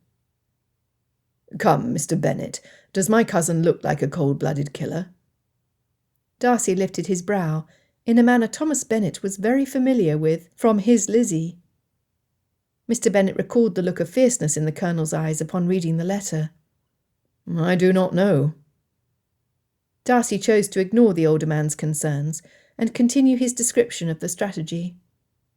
Should it become necessary, I will immediately have a warning posted in the newspapers, telling the good people of England that Mr. George Wickham, also known as Lieutenant Wickham, has not only deserted his post in the militia during times of war, but also, in an effort to protect himself from collectors of debts of honour and funds owed to many businesses, attempted to extort money from several gentlemen by attempting to damage the innocent female members of their family by starting false, scandalous rumours. He is not to be trusted or believed, but rather turned over to the authorities for immediate transport to Marshalsea. Ah, a good plan, sir. Mr. Bennet considered Darcy's plan from all angles. In stating the information in such a way, no fingers would be pointed at any one particular young woman or family, no matter what Wickham said. If he should then disparage Miss Darcy, she would have the sympathy of the people rather than disdain. And this is our hope, sir. And your sister, how does she fare? Mr. Bennet recalled Miss Darcy was the same age as his youngest. Had this happened to Lydia, which was entirely possible if she'd been left free to roam in society, their whole family's future would be destroyed. His heart was affected for this young girl he barely knew. With 5 daughters, he comprehended how impressionable they could be at that age. As soon as she heard Wickham was in Hertfordshire, she locked herself in her room and will not answer to anyone. Both Richard and I have tried to no avail. Darcy emptied his glass and set it down on the small table between them. His disappointment and hurt that his sister would not allow him to provide succour was heartbreaking. As confident as I am about our plan, I am unsure how to help her. Might my Lizzie be of some assistance, or possibly Jane? The words were out before Thomas Bennet could draw them back. The burden of Miss Darcy's needs weighed heavier in his heart than the cold, calculating attitude of her brother. Kitty and Lydia, and possibly even Mary, may not have known how to act when under test, but his eldest daughters knew how to properly take care of themselves and others. He had every confidence that either one would draw Georgiana from her own tender reflections. Darcy pondered the suggestion. Miss Bennet's serenity might be the balm Georgiana needed. Miss Bennet's quiet attention to her family was to be admired. Yet the memories of Elizabeth reaching out to draw his sister into conversation, taking an interest in her, and acting to direct her away from Miss Bingley's acerbic tongue, appealed to him. When they had left Longbourn, Georgiana had commented that she had felt safe with Elizabeth. In any challenging situation, it was Elizabeth he wanted on his side. By his side. Darcy shook his head to dispel the thought. Miss Elizabeth was a friend and no more. She would be a friend to his sister as well. Sir, your offer is quite generous. I believe you to be correct that Miss Bennet and Miss Elizabeth would show Georgiana both kindness and a gentle hand to guide her past her current despair. Darcy looked the gentleman in the eye. He had nothing to hide. Had he and Elizabeth not progressed past their earlier misunderstanding, what he was considering would not have been possible. To his relief, he was grateful he had stepped outside his inclinations and talked to her. Actually talked. I believe the best course of action would be to take my sister back to London. There she can be protected. My staff knows Wickham. He would never be allowed close to her. Good. Mr. Darcy's concern for his sister was a blatant contrast to his callousness towards Lizzie. Mr. Bennet could not help but wonder if it was because he believed those in Meryton to be so far beneath him. And yet Darcy was staying in the home of a man with roots in trade. He was mystified by this young man's character. With your suggestion in mind, I would like Miss Elizabeth to travel with my sister. When Mr. Bennet started to protest, Darcy held up his hand to stop him. Not as a paid companion, sir, but as a friend. This was not what Thomas Bennet had in mind. He had hoped that an afternoon spent together would be enough, and the thought of his Lizzie travelling with both Darcys was unpalatable. Before he could express his concerns, Darcy continued, Sir, at the risk of importuning you, I would ask that you travel with us to town. In this way your daughter is protected, and you can become familiar with our household environment. Darcy appreciated that the man in front of him seemed to be giving consideration to the request. You could spend as much time in my townhouse's library as you would like, staying as long as you would prefer, whereupon I would return you and Miss Elizabeth in one of my carriages at your pleasure. Thomas Bennet was flummoxed. While the offer of the library was titillating, it was the inclusion of himself in the travelling party that had him confused.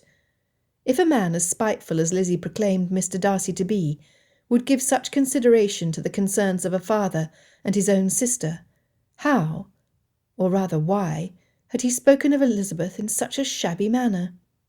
In every other respect, Darcy had acted the honourable gentleman. It made no sense. But the opportunity to be of assistance to young Miss Darcy, whom Lizzie seemed to be fond of, moved him. And yet his daughters must come first. My apologies, but I think not. Thomas Bennet stood to leave. Jane and Elizabeth shall be on their way soon to offer their assistance for your sister, and my carriage shall remain here until their afternoon visit is concluded, whereupon they will return to my house. He raised his brow and waited for Darcy to acknowledge his decision. When Darcy stood as well, Mr. Bennet added, Sir, there is no need to show me out. I know my way. Gathering the reins of his mount, he pondered his second daughter's reaction, realising that he had absolutely no idea how Lizzie would respond to Mr. Darcy's officious request. He sighed again.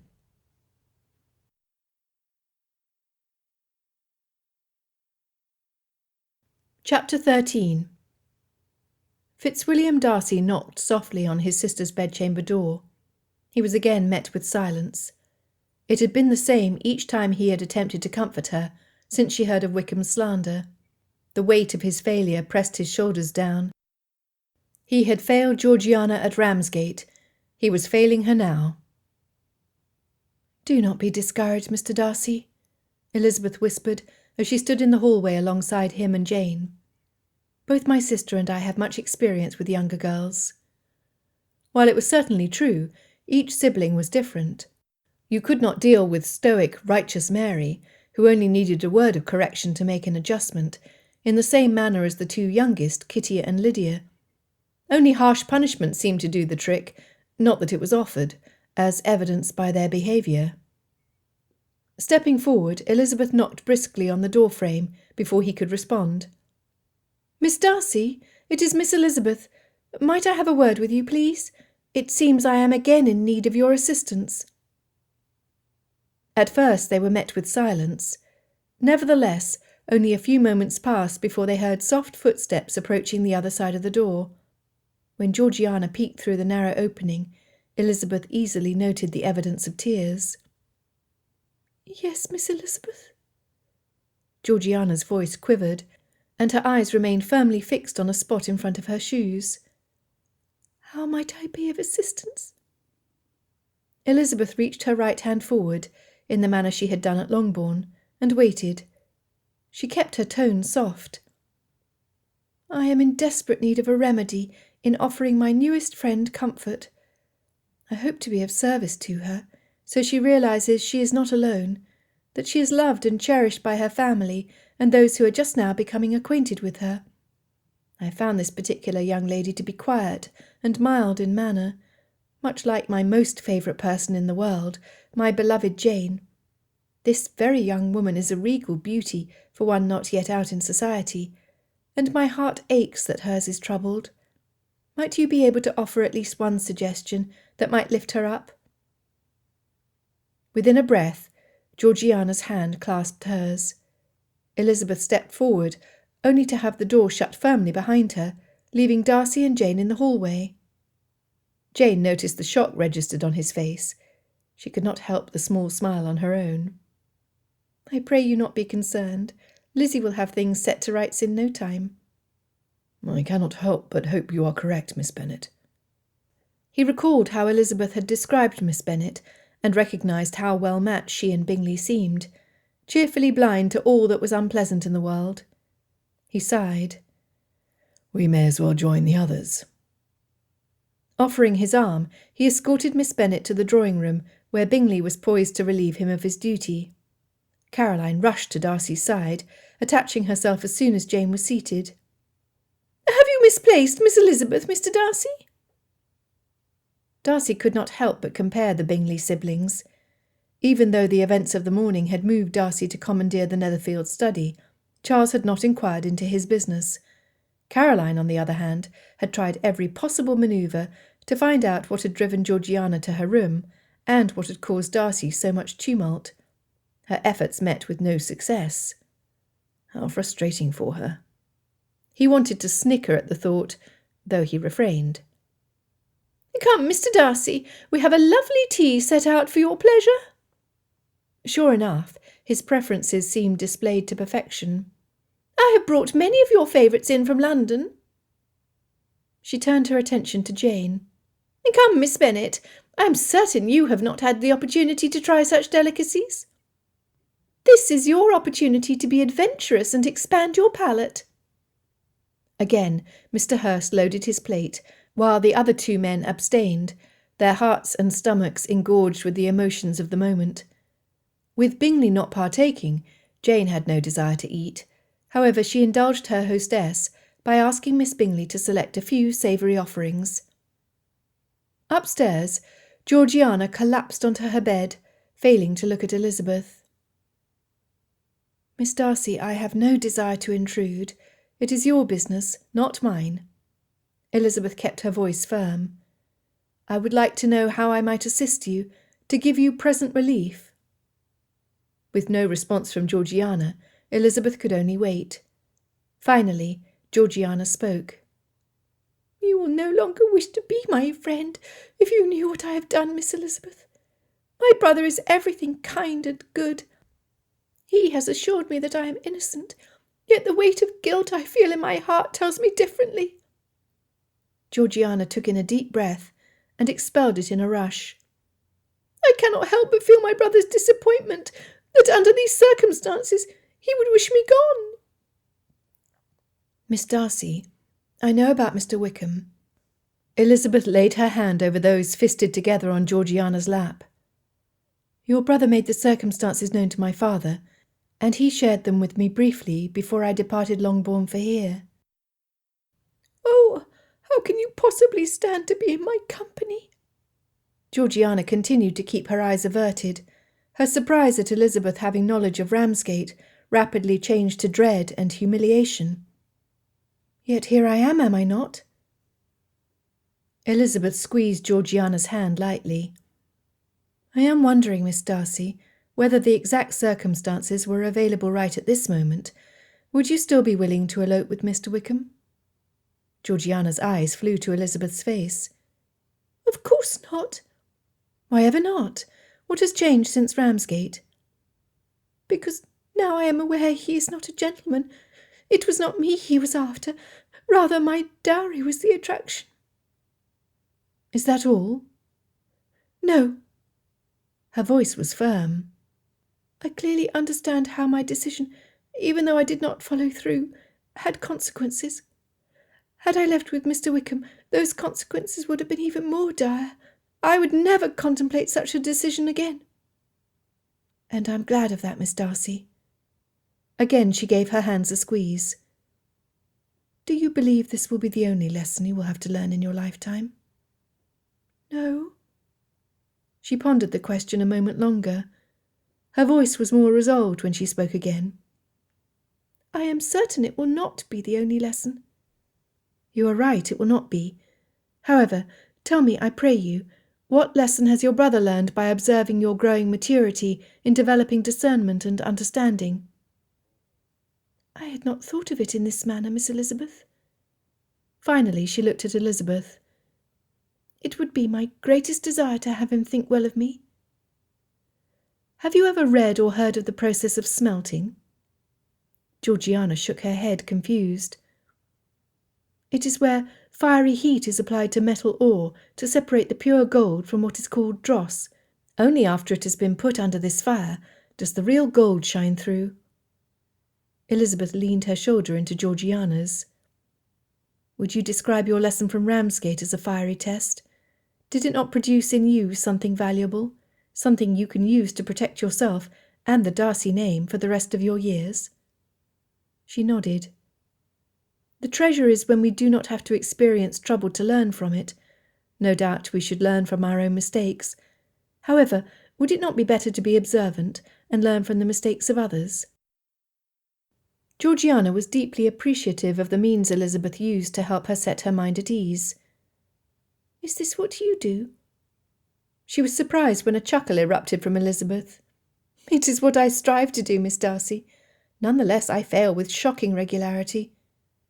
She leaned into Georgiana again, laughing at her own comment. I will share something I learned from my grandmother Bennet. When she pondered a decision someone made, she would say, I could write a book. She was an authoress. What a curious thing for a grandmother. Oh, no, she could not read or write. Elizabeth smiled at her. What she meant was that she could tell the exact story of where that series of choices would lead, right down to whether or not there would be a happy ending. For example, let us consider Mr. Wickham's preferences as you knew them. Is he a pleasant man? She was hesitant to admit the truth, due to the nature of the questions. However, her inherent honesty bade her do so. He is. Would you consider him a charming, handsome man? That he is, Miss Elizabeth. His charm, coupled with his good looks, had appealed to her young heart. Would you consider him an honourable man? No. Is he a good man? He is not. Is he a responsible man? Not at all. Well done, Miss Darcy.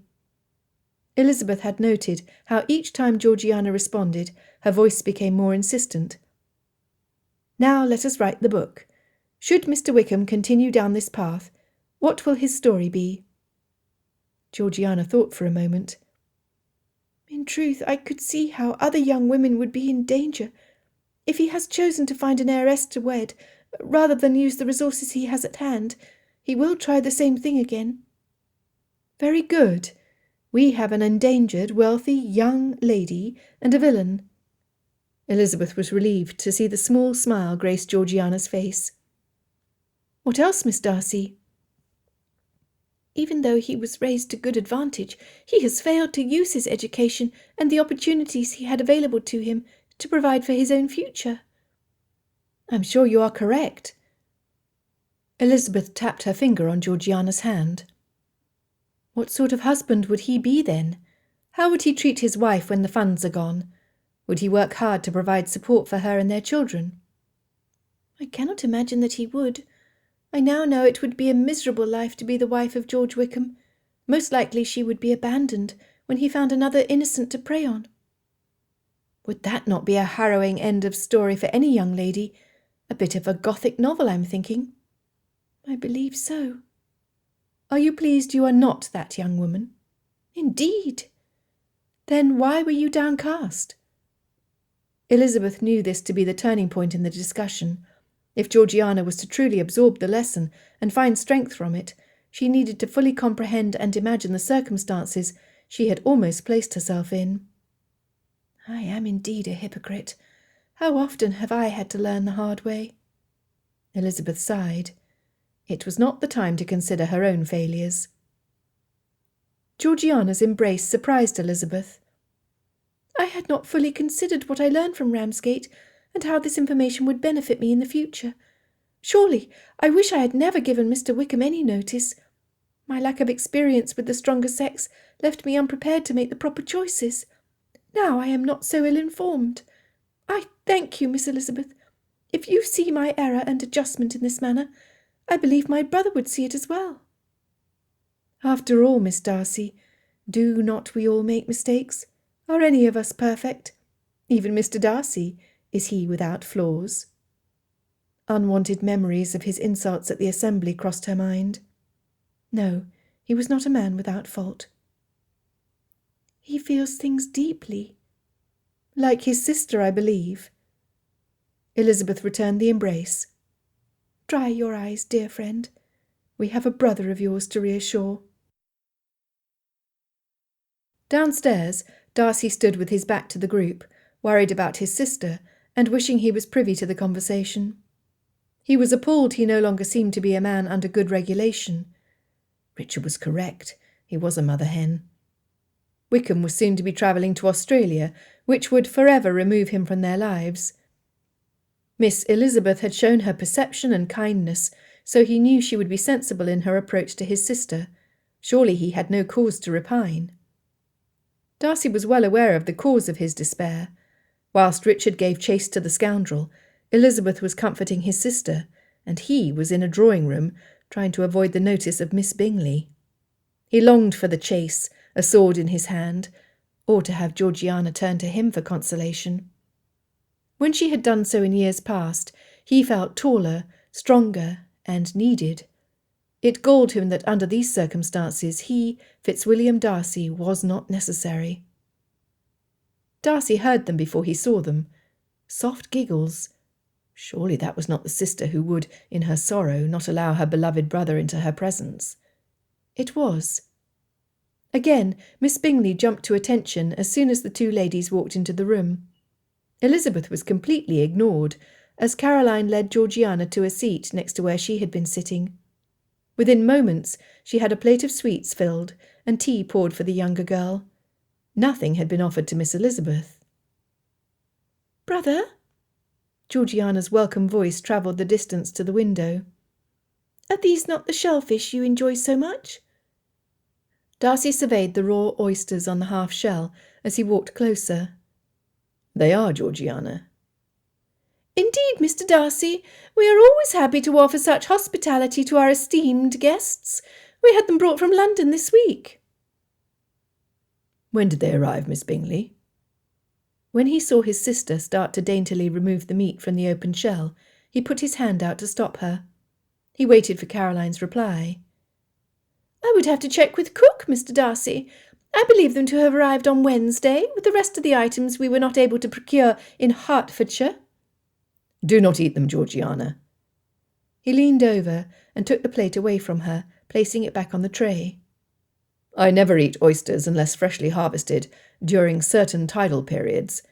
The autumn has been unseasonably warm." His nose was in the air, as if the food were pungent, and disdain dripped from his voice. "It is unsafe." Alarmed, Caroline's right hand went to her chest. Serving tainted food would be a blow to her reputation as an accomplished chatelaine. She despised shellfish, so she never ate any herself.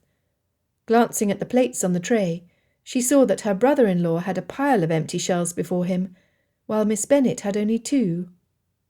If only Miss Elizabeth had helped herself. Caroline wanted to snort at the thought. She did not. "No harm done." Darcy's frustrations with his own inactivity bled over into the tone of his words on this subject. "I beg to differ, Miss Bingley. It is highly dangerous to serve shellfish not fresh from the sea." The words were hardly out of Darcy's mouth when 2 things happened at once. Gilbert Hurst ran for the Chinese vase on the sideboard as he emptied his stomach into the only available vessel in the room, and Colonel Fitzwilliam strolled into the chaos, his face thunderous.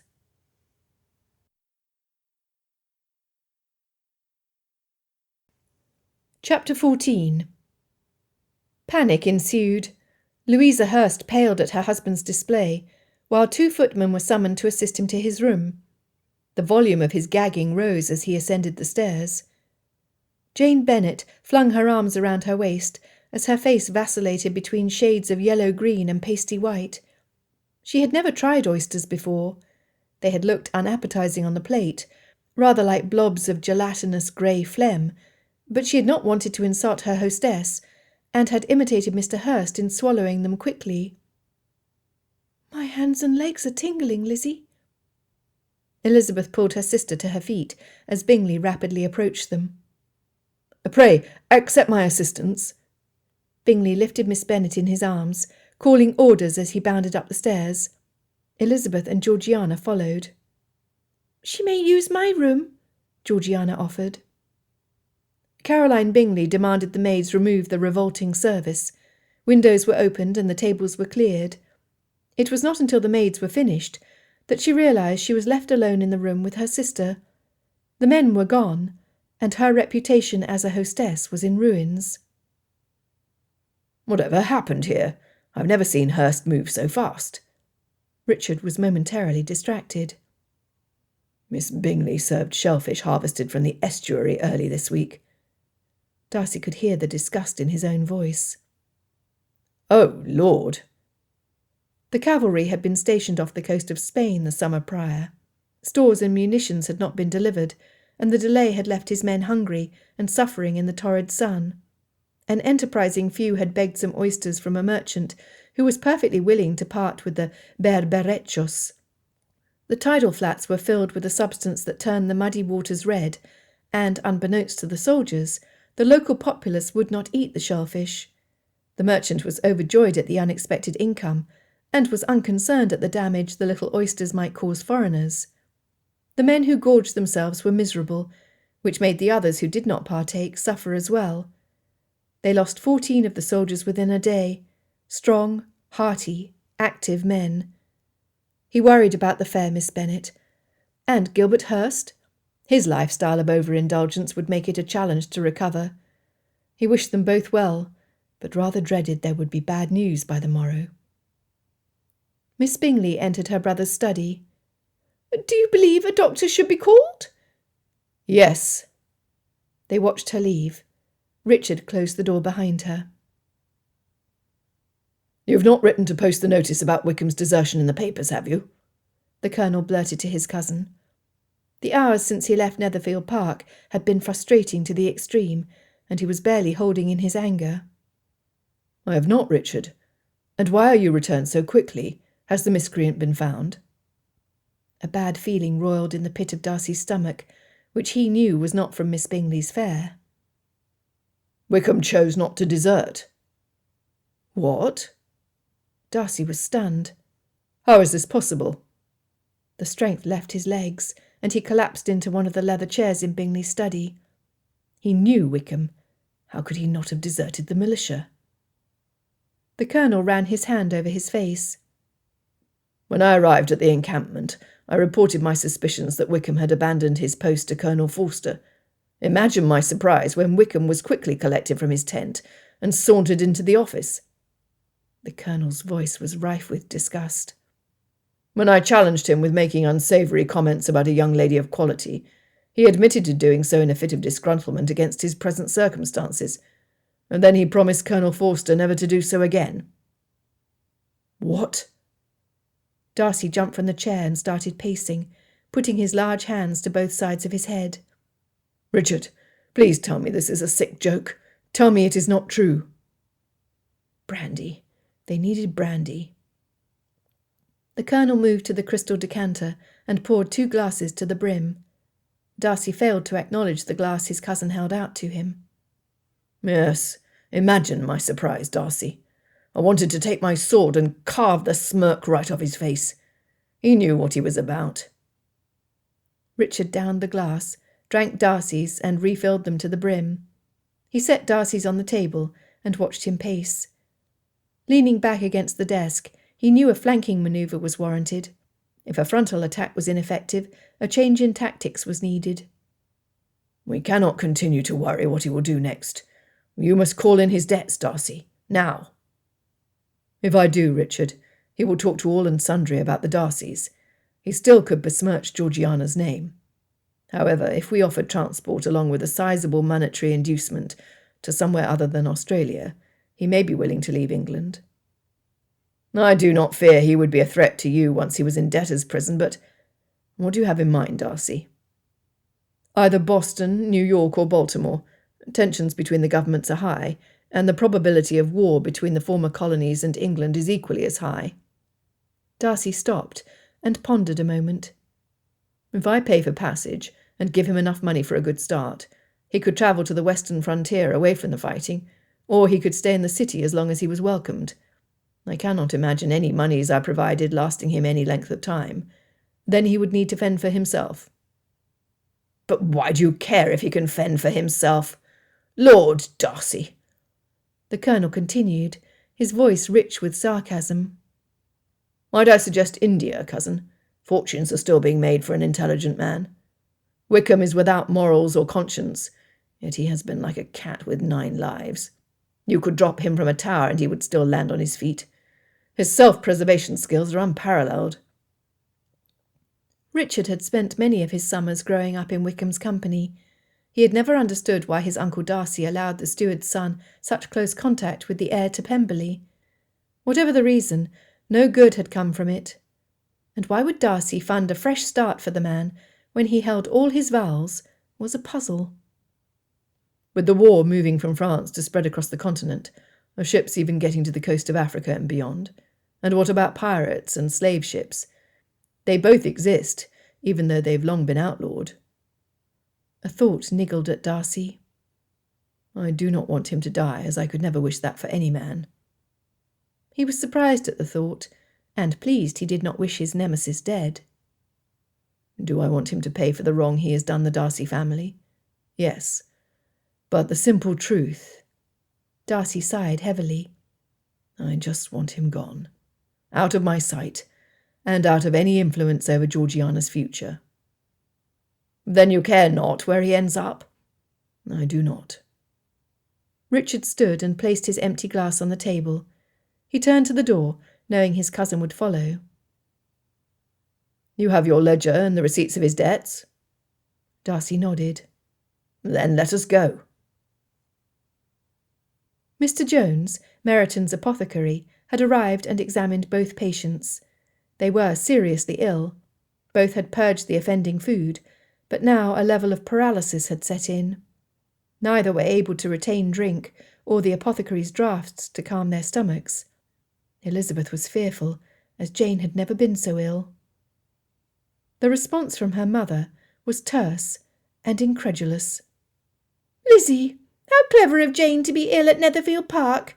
Mr. Bingley will certainly offer for her. Do not hurry home. Mamma." Seated next to the bed, Elizabeth watched her sister's chest rise and fall in an irregular rhythm. The apothecary had given little hope. It was his experience that relief or death would take place before the next day was over. Elizabeth begged him to stop at Longbourn on his way into the village to inform her father.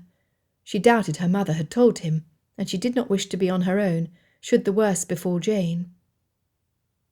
Miss Elizabeth, my maid has finished moving my things to the room next door. Can I provide anything for yourself or Miss Bennet? Georgiana had remained unruffled during the throes of Jane's illness.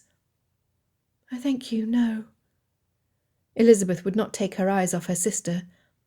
It was as if she feared that to do so would invite more harm. I would be pleased if you would keep me company, Miss Darcy. I am not comfortable with all that is going through my mind. I imagine so, Elizabeth. You do not mind if I call you Elizabeth? You must call me Georgiana. It seems fitting under the circumstances. Elizabeth squeezed Georgiana's hand in acquiescence. Tell me of your home, your family, your greatest desires, your most morbid fears, Georgiana, I pray you. Elizabeth giggled as Georgiana's eyebrows rose with each request. Smiling, Georgiana understood Elizabeth was frightened and needed a distraction, and a small measure of humour. They spoke softly and watched over Jane, always watched. Dinner had come and gone, with most taking a tray in their rooms. Mrs. Hurst now sat with her sister and brother in the drawing-room, awaiting news of her husband's health. Georgiana and Elizabeth had not left Jane, and the male cousins were again in Bingley's study.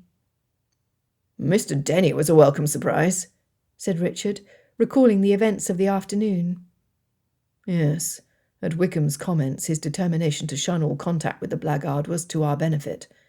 Having a younger sister of his own caused him to reflect on the harm a misplaced word could have to a girl's good name." Darcy was relieved. Wickham had chosen the Americas as his future home, and he bargained for £500 for a new start. It was quickly promised, though not a farthing would be paid him until he climbed aboard the ship. Neither man trusted Wickham. In fact, they did not trust his word at this new arrangement. As a matter of honour, Mr. Denny had volunteered to keep his eye on his former companion until Richard could collect the rake the following morning. It promised to be a long night. "You are pensive, cousin." Darcy understood Richard's anger. He was a man of strong feelings, who tended to see matters in black and white. Yet his position in the military was earned, not purchased. He was the commander of a large regiment of men. Darcy knew his thoughts and worries ran deep. "Are you thinking of Wickham?" The colonel was not. His mind was filled with a charming woman who lived less than 4 miles away at Lucas Lodge. He wondered as to the activities of her day, knowing she would have been a calm port in the storm of events that had blown into Netherfield Park. In his heart, he felt strongly that she would hear him out without judgment, understanding his need to cut Wickham down to size to protect his ward. She would have soothed his brow. "Richard." Darcy had rarely seen such exhaustion on his cousin's face. No, that was the wrong emotion. Weariness. "Do not feel the need to stay with me. We have done all we can for the day." In truth, Darcy was weary as well. From the moment Mr. Bennet had arrived with Elizabeth's note to the arrival of the apothecary, all had become a tempest. He could not help but reflect on his earlier desire to remove Georgiana and the Bennets to London. How much better it would have been for all. He ran his fingers through his hair and dropped his head to the back of the chair.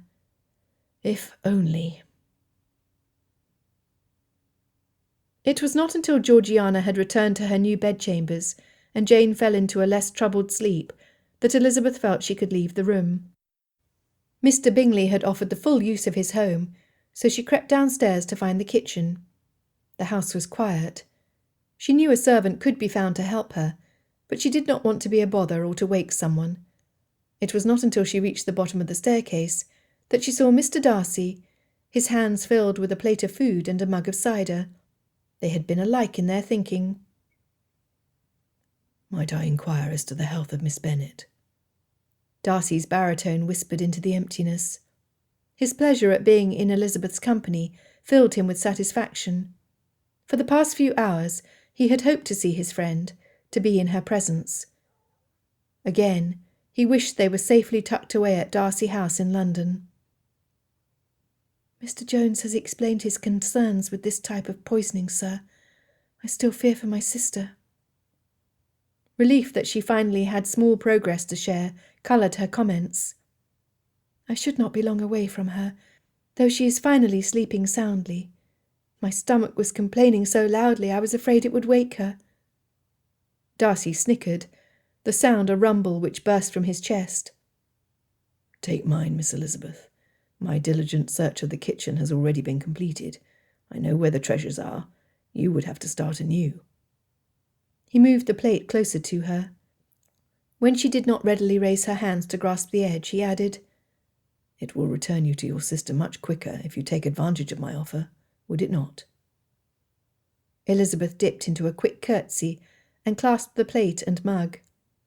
With her hands full, she stepped back from him. A feeling of reluctance to be away from his company caused her to hesitate. He must have felt the same as he stood in place. Are you satisfied with your day, Mr. Darcy? Georgiana had merely reported that the men were returned from their task, not knowing what the task might have been. Elizabeth had not spoken to him of her earlier conversation with his sister, and did not know whether Georgiana had spoken with him either. She was surprised at how much she wanted to reassure him how well Georgiana had fared. The candlelight showed furrows in his brow. This man was not at peace. Elizabeth realised he had not been since the first night she noticed him at the Meryton Assembly. He had weighty troubles, she suspected. I wish your father had allowed us to travel to London. We would have escaped many of the troubles of this day had he done so. Exhaustion and worry over her sister, coupled with the stressful conversation with Georgiana, added up to a flash fire of confusion and resentment. My father shared your request, sir. You cannot be at a loss to understand why he refused. On this day he had reaped one trouble upon another. Sighing, he said, For the safety of my sister and even yours, it would have served us well to have gone. Elizabeth felt her ire rising. Sir, what good does this do? Why are you saying any of this now? Without thought, Elizabeth shoved his food back into his hands. Her voice rose with her temper. Your invitation solely reflected a concern for your family and not mine. I have 4 unmarried sisters. 4, Mr. Darcy. The militia is camping less than 1 mile from our home. They come with their own dangers, as their welcome in any community typically wears off quickly. My father's cousin, the heir to Longbourn, will be arriving in but a few days. My father is needed at home, sir. She pushed his plate at him a little harder, stepping closer as she did. Both of them now had their hands on the plate and mug. As I understand matters, you, on this day alone, have striven to make decisions for Mr. Wickham, your sister, my father, and me. Elizabeth hissed. You have no authority over me, sir. You have no authority over anyone in this household other than those named Darcy. It was the height of presumptuousness for you to assume we would pick up and travel miles away from our own responsibilities. Yes, I was pleased to speak with your sister. She is an intelligent girl with a kind heart. Nevertheless, Mr. Darcy, while you are looking out for the best interests of your sister, I am doing the same for my own. I see, Miss Elizabeth. Surely he had no idea how condescending he sounded. He had stopped listening at the mention of the militia. He knew how young maidens liked to flirt and tease military men. His cousin's stories had left him with disdain for these girls, who were attracted by a red coat and some fancy buttons. He had thought Elizabeth Bennet was above that. You would rather spend your time with the officers than people of elevated rank. I had surmised you were more like your father, but find I have chosen the wrong parent. They were harsh words, stemming from bitterness and frustration, which proved to be as painful as a direct slap to the face. Gasping, Elizabeth released her grip on the dinnerware and stepped back. Never could she recall feeling this much animosity towards another human. I was wrong, Mr. Darcy. For days I have castigated myself for allowing my poor first impressions of you to rule my belief in your character. Your affability, both in the field and at the Folly, fooled me. You are indeed arrogant and selfish. You act above your present company because you truly believe you are above us. You were raised a gentleman, and I am a gentleman's daughter. In this we are equal. Should you remember how to act the gentleman, there may—" She did not finish her thought. "Until then, I can only regret your sweet sister Georgiana having a brother such as you." "You have said enough, madam." Her eyes shot fire. She had never looked so beautiful to him, magnificent in her anger, though her words cut him to the bone. How dare she call into question his conduct? Ungentlemanly? Hardly. His first inclination was to show her, to prove he could do as he liked. Inside he knew he was not that kind of man. Or was he? Darcy slowly took in a breath. He was a gentleman. Before he turned away from her, he offered her the plate. His voice softened as he said, "You were hungry." Pushing the plate and mug again, her fingers instinctively clasping them, he turned and walked into the study. It would be a long night.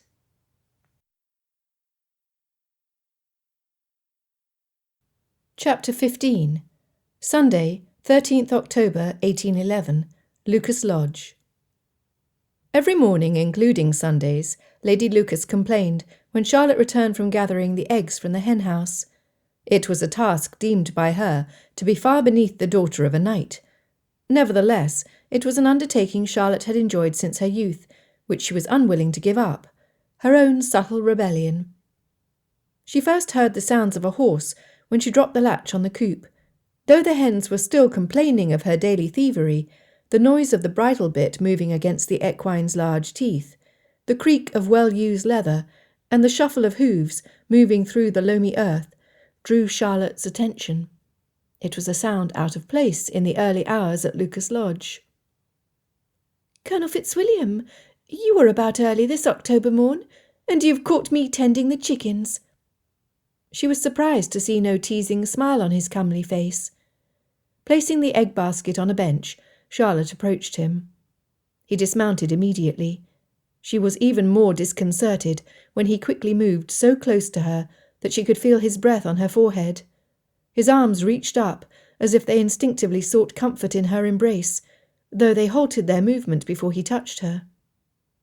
"Colonel, what has happened?" Charlotte struggled for calm. She took his hand and led him to the bench. "Tell me, sir." Then she waited for him to gather his thoughts. Richard knew she would be the voice of reason away from a chaotic household.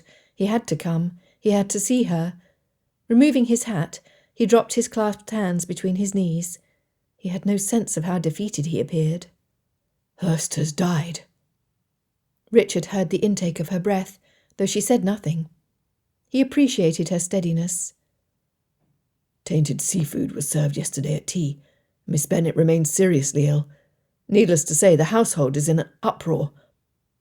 He finally glanced at his friend, taking in the flush to her cheeks from the crisp morning air and the escaped locks from her straw bonnet. His urge to pull her to him was strong, stronger than he had ever felt for a woman.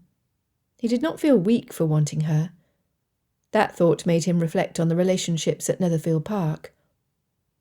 "Though I never observed affection between Mrs. Hurst and her husband, her wails of sorrow throughout the night filled the upstairs hallways. But," he added with a sigh, "I suspect she will find much more contentment being a widow than she did as a wife." He scoffed at the thought. It was not the type of marriage he wanted. He wanted marriage? He tucked the thought away for later perusal. "Miss Bingley has closeted herself in her rooms, as her misguided and ignorant mistakes resulted in grave consequences. You see, Miss Lucas, she knew Darcy to enjoy the oysters when he was in London, so she had brought them in for his pleasure. Most everyone knows it is not safe to eat shellfish not fresh from the sea. Only Mr. Hurst and Miss Bennet ate them, but have suffered tragically for Caroline's ignorance." His voice was heavily laced with bitterness. "Had Darcy not asked her about the oysters, the whole household might have been poisoned." After a pensive moment, he continued, "It is fortunate for Bingley that Darcy is in residence, though my cousins will be removing to London tomorrow. Darcy's help to his friend will be invaluable. Hurst's family has a crypt outside of town. The burial will be done as soon as they arrive. My cousin has far too much experience with funerals and arrangements." "And you do not?" It was the first time Charlotte had spoken since they sat. She had imagined the life he led in the military many times since the Meryton Assembly. Yes, she had heard reports of war. The loss of life of those who served shoulder to shoulder with the man who sat alongside her would have been far too common an occurrence. His chin dropped almost to his chest. "I do." "And Eliza? How does she fare?" The relationship between the two eldest Bennets was strong. Charlotte worried for both women. "She was comforted by the arrival of her father soon after the apothecary left Netherfield. Mr. Bennet was not able to stay, so she sat with Miss Bennet the whole of last night. Georgiana spent some time in her company, but eventually Miss Elizabeth encouraged her to find her own sleep. I have not yet seen my young cousin this morning." "And Mr. Darcy?" "Gratefully, my cousin has taken control of arrangements. In spite of Miss Bennet's illness, Miss Elizabeth desires to have her removed to Longbourn, which I comprehend. There is nothing like being home for a faster recovery." He reflected on the times he had suffered in military encampments, and how he had longed for a warm bed, his warm bed, and the gentle hands of his mother. Yes, he understood. "But should she be moved? I cannot imagine Mr. Jones recommending such a course." "You are correct. Nevertheless, with the uncertainty of the arrangements for Mr. Hurst, and Miss Bingley's removal to her quarters, Miss Elizabeth agreed that their departure from Netherfield would be better for all concerned, including Miss Bennet." "Then matters are finally at peace between Mr. Darcy and Eliza?" "I know my cousin, Miss Lucas. I know him well. I watched him and Miss Elizabeth as they spoke of what needed done. Neither would look at the other, and their speech was stilted." Richard's mood finally lightened. "Of course, that is not untypical of Darcy when in company. Miss Elizabeth, though, rarely have I seen her as restrained. Her worry weighs on her." Charlotte nodded her agreement. "And you, Colonel Fitzwilliam?" Charlotte reached over and rested her hand on his forearm. "What are your plans?" She held her breath in fear of his reply. With his cousins removing themselves from Hertfordshire, there was no reason for the Colonel to stay. If the Bingleys also left for London, she might spend the rest of her lifetime without seeing this man again. The pain that filled her chest was excruciating, drawing her shoulders together to shield herself from the agony. She wanted to weep. "I will be escorting one of the officers to Portsmouth this morning." He had no desire to share the history of Wickham with this woman. "Indeed, I should have already left. Colonel Forster is expecting me." He stood and reached out a hand to help her stand as well, engulfing her delicate fingers in his own. He could not have stopped himself had General Wellesley given him a direct order. Colonel Richard Fitzwilliam, a man who had promised himself the day he entered the military that he would never give his heart to a woman, drew her hand to his mouth and kissed it. His lips lingered as he closed his eyes to record this moment in his memory. Before he could change his mind and remain in her company for the rest of his life, he stepped back as he released her fingers and walked to untie his horse. Mounting quickly, he turned to face her. "Goodbye, my friend." Charlotte was only able to manage a hint of a smile. She raised the hand he had held so tenderly in farewell. As she watched him ride away, she whispered, "Goodbye, my friend." Then she wept. Netherfield Park. Gloom moved through the rooms of Netherfield. A glimpse from the drawing-room window revealed the landscape outside the manor to be shrouded in low clouds and the ground covered in dampness. The days past had begun the same, only to lose the murky shadows to a vibrant sun-filled sky. This day, the melancholy would reach to the heavens, and the heaviness of the mood inside Netherfield would migrate to the outside world. Darcy sat alone before the fireplace, listening to the snap and crackle of the burning logs. His only visitors that morning had been his cousin Bingley and Elizabeth. Miss Elizabeth. His sigh was ponderous. Why had he spoken to her in such a way? He was frustrated with himself and the events of the past 24 hours. First Wickham and then Georgiana, and the fawning of Miss Bingley had placed him on unsteady ground. Who was he trying to fool? It was Elizabeth, always Elizabeth, who caused him such turmoil. In his memory, he could never recall speaking to another woman in such a manner. What was it about her that brought out such strong feelings and sharp words? From the beginning, from the first time he had laid eyes on her, his behaviour had been abominable. When she had sought him out earlier, he noticed how truly weary she was. Deep shadows rested under her beautiful eyes, which were rimmed in red, a silent testimony of tears spent on behalf of others. Yes, it would be like her to mourn the passing of a man she barely knew.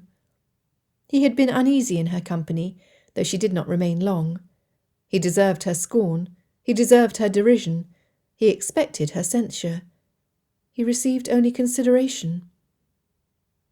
"Mr. Darcy, Colonel Fitzwilliam, I am hesitant to approach Mr. Bingley, as I imagine he is with Mrs. Hurst during her mourning."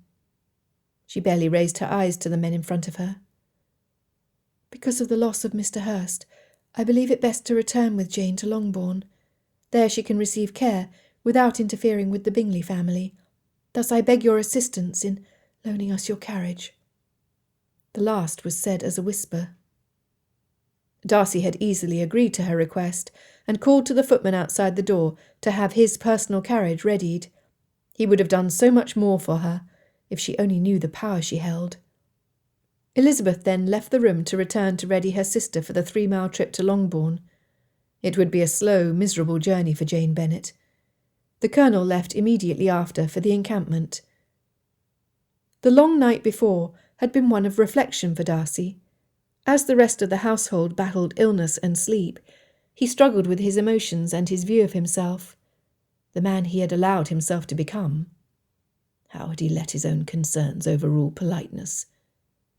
Though he believed much of what spewed from his mouth the night before, a gentleman never would have said those words to a lady. Elizabeth would have castigated him for that exact thought. He deserved it. He was justifying his actions, again. Not only should he not have said them, he never should have cultivated such arrogant impressions of her family. It was not like him to make excuses for himself. Or was it? Yet how dare she call him out for his conduct? Who was she but a farmer's daughter? Of course, though he was the grandson of an earl, he was the son of a farmer. He sighed. Lord, he wished it had been him who had partaken of the shellfish. Surely they tasted better than the leather from the bottom of his hessians he had so craftily crammed into his own mouth. When the carriage was outside the front door, Bingley had yet to return downstairs. Rather than have an unknown footman attend to the task, Darcy carried Miss Bennet from her bed to her transport. After stepping inside the conveyance and laying her carefully on the squabs, he pulled heavy rugs from under the bench to cover her. He backed out of the carriage and assisted Elizabeth up the step. It had to be instinct which moved him back into the carriage, as he had given no consideration to making the trip with them to Longbourn. He doubted Elizabeth welcomed his company. Elizabeth looked up in surprise when she felt the carriage move with his weight. With a slight shrug, which she did not fail to notice, she wrapped her sister securely in the blankets. Then they were off. Darcy could not take his eyes from her, while she could not take hers from Jane. Longbourn. Mrs. Bennet was frantic. Her assumption that her eldest 2 children had finally taken her wise counsel and connived to remain at Netherfield Park was ever so wrong.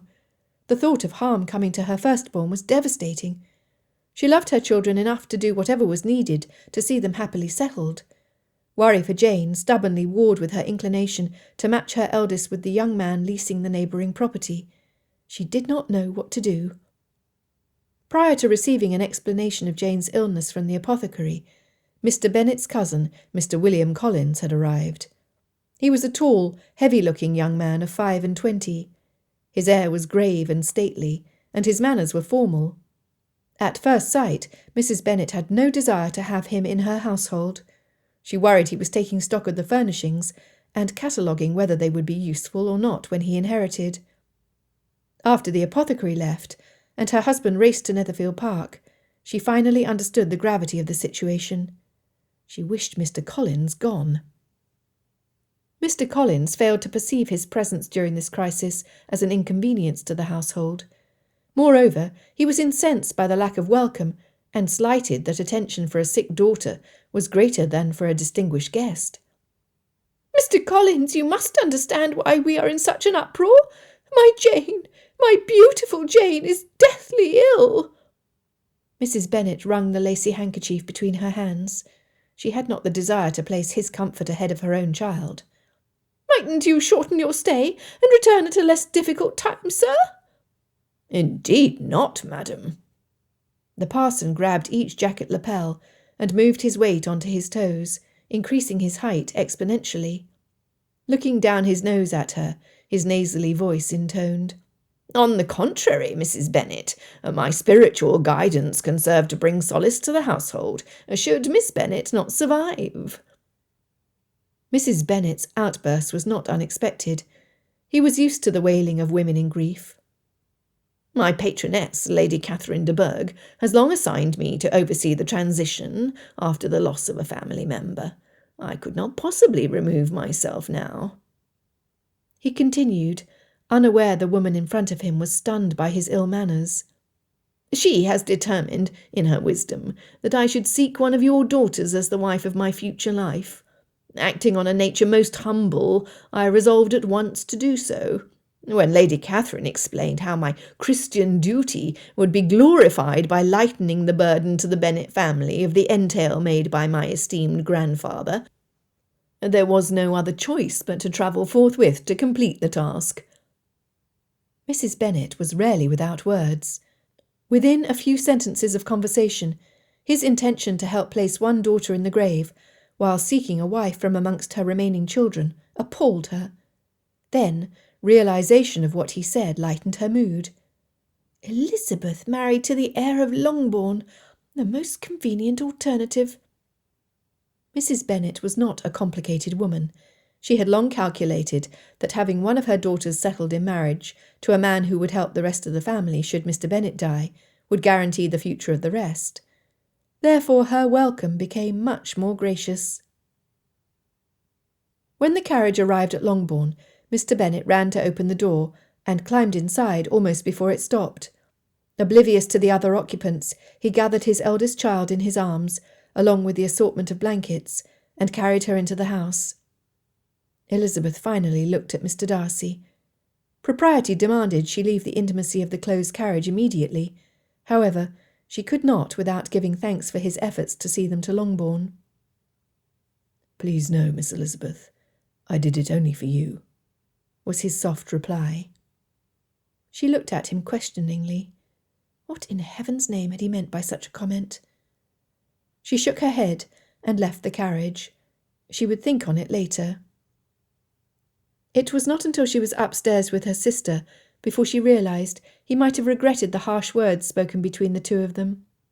Or perhaps he was merely stating the obvious.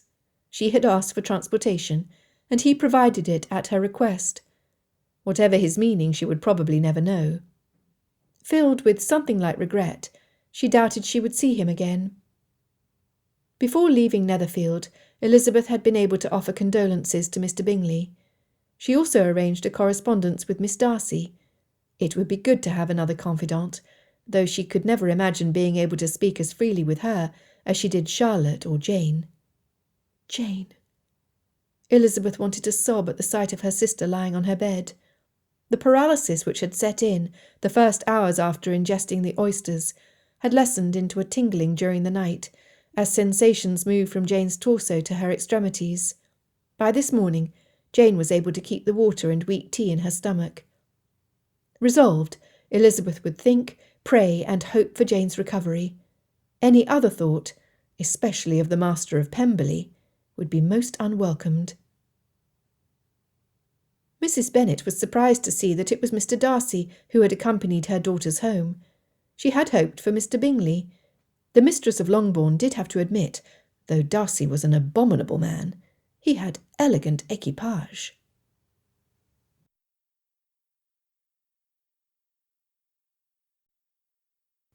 Chapter 16. Netherfield Park. By the time Darcy returned to Netherfield Park, Charles was downstairs trying to empty the brandy decanter on his own. Even under these dire circumstances, it was not a fitting activity for a Sunday. "The fault belongs to me." Bingley took another drink. Darcy was relieved to see the amber liquid was still near the top of the crystal decanter, and yet he found a man undone. He was still in his clothing worn the night before, with the exception of the cravat being askew and his waistcoat open. Strands of his auburn hair were sticking up like spiked heads of wheat in a scanty harvest. And his hands, they were shaking violently enough to slosh the contents of his glass onto the floor. "What do you mean, Charles? What fault?" Darcy doubted he would ever see Elizabeth again, and he knew where to place blame, solely with himself. "All of it, Darcy. The poisoning, Hurst's death, my sister becoming a widow, Miss Bennet being so dangerously ill." Disgust dripped from his tongue with each phrase. "If only I had not put my desires ahead of what was the proper course, none of this would have happened. Had I listened to you and the Colonel and sent Caroline to London, she would not have brought in the shellfish to try to gain your favour. Hurst would still be alive, and Miss Bennet would be well." He inhaled deeply. "You see, it is all my fault, all mine." Darcy shook his head.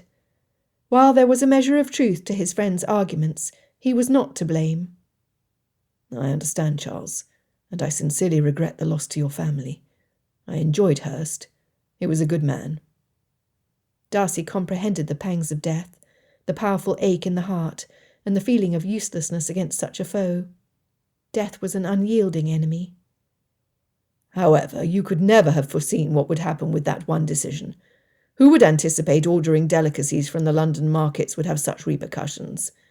It was a mistake, nothing else." "But, Darcy, one death and possibly another, should my dear Jane not recover." Bingley's face reflected anguish. He was unaware that he spoke of the eldest Miss Bennet in such a familiar, affectionate manner. "I do not believe I could live with the loss of such a woman, Darcy." "Again, my friend, I understand." Darcy sat in the chair across from him and removed the dangling glass from Bingley's hands. "When both my mother and my father died, I was convinced there was something I should have done to prevent it from happening. Something more. It took years to realize I had no power, no authority, and no wisdom to save them. Daily we face events outside of our control. Unfortunately, this is one of them." "But how did you conquer this, Darcy?" Bingley sat back in his chair, his head resting on the back with his eyes to the ceiling. "How do I no longer harbour this feeling of hopeless, helpless loss and blame?" "Time, Bingley." Darcy paused in thought, and then added, "And insight." "I feel I have neither, I'm afraid." "Think ahead, Charles. At this point in time, this minuscule second in your life, how can you learn from this?" Bingley stared him in the eye. "Will you put your own desires ahead of doing what is proper?" "I would hope not, though I fear I am a selfish creature." "Then give consideration to this, Charles. As a property owner, you will face hardships brought on by others, and even your own decisions. With this disruption to your home, your first home, there is an opportunity you may not be aware of." Darcy was firm. "It is reported that Julius Caesar stated almost 2 millennia ago that experience is the teacher of all things. It is up to you to decide whether or not you will learn from this. We are all selfish creatures, my friend." He could not help but think of the way matters ended with Elizabeth. "Me more than most." He rested his elbows on his knees and hung his head. He should not have been surprised when Bingley failed to correct his last comment. Nevertheless, he was. Am I truly so dreadful? First the Colonel, then Elizabeth, and now Bingley. He sighed. He had failed to act the gentleman to all of them to one extent or another, and they, all of them, each in their own way, brought it to his attention, especially Elizabeth. Her words still stung that inner man, who foolishly bolstered him at inappropriate times. Charles Bingley sat forward in his chair, a growing determination on his face. "I will give consideration to your words, Darcy, and I appreciate you sharing them with me. I have final arrangements to make. He let out a shuddering breath. And I need to see Miss Bennet. As Bingley stood to walk out of the room, he extended his hand. Darcy stood as well, all the words which had been said still echoing around the room. Minutes later, Georgiana tapped on the door, seeking her brother.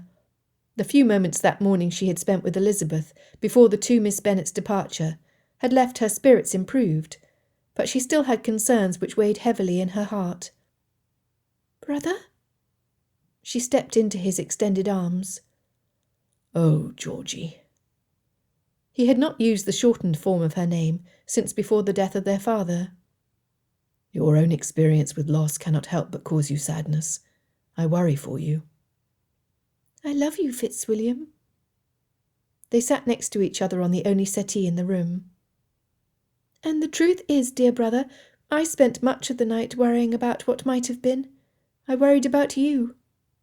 "How is that, Poppet?" "Miss Bingley ordered the tea based on your preferences, Fitzwilliam." When he started to speak, she put her hand on his arm to stop him. "I have never appreciated the briny taste and texture, so they were not a threat to me. However, I know how you enjoy them. I'm so relieved you were not inclined towards shellfish yesterday. But had you done so, Mrs. Hurst and Miss Bingley might not have been the only sisters who lost a loved one." Darcy put his arm behind her shoulders and pulled her to him, brushing a tear from her cheek. "Do not fret so, Georgie. It did not happen." "No, brother, it did not." She made sure she had his full attention. Her tears had ceased. "I could not fail to notice you never seem to eat much when the Miss Bennets are here for tea. Is Richard correct?" "What did Richard say?" It was a challenge born of discomfort. Georgiana blushed. "The first time Elizabeth was here, he said love could affect a man's appetite adversely. Is it true? Are you in love with Elizabeth?" Darcy sucked in his breath. "Georgiana, Catherine Darcy, that you should ask such a question is bold and improper." His lack of ease was evident in his tone. "What you are wanting to know is my concern and my concern only." His sister grinned. "You do not frighten or intimidate me with your Master of Pemberley growl, Fitzwilliam. I am growing immune. I merely pretended to feel threatened, as you seem to find such justification for your sternness in me doing so." "Who are you, and what have you done with my darling, dutiful, sweet sister?" "I do love you, brother, dearly." She patted his chest, just below where her head rested on his shoulder. "Elizabeth kindly reminded me that no human is without flaws." When she felt his head move back at the mention of the lady, Georgiana continued. "Yes, she even included you." "Well, I am not perfect, as Miss Elizabeth is very well aware." Darcy sighed. "Georgie, I believe I am in trouble where she is concerned. Every negative aspect of my character seems to come to the fore in her presence. Thus she has called me arrogant, proud, and disdainful of the feelings of others." He could not fathom sharing such information with his little sister, but it seemed his jaw was unhinged, and he was unable to stop. He also noted she did not jump to correct his statement. His frustration with himself was thriving. "I am no fool, though I seem to act the part when Miss Elizabeth and I are in the same room. My words to her on occasion have been unkind. Her response is dissonant. At other times, we speak as freely as I have never before with a woman. We've already tried to start over as friends." He shook his head. "It did not last." "Were those severe words said under duress? Consider, I pray you, the circumstances behind the words, brother. You implied that the turning point was with your portion of the conversation. Why was this, do you think? What allowed you to feel you could say such things to a woman you consider a friend?" Darcy thought about her questions, and was at a loss how to answer. "Fitzwilliam, when I spoke with Elizabeth about Ramsgate, she prodded me to consider what lessons I had learned from the event. I have learned several things. I learned people were not always what they appeared to be.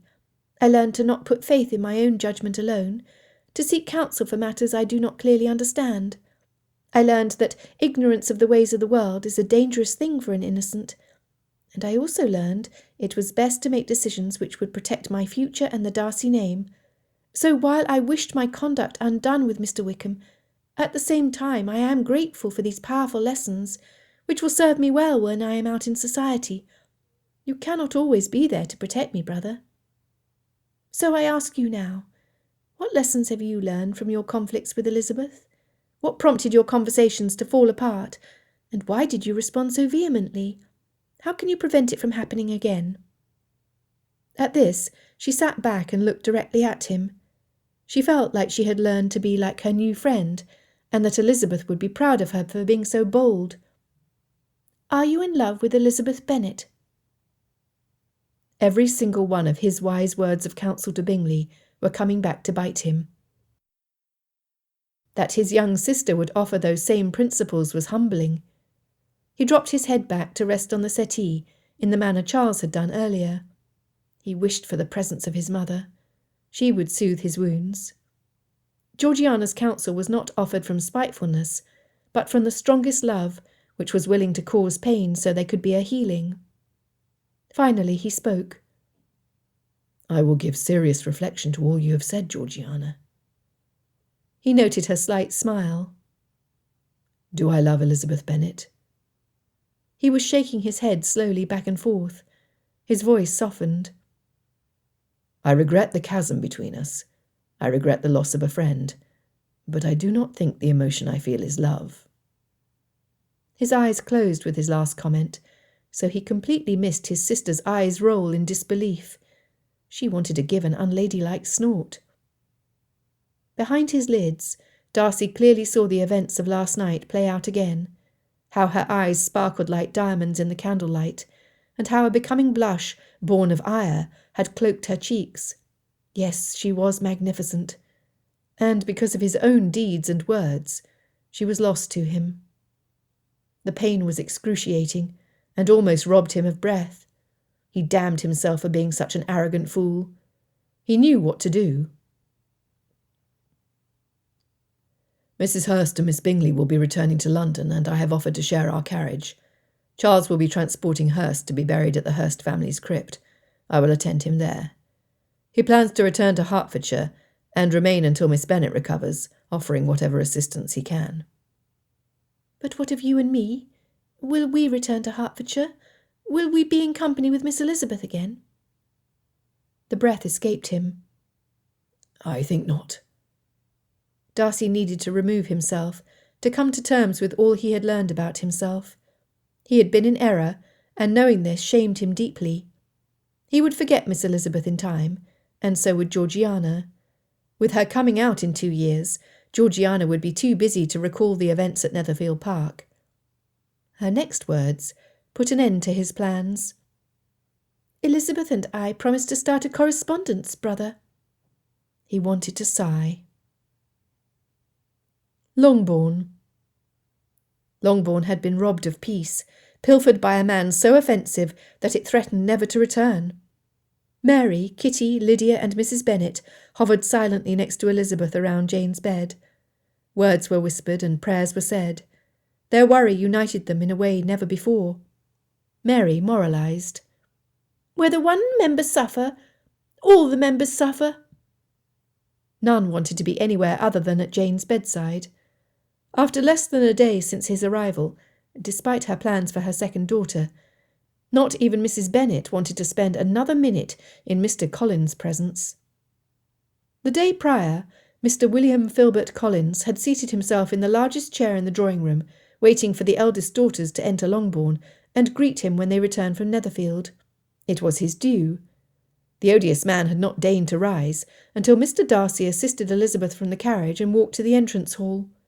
The parson's ire was raised, as both Jane, carried by her father, and Elizabeth immediately, without giving him any notice, retired upstairs. Mr. Darcy heard his offended snort. Curious, he entered the parlour. You are aware that travel is not done on the Sabbath? Mr. Collins postured himself in the same manner he had with Mrs. Bennet the day before, though standing on his toes did not quite put him at eye level with Mr. Darcy. The insolence of the man did not thwart Darcy. Who might you be? I am the heir to this estate, Mr. William Collins, parson of Hunsford in Kent, whose patroness is Lady Catherine de Bourgh. You have heard of the great lady, I imagine?" Recognising a man of quality in Mr. Darcy's fine clothes and demeanour, Mr. Collins simpered, "And who might you be?" "No one who could possibly be of interest to you." He stepped back away from the cleric, turned and left Longbourn. Of all people to run into, his aunt's new rector. Knowing his aunt, he was unsurprised at the man's ignorance. Still, Mr. Collins' conceit angered him. Just who was he? Heir? There was an entail. That man, that bumptious twit, would inherit Longbourn. An entail would mean the Bennet daughters would lose their family home when their father died. Such disturbing news. Darcy made the 3-mile trip back to Netherfield Park in deep thought. They had barely seated themselves for dinner when Mr. Collins began. "Mrs. Bennet, I have been here more than 24 hours and have yet to meet Miss Elizabeth. I am certain this is an oversight. Lady Catherine de Bourgh is quite attentive to propriety. Your neglect to introduce me to all members of the family is a slight upon that great lady herself." Mr. Bennet looked down the table to his nephew. "How so, Mr. Collins? How could I possibly offend any human with a modicum of intelligence?" As Elizabeth was still attending Jane, Mary vowed to report it all to Lizzie. How she would laugh at the ridiculousness of the man. Mr. Collins had not expected the challenge, and was left quite speechless. "You have not responded, Mr. Collins, so I do wonder whether you did not understand my questions." Sarcasm dripped from Mr. Bennet's tongue. Both Lydia and Kitty started to giggle, but one look from their father stopped them immediately. "Allow me to make myself understood." He cleared his throat into the room filled with silence. "You will not disturb my daughters, and you will not concern yourself with their conduct." Mr. Bennet sat back in his chair and lifted his wine-glass, twirling it slowly to watch the light refracted from the vintage. "I believe a sennight should be long enough for you to become familiar with our small portion of Hertfordshire and the neighbourhood. I suggest you walk out tomorrow, and every day henceforth. By Saturday next you will return to Kent to report your findings to Lady Catherine de Bourgh. I am sure she would find solace in having you at her convenience." The dissatisfaction emitted from the victim of Mr. Bennet's instructions was all that was heard from his section of the table. Mrs. Bennet looked to the man she had been married to for over 2 decades. Never could she recall him offering such protection for their daughters, nor for her. A warm bloom rushed throughout her chest, and she could not contain the smile directed at her husband. She was not aware that her husband saw the twinkle in her eyes, and could not know his chest swelled as a result. Hours later, Mary told Elizabeth what had happened at the dinner table. Lizzie almost cried in relief.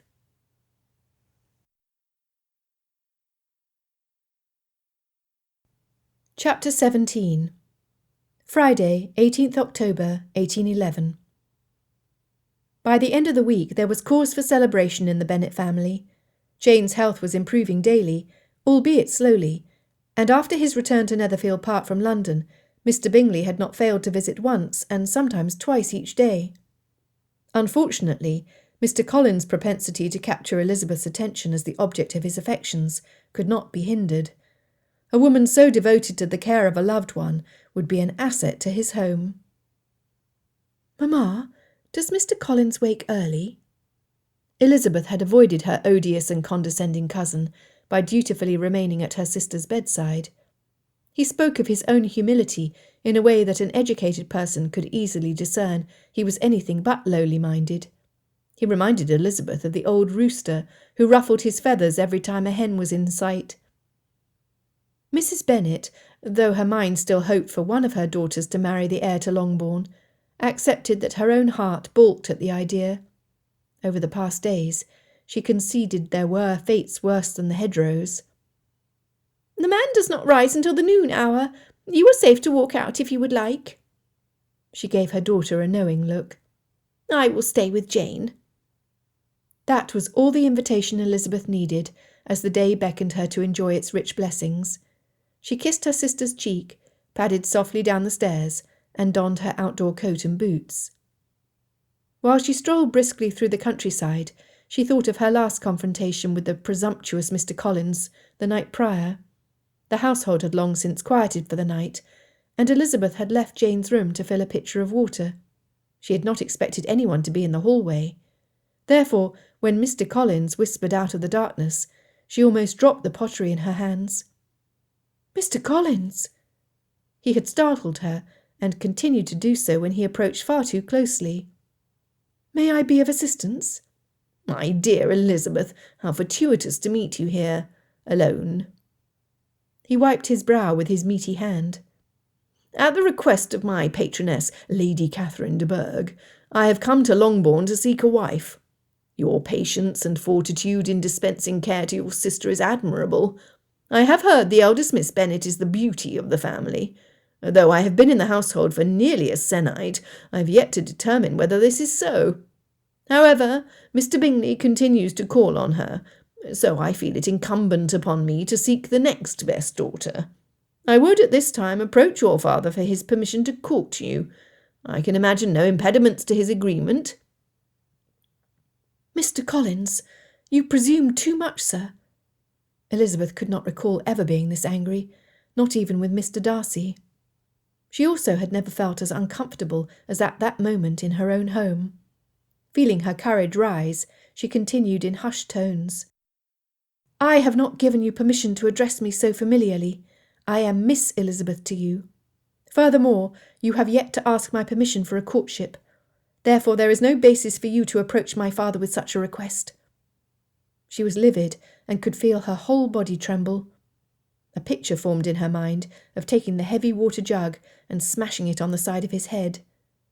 She was momentarily stunned at the intensity of her desire to do violence against another human, and realised how long it had been since she had slept a full night through. "Now pardon me, sir. I shall not be detained." She brushed by him and crossed the hall to her father's bedchamber. Pounding on the door with the side of her fisted hand, she stepped back when the door swung open. "Lizzie!" Mr. Bennet had been in his chair reading. He noticed the man hovering behind his daughter. "Mr. Collins, why are you up at this time of night? And what are you doing with Elizabeth?" Elizabeth had never heard such a tone from her parent. It was threatening and demanding. When her father stepped out of his room and in front of Elizabeth, Mr. Collins retreated down the hall to his own room, whimpering a muddled excuse, though no apology. "Lizzie?" Even in the barest of candlelight, Elizabeth could see the hitch in his brow. "Did he frighten you, child?" "I will admit he makes me ill at ease, Papa. I thank you for your rapid response."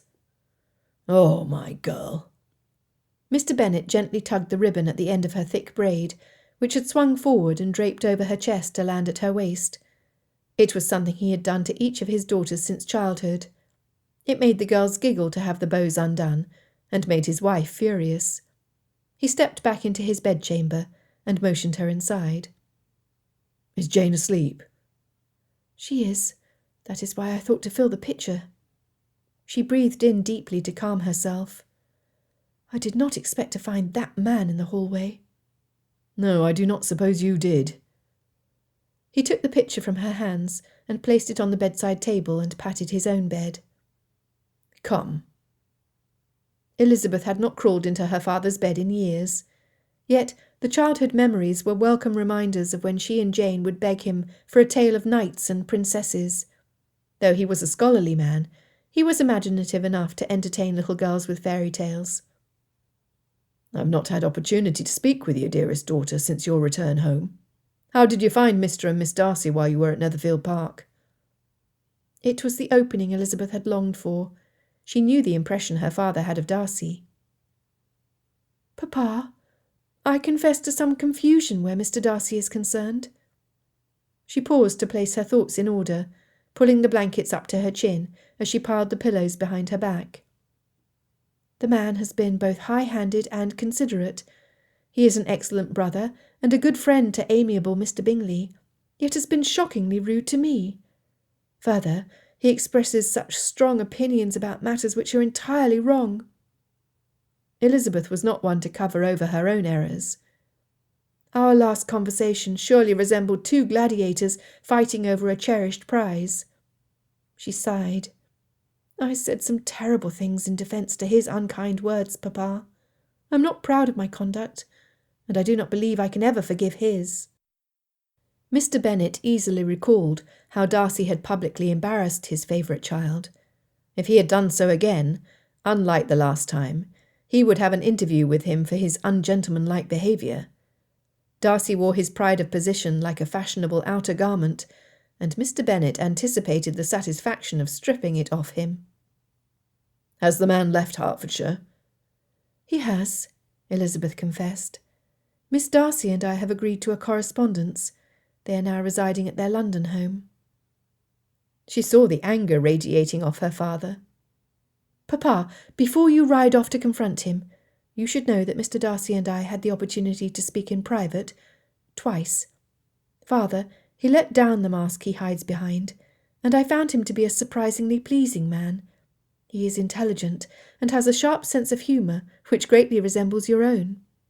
If you could see, as I did, the tenderness he has towards his sister, you would know with confidence that he cherishes her and would take any steps to protect her. He has hundreds of people he is responsible for. He is a complex man. Mr. Bennet held up his hand. Yes, I know the bounds of his loyalty for his sister. Still, Mr. Bennet was perplexed by her speech. Lizzie, do you like the man? Oh, Papa, I do and I do not. Elizabeth was just as confounded. His apology for his words at the assembly was clumsy but heartfelt. It raised him in my estimation.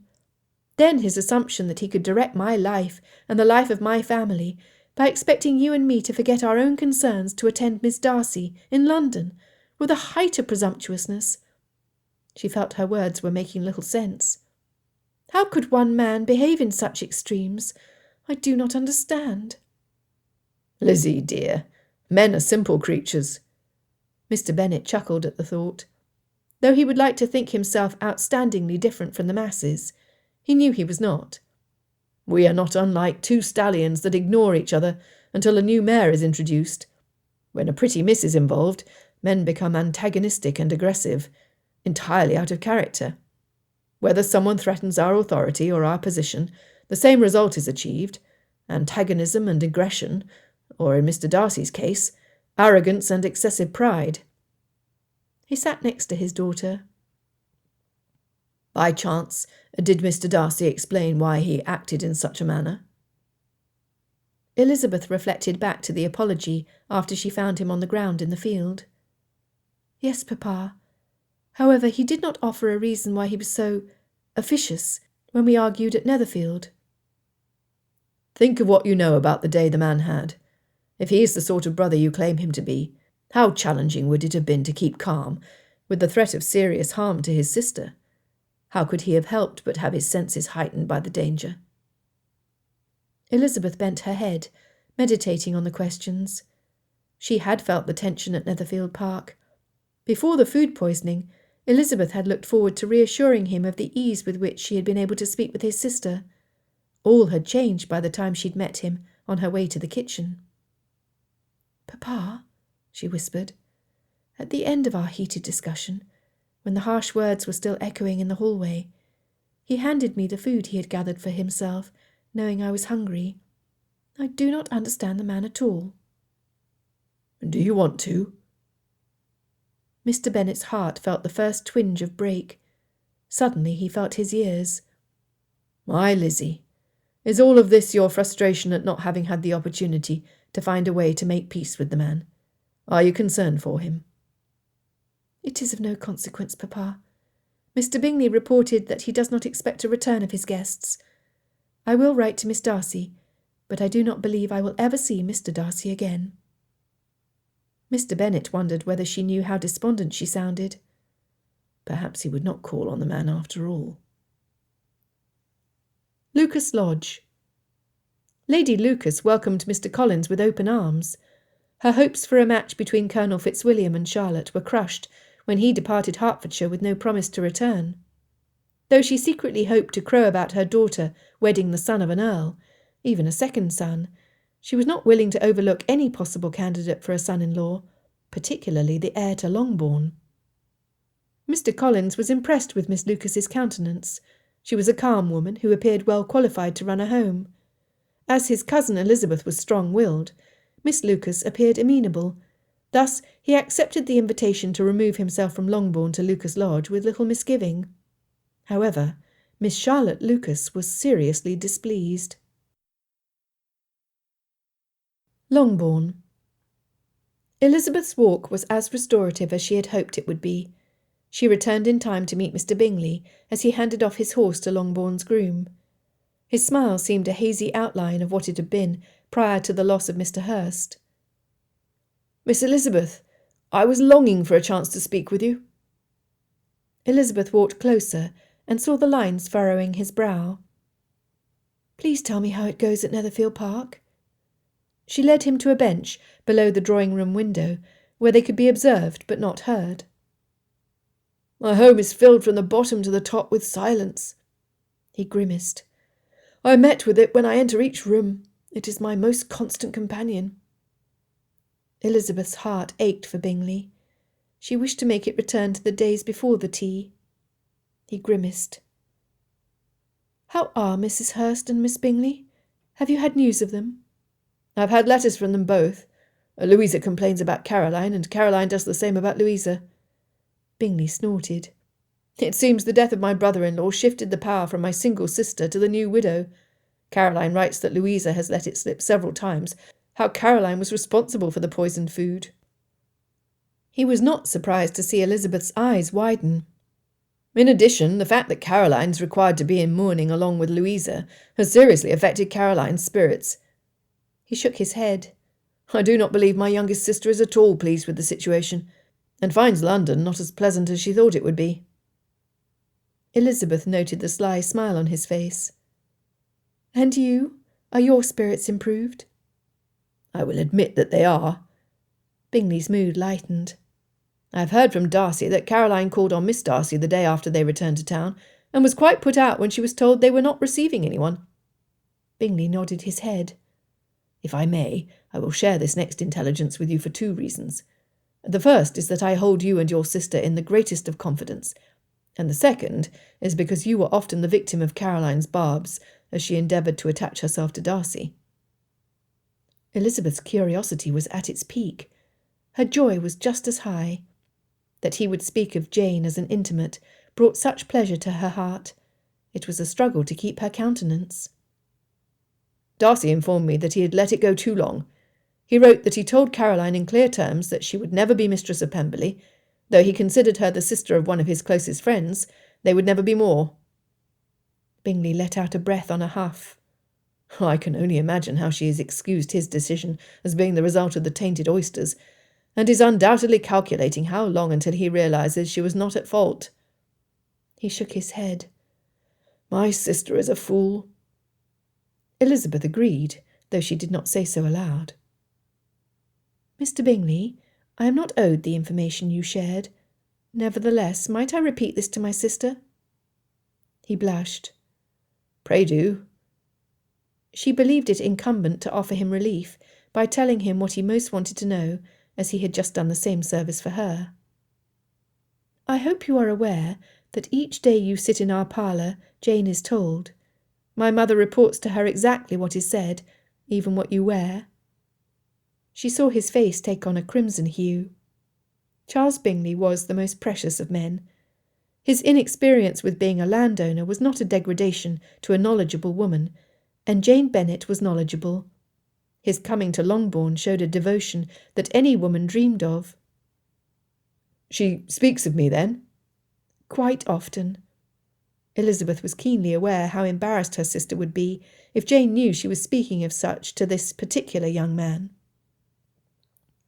Might I, if you would not think me too bold, leave a message for your sister? For a certainty. I overheard you and Darcy speak about poetry's impact on the heart, so I will not attempt a verse. But I would appreciate it if Miss Bennet knew that the sun pales, the sky is less blue, and the grey clouds hover over Netherfield Park each day she remains unwell. After pausing to compose his thoughts, he continued, My heartbeat is not as strong, and my breath is but a whisper. It will take her full recovery, Miss Elizabeth, before I am able to enjoy life again. Elizabeth's eyes filled with unshed tears at the beauty of his words. Will you tell her? I will. She closed her eyes to indelibly inscribe each syllable in her mind. She would not forget one word. Then I will take my leave. As they approached the front of the house, they observed Charlotte Lucas hurrying towards them, her face beet red with anger. My mother, the very woman who gave me life, and who should do what is in my best interest, has demanded I accept Mr. Collins as a husband. Her vehemence turned to panic. What am I to do, Eliza? I cannot marry that man. Chapter 18. Saturday, 28th March, 1812. Rosings Park, Kent. The man was an imbecile. Darcy was shocked at how few seconds it took in the company of his aunt's parson to remember the man was idiotic. He could tell from the expression on his face that the Colonel felt the same. Their annual sojourn into Kent had been a relief to Darcy, an opportunity to distance himself further from his lingering feelings for Elizabeth Bennet. In prior years, the trip to Rosings had been an obligation. Now it was a farce. Georgiana's correspondence with Miss Elizabeth had provided him months of self-imposed disparagement, followed by flashes of justification for his actions, which were usually only temporary. He was not proud of how he treated Miss Elizabeth, and from the regular intimations, Georgiana was not either. He wished he had not shared with his little sister his initial opinions of the Bennet family, as it did nothing to decrease Elizabeth's appeal in Georgiana's eyes. It served to influence her opinion of him. Darcy House, London, the winter months. Before he left for Kent, she made a last-ditch effort to move him to act. Brother, why can we not return to Hertfordshire?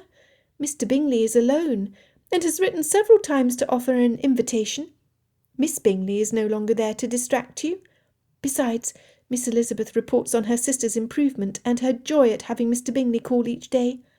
In her last letter, she said he had been a faithful attendant, not missing even one day since we departed Netherfield Park 5 months ago, in calling to check on Miss Bennet. Sighing, she said, Is it not the height of romance, brother, when Mr. Bingley daily shows his constancy and devotion? Georgiana had no idea how he longed to pick her up, throw her in the carriage, jump in after her, and head 20 miles north to Meryton, as soon as he finished kicking himself. It was madness how often he mulled on the beauty of a fine pair of eyes, and an intelligence most likely superior to his own. If he sighed one more time in his sister's presence, she was likely to send him to Bedlam. He was acting like one of the characters in Georgiana's romance novels that he told her he would never read. For months, Georgiana had desired a relationship between her brother and Elizabeth. She was the only woman of Georgiana's knowledge who was capable of drawing her brother out from himself. She filled a room with life and vitality by her mere presence. Darcy House needed it, and Pemberley desperately cried out for someone like Elizabeth. Georgiana longed for a sister, and recognised how well Elizabeth fit the part.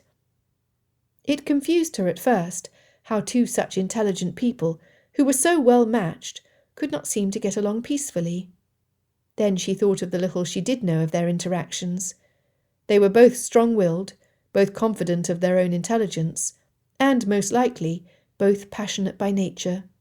A volatile mix.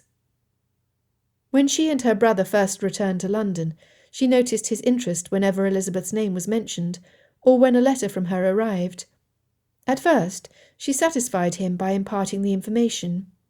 When nothing was done, when her brother refused to even speak about returning to Hertfordshire, she stopped sharing the contents of the letters. She chuckled to herself. Her plan had worked. His desire to hear about Elizabeth grew exponentially. Over the months, Georgiana had learned when to speak and the value of when to keep quiet. She had been very secretive with the information from her correspondence from Longbourn. He had even been tempted to search her rooms for her stash of letters, while she was at her lessons. How do you explain to a younger sister why a normally reasonable brother acted contrary to his own inclinations? He sighed, then immediately determined he would not do so again. He was not some pitiful hero from a Gothic story written by a woman whose idea of a valiant gentleman was a troubled soul with longish hair and sad eyes, who could not control his fortune, his friends, or his enemies. Darcy trusted Miss Elizabeth not to complain to Georgiana of his behaviour. It was not her way to sneak behind an issue when forthright confrontation was possible. However, they had been separated the whole of the winter, so she was not able to fully charge him with his crimes. Nor was she available to see his efforts to change. Good heavens, I am as lovelorn as that— what was his name in the last book? The hero who actually cried at the temporary loss of his lady-love. It had been a ridiculous story. Even he knew that within the remaining few pages they would have their happily ever after. He wanted to throw the book at the wall or in the fireplace, instead of sneaking it back on Georgiana's shelf. "Has she spoken of me?" Darcy asked before he left for Kent. The left eyebrow on Georgiana's face shot up. Though she had cautiously mentioned Elizabeth during the past months, her brother had rarely said her name, nor had he responded with interest. His usual comment was to inquire whether there was any news, and then shrugged his shoulders to indicate his lack of concern. She knew better. She saw the longing which filled his eyes when a new letter was resting on the silver salver, waiting to be opened. She often caught him closely observing her own responses to what she read. Oh, yes, he was interested. Fitzwilliam Darcy had been a large, dark, growling bear to live with since they returned to town. Georgiana had observed his efforts to interact more with those not in his circle. She speculated it was due to Elizabeth's rejoinders to his actions in Hertfordshire. She also watched him try to be more pleasing to their aunt and uncle, Lord and Lady Matlock, in spite of their pressure to attach her brother to an heiress of their choice. The real challenge would be Lady Catherine. If only Georgiana did not have her lessons in town, she might brave her fearsome aunt to enjoy such a spectacle, for she knew beyond a doubt that Lady Catherine's domineering ways would test her brother's goal of improving his character. Fortunately, Richard would be accompanying him in her stead. Portsmouth, Hampshire. Richard Fitzwilliam had turned Wickham over to the waiting ship's officers and stood on the Portsmouth dock as the boat sailed out of sight. It had not been a fond farewell for either man. Even as George Wickham stepped on the gangplank, the colonel wanted to push him in the water and hold his head under until he blew bubbles, one last effort to instill a fear of consequences into the man. The crowd surrounding him, and the fact that he had no dry uniform to change into, had stopped him. Newcastle, Northumberland. Upon his return to London, his commanding officer presented him with orders to take his regiment to Newcastle for training. The weather had been bitterly cold, and they were isolated from the rest of the country. He had long, lonely hours to reflect on his choices, his family, his career, and Miss Charlotte Lucas. Each time one of the recruits expressed heartfelt sadness when they mentioned a wife and children waiting in some other part of England, he was reminded why he had decided never to marry. How he envied those same men when they received correspondence from that same family. Heartache and heaven. Rosings Park. Darcy's eyes rolled to the ceiling as Mr. Collins praised his aunt's choice of grey thread for the housekeeper at Hunsford Parsonage to mend the wool socks he wore. Darcy shuddered at the thought of the poor woman touching the coverings for the clergyman's massive feet. If they were like the rest of his garments, it would seem they rarely left his person to be laundered. Of all the asinine things his aunt chose to share her expertise on, this was the oddest. Darcy looked to his only female cousin to see that Anne had fallen asleep, sitting slumped in her chair. Richard had a small smile on his face. Darcy wondered what might cause such mirth, and then he noticed Anne's companion, Mrs. Jenkinson's head bob. She too was ready to settle in to the same fate as her charge. Darcy smirked at the ridiculousness of it all. "Mr. Collins, do you not depart in 3 days for your return to Hertfordshire?" Lady Catherine had a bad habit of waiting until the parson was starting to sit down before she asked him a question. He then popped back up to stand before her. Once he answered, he paused to await her caustic rejoinder or farcical advice. When it did not come, or when he assumed she was finished, he sought again to sit.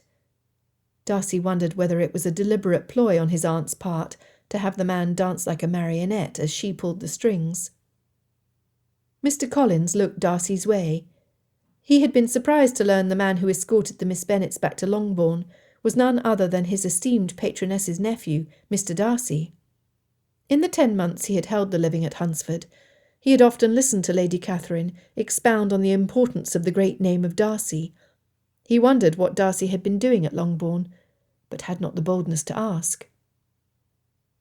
"You failed in your mission last time you travelled to survey your inheritance to bring home a wife. I anticipate you will not fail this time."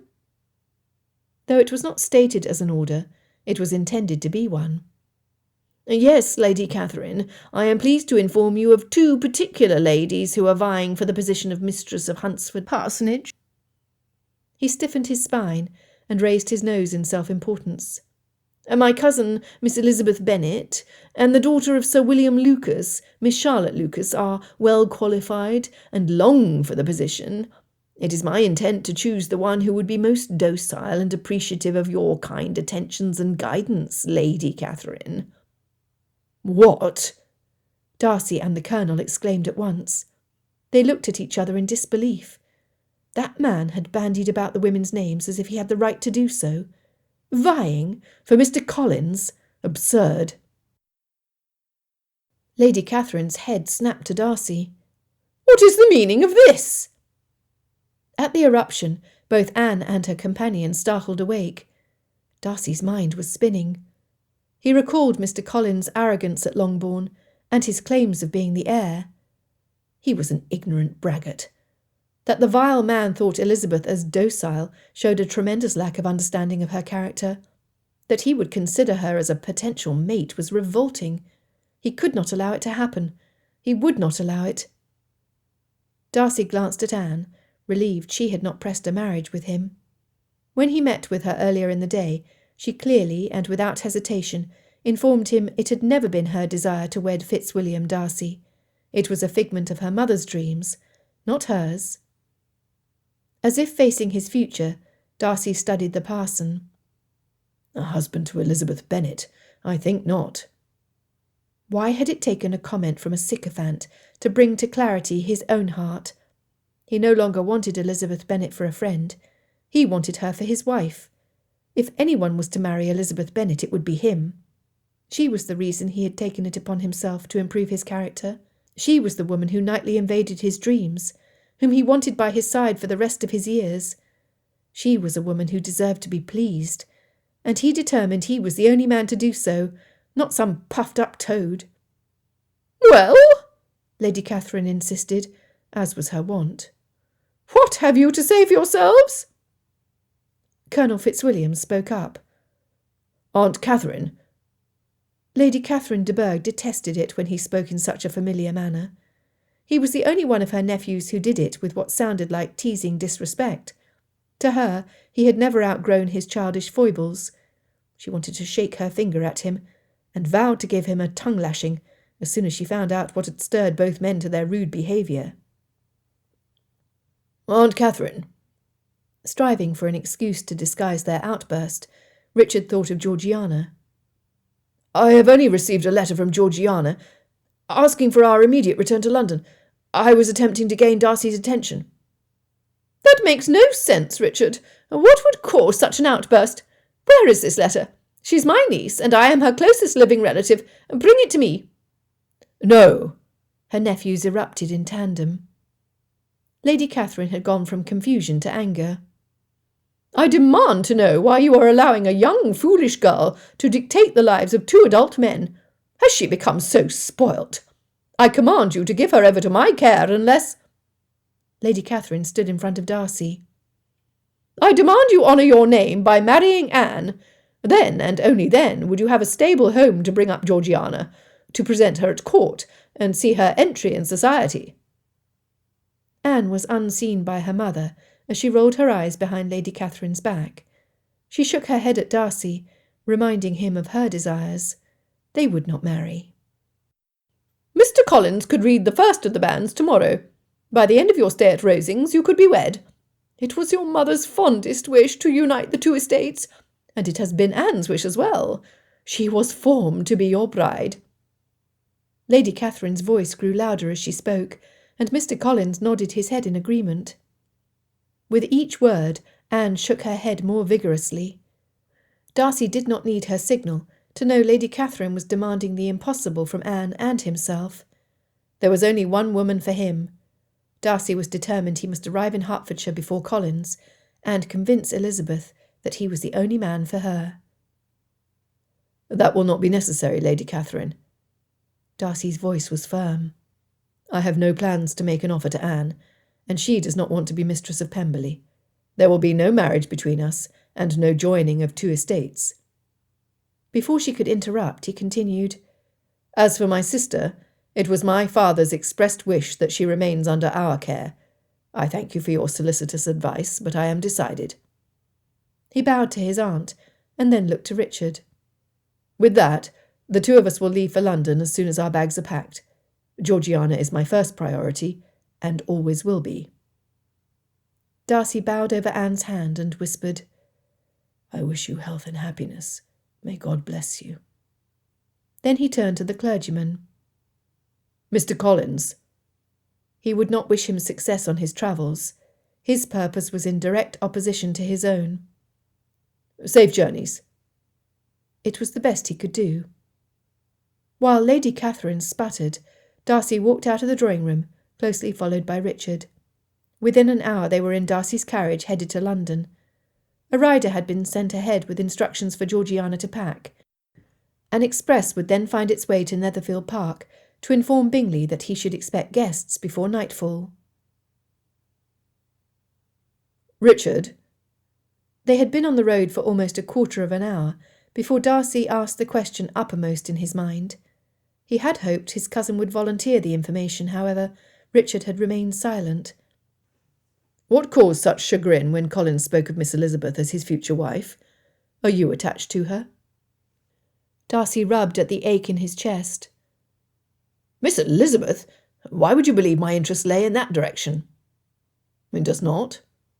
Darcy could not fathom an intelligent man not loving Elizabeth Bennet. "Then why did you react as you did?" Darcy saw the tips of Richard's ears turn red. It was the clue he always looked for, his tell, that revealed he would soon be privy to Richard's innermost thoughts. "It is Miss Lucas, Miss Charlotte Lucas, who captured my heart without even trying." Richard shook his head. "I have no right to offer for her. My prospects are better than most officers in the military, but it will be a hard life for a good woman, and Miss Lucas is an outstandingly good woman." "Is it money that holds you back, cousin?" "You know it is." Embarrassment laced Richard's voice. "I work hard and give my all, and it will not be enough to see her settled with a husband who is present to care for her." He ran his hand over his face. "I want to offer her the world." "Is it the world she wants, Richard, or is it you?" Darcy wanted the world for Elizabeth as well. "Until her father gained his knighthood, their family was in trade. Miss Lucas leads a simple life. She is a close friend to Elizabeth, Richard, which means she is both intelligent and generous. Had it been material wealth she wanted, would she not have tried to catch mine or Bingley's attention at the Assembly? She did not. I believe you should offer for her. You cannot allow such a woman to marry a man like Collins." The men rode in silence for miles, both staring out at the passing countryside. Then Richard wondered aloud. "You feel the same way about Miss Elizabeth? You called her by her Christian name. You love her." Darcy pondered how much he wanted to share with Richard. Looking across the carriage to his cousin, Darcy sighed. In the hours until they reached London, he confessed it all. Just before they reached the coaching inn at Bromley, the axle broke on the carriage. They would not be able to travel further that day, nor would they be able to travel on Easter Sunday. It was small comfort that Mr. Collins was not able to travel on that day either. Both men were frustrated. Instead of arriving in Hertfordshire 3 days ahead of Mr. Collins, putting into place the strategy they had developed over the last hour. They would have only 1 day's lead. "Surely nothing else will go wrong," the Colonel reassured himself. "I hope so as well."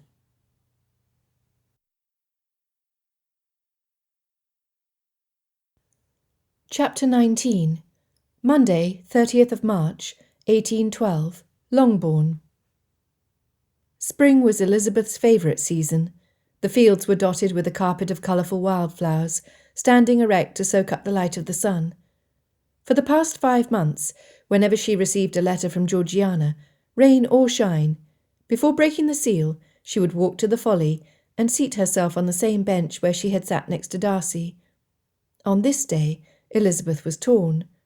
The joy of the day and the receipt of a missive from a friend was dampened by her father's announcement that morning that Mr. Collins would be returning to Hertfordshire the next day. His purpose?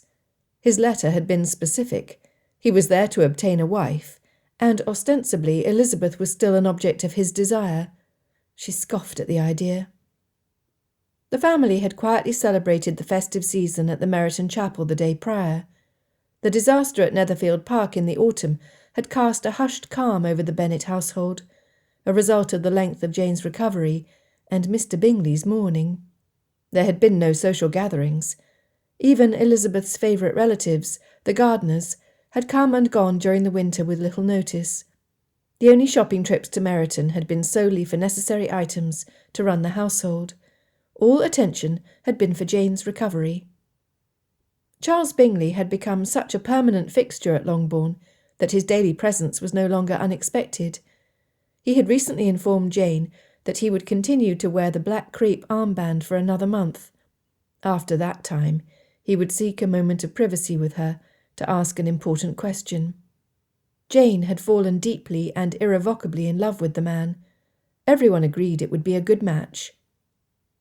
With an arrangement between Jane and Bingley imminent, Mr. Collins was no longer a matrimonial threat to Elizabeth. Whether the clergyman would realise the ladies no longer worried about their protection should the worst befall Mr. Bennet was as yet unknown. Charlotte, too, was a regular visitor to Longbourn. At first, Elizabeth was surprised how interested her long-time friend was in the correspondence from Georgiana. Once Charlotte confessed her pain from the loss of the Colonel's company, Elizabeth shared any mention of Richard Fitzwilliam. Charlotte savoured any news, though always wished for more. Elizabeth understood. Mention of Georgiana's brother was equally vague and rare in her friend's letters. Like Charlotte, Elizabeth memorised each line and pondered its meaning. Georgiana said Darcy spent much more time with her than he had before coming into Hertfordshire, even after her new companion, a Mrs. Annesley, had been employed. While Elizabeth appreciated the expressions of brotherly affection that Georgiana shared, she wondered at Darcy's motives. Elizabeth sighed, and hoped this latest missive would be filled with news which would ease both hers and Charlotte's mind. It was not. Charlotte had whispered to Elizabeth after services that her mother still anticipated her daughter becoming the future mistress of Longbourn. Apparently Lady Lucas was the sole occupant of Hertfordshire who desired her cousin's arrival. Elizabeth contemplated the view from the Folly, easily recalling Mr. Darcy as he dismounted his horse and stood before her. It was as if it happened yesterday, rather than 5 months past. They had sought understanding of each other, had shared introspection, and discussed the emotions which could no longer be contained. She closed her eyes and wondered what her future held. Would the Darcys and Colonel Fitzwilliam ever find their way into Hertfordshire again? She could only hope.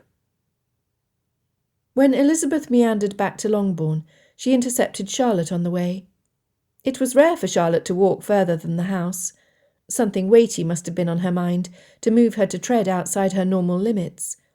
As Elizabeth moved closer, she saw that Charlotte's face and neck were blotchy from crying, and her eyes were damp and red-rimmed. "My dear friend, what has happened?" Charlotte took a deep breath. Taking a well-used handkerchief from her sleeve, she wiped her tear-stained eyes. "My father informed me." Charlotte gulped and dropped her head in misery. My father informed me that either I marry Mr. Collins, the only man likely to offer for me, or I must leave my home. Oh, no. It was in every way wrong. Charlotte Lucas had quietly managed the running of Lucas Lodge, while her parents relished their new positions in society with a languor of inflated self-importance. Elizabeth's heart ached. Though Charlotte did not deserve such a fate, it was often the lot of many ill-dowered women. "What will you do? Where will you go? I can—" Her comment was stopped by the sound of harnesses jangling and horse hooves dancing in tandem. The young women were standing just beyond the garden of Longbourn, so were able to observe the approaching carriage. Was it Collins who was arriving a day earlier than planned? Elizabeth knew none other was expected. As it came to a halt, she realised the matching greys and the crest on the door identified the carriage as belonging to Mr. Darcy. Her heart pounded fiercely, and her breath quickened. When the door opened and he stepped out, she hesitantly stepped closer. They had parted company under troublesome circumstances, so she was confused at his presence. When he turned back to the carriage to hand down his sister, she understood. Miss Georgiana Darcy came to call at Longbourn. Though she knew she should cherish the compliment that her friend travelled so far to visit, she could but help feel the loss of disappointed hopes. She looked at the ground, searching for a calm she could not find within herself. How could this be? The strength of emotions took her by surprise. Truly, she was grateful to see her young friend. But Mr. Darcy... Though she had kept a clear image of him carefully tucked away in her heart, his stature and handsome looks drew her eyes, as if she were seeing him for the first time. He had yet to notice her, so only his profile was in view. What would his expression reveal? Would he return to the stoic man with a mask of iron? Would he be the teasing man from the field, or the bruised and battered man from the Folly? Her anticipation churned in her stomach. As the man in uniform exited the carriage behind Georgiana, Charlotte walked towards him, no hesitation in her step. Colonel Richard Fitzwilliam heard his name whispered on the breeze. He looked to see Miss Lucas steadily approaching. His steps towards her were far more confident than he was feeling inside. Lord, how he had missed her. He could not know her brilliant smile belied the evidence of distress in her heart. He thought her the most attractive woman in all of Christendom. As he finally stepped in front of her, an arm's length away, he could not help but whisper, "Is your heart in agreement with mine?" Charlotte looked into the world-weary eyes of the man standing before her, and comprehended in full all he asked. "It is." The words were barely out of her mouth when the Colonel closed the distance between them, wrapped his strong arms around her, gathering her to him, and kissed Charlotte with the passion of a man starved, hungering for the touch and taste of the woman he had dreamed about since he had left Meryton in October.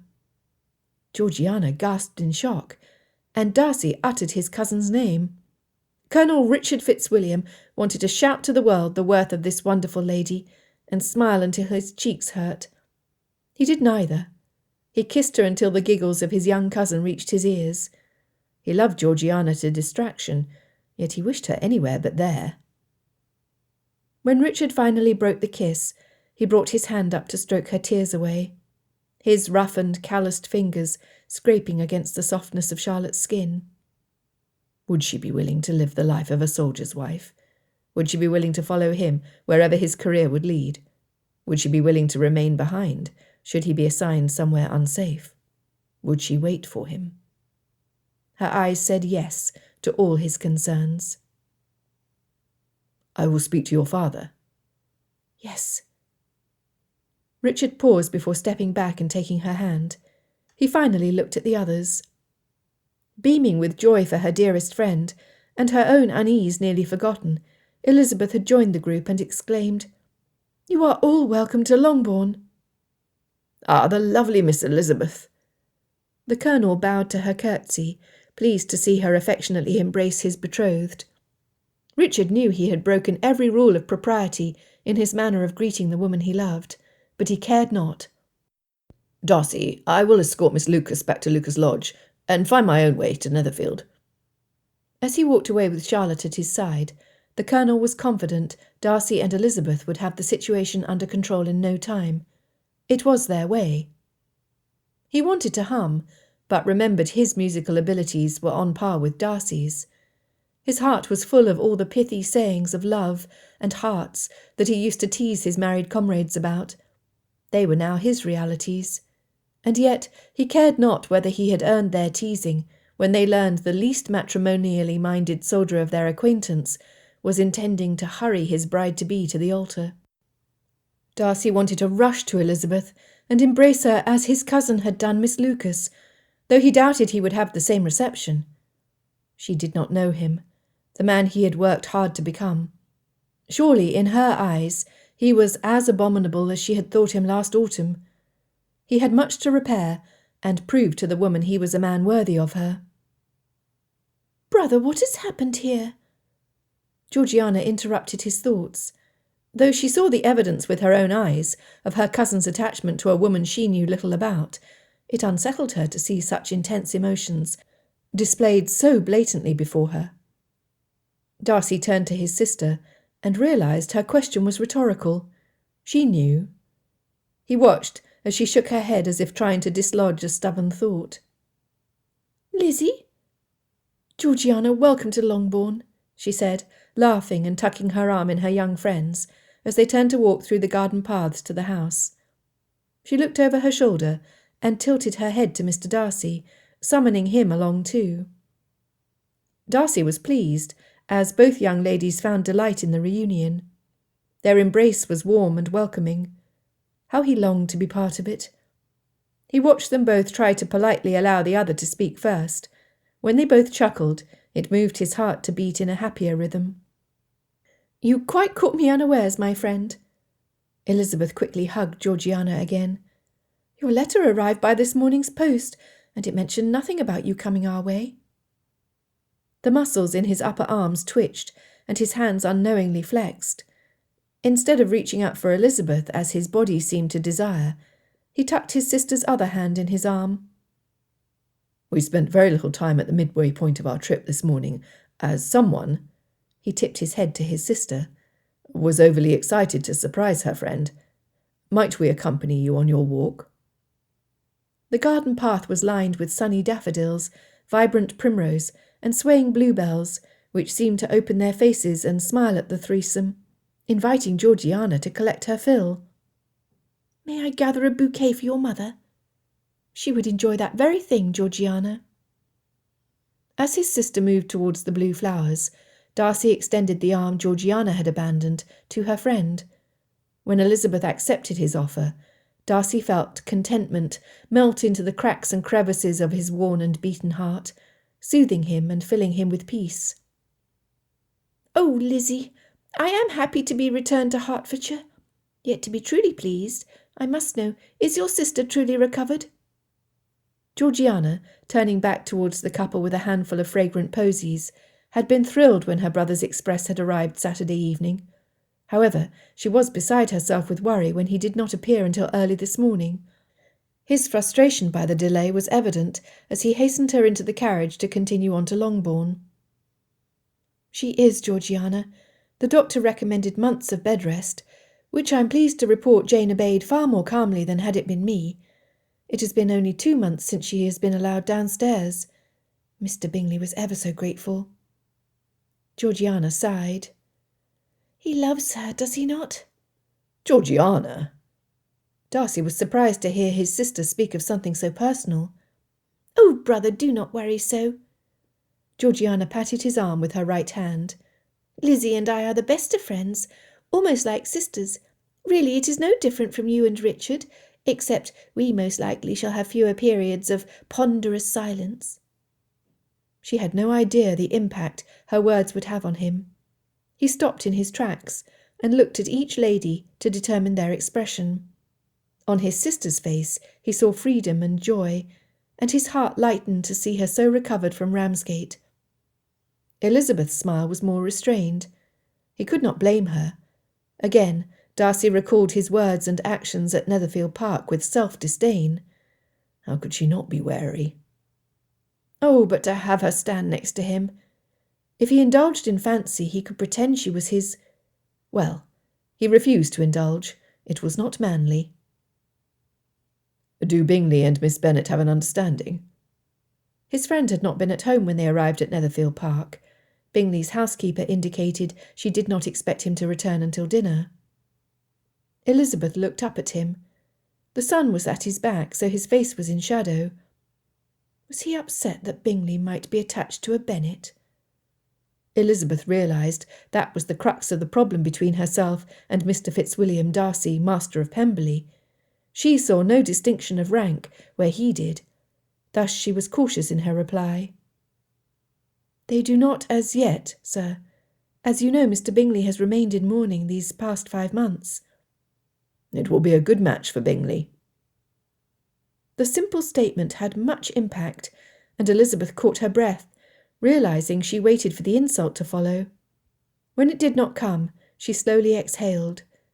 Did he mean what he said? She knew Mr. Darcy chose his words carefully. He was a precise man. Was he in support of the match, then? She gently pulled on his arm until he faced her. Elizabeth's eyes had not left his face. What she saw there filled her with warmth. There was no censure, no arrogance. His eyes were clear, and the corners of his mouth relaxed. "We believe so as well." Elizabeth refused to blink as his eyes stared intently into hers. The desire to bend his head and capture her lips was fierce. He could not. He would not. Darcy smiled at the reaction such a deed would have had on his sister. Georgiana had never observed him acting outside of the rules of propriety, and he hoped to keep it that way. Nor would it do to encourage rebellion, not when so much progress had been made. At that moment, Elizabeth thought him more handsome than she had ever thought him before. She found the shadow of his whiskers a curiosity, evidence of the early hour he had risen. Would they be sharp or soft? Her free hand, on its own, rose to touch his face. A bird chirped, and Elizabeth regained control of her senses, returning her hand to her side. She quickly turned towards her young friend. "Miss Georgiana Darcy, I do believe you've grown taller than me in the past months." Her cheeks flushed and eyes sparkled.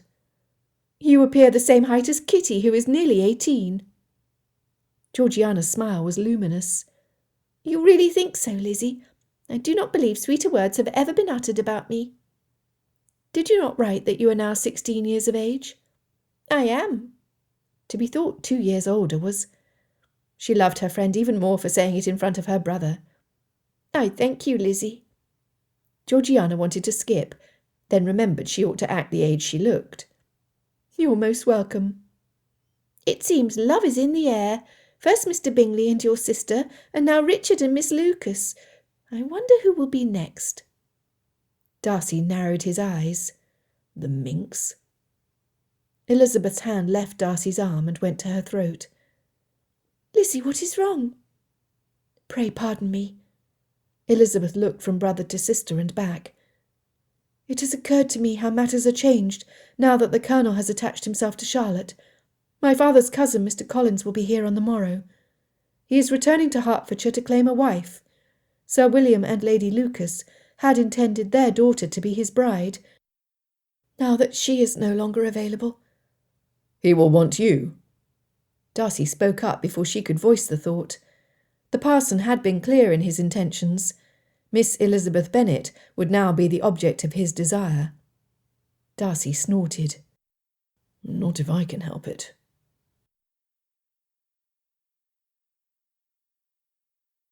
Chapter 20. It was a grand reunion when Elizabeth and the Darcys entered the Longbourn drawing-room. Bingley had been a notoriously poor correspondent with his friend, so the pleasure of the two men being in each other's company was evident. "Mr. Darcy, how good of you to return to Longbourn!" Mrs. Bennet was notably less frenzied than the last time they were in company. "And you brought your sister, how lovely! Did I not see the dear Colonel step out of the carriage as well? Where could he possibly be?" "Mrs. Bennet, as unexpected guests, I thank you for your kind hospitality to both my sister and myself. We have only just arrived from London, and my cousin was in need to stretch his legs and offered to escort Miss Lucas back to Lucas Lodge." He sipped his tea, which the mistress of the home had perfectly prepared. Why had he not noticed before how diligent she was in seeing to his preferences? "I can see for myself how Miss Bennet has been restored to her fair bloom. Is the rest of your family in good health?" "Of course, we are always hale. Mr. Bennet is ensconced in his book-room, and as you see, all of my girls are here." Mrs. Bennet studied Mr. Darcy. His whole countenance seemed changed from the stern, critical man they met at the Meryton Assembly. He seemed fairly relaxed in company. Yet she knew Darcy had disapproved of Bingley's interest in Jane when he was a guest at Netherfield in the autumn, and the looks of disdain and the boorish comments about her second daughter had not endeared him. She wondered at the change. "Possibly he has found a love of his own, a woman of intelligence and wit, who held herself above the common crowd, someone skilled in navigating the temps who would leave him to his business." Mrs. Bennet looked at his handsome mien and intelligent eyes, and discovered they were fixed on Elizabeth. "Lizzie, how interesting." She could not check the small smile that appeared at the corners of her mouth. Georgiana noted the difference in her brother's friend almost immediately. Whether it was from the loss of Mr. Hurst, or not being constantly belittled by his overbearing sister, Charles Bingley bore a reserve she had never seen before in the man. She watched Mr. Bingley with Miss Bennet. He carefully assisted her with her tea. He sought her comfort. As he spoke to her brother, he would from time to time reach over and touch Miss Bennet's hand. Georgiana wanted to sigh at Bingley's tender concern. Mr. Bingley was such an attentive lover, much like the heroes in her novels. And Miss Bennet? She appeared delicate, but glowed with the attentions of the man she was so obviously in love with.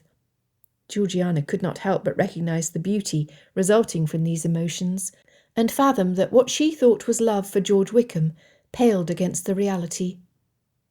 While the others exchanged greetings and had small conversations, Georgiana scrutinised the couple's interactions. When her brother and the Colonel had arrived in London early that morning, they had given her the briefest greeting before hustling her into the coach so they could continue on their journey. Their impatience had piqued her curiosity, and she hoped that Darcy was hastening a reunion with Elizabeth. Georgiana had been entirely unaware of Richard's attachment to a woman. As long as she had known him, he had been resolved never to marry. She had no reason to know he had changed his mind. Richard had returned from Newcastle in time to depart with Darcy for Kent. For a certainty, he never shared matters of the heart with her, especially because of the difference in age. She knew Richard struggled to accept she was no longer a little girl. Georgiana was deliriously happy for her cousin. Next to her brother, he was the best of men. Obviously, he was a man of action. Georgiana blushed at the kiss she had witnessed. Darcy had to look at the older woman twice to verify it was truly her. They had been inside Longbourn for several minutes, and he had yet to hear of Bingley's or his income, or the need for her many daughters to marry well. He was all astonishment with the calm and decorum in the Bennet parlour, and surmised that the illness of Mrs. Bennet's eldest, combined with the faithful attentions of a wealthy suitor, had reassured Elizabeth's mother of matters more important than her own future prospects. It shamed him how he had used her conduct against Elizabeth the last time they had met. Though his words may have even been the truth then, he shuddered to think of his ungentlemanly comments. He dropped his head to his chest and breathed in slowly. This was his opportunity to make a start in setting things straight. If he ever hoped to gain Elizabeth's favour, he needed to begin immediately and make amends with her family. Darcy took in another deep breath. "Begin, fool." Darcy noticed the two youngest Bennet sisters whispering quietly as they attended to their needlework on the settee. They had stood and curtsied at their entrance, but had not spoken since. The middle sister, Darcy could not remember her name, was in the only pose he had ever found her, immersed in a book. Was she hiding behind it, as he often did, or enjoying the text? Darcy determined to find out. Walking to the middle Bennet child, he glanced across the room and noticed his sister was still in conversation with Elizabeth. Mary looked up at his presence. "Sir?" She was wary. Never had she been approached by such a man. "Miss, might I inquire as to the subject of your reading material? You appear to find it of immense interest." Mary snapped the book closed, showing him the cover, and her face flushed violently. He read the title aloud. Sermons to Young Women by James Fordyce, Volume 1. It was not a book he had read, though there was a copy of both volumes in his library at Pemberley. Certainly it was appropriate reading material for a lady who was as serious-minded as the third daughter appeared. He wondered at her discomfort. Darcy looked closer at the book. Odd. The spine was bent and slightly off-kilter, causing the front cover to extend over the back. He suspected its cause, and chose not to further her embarrassment. Her mother had other ideas. "Mary, show Mr. Darcy your book." Befuddled, if Mr. Darcy showed an interest in her most uninteresting daughter, Mrs. Bennet would do everything within her power to promote a match. The passage of months had made Mr. Collins far more tolerable than she remembered, and with his anticipated arrival, Lizzie would be his bride. 3 daughters engaged. She sighed. Darcy was unsurprised when tears pooled in Mary's eyes. "Mrs. Bennet, that is not necessary." "Nonsense! Show Mr. Darcy the book, child." Mrs. Bennet recalled Mr. Darcy seemed the bookish sort. Mary had no choice. She lifted the book from her lap and handed it to Mr. Darcy, immediately balling her fists together and dropping her head. Darcy could see her shoulders tremble. He opened the cover and glanced inside. It was the same novel he had surreptitiously read of Georgiana's.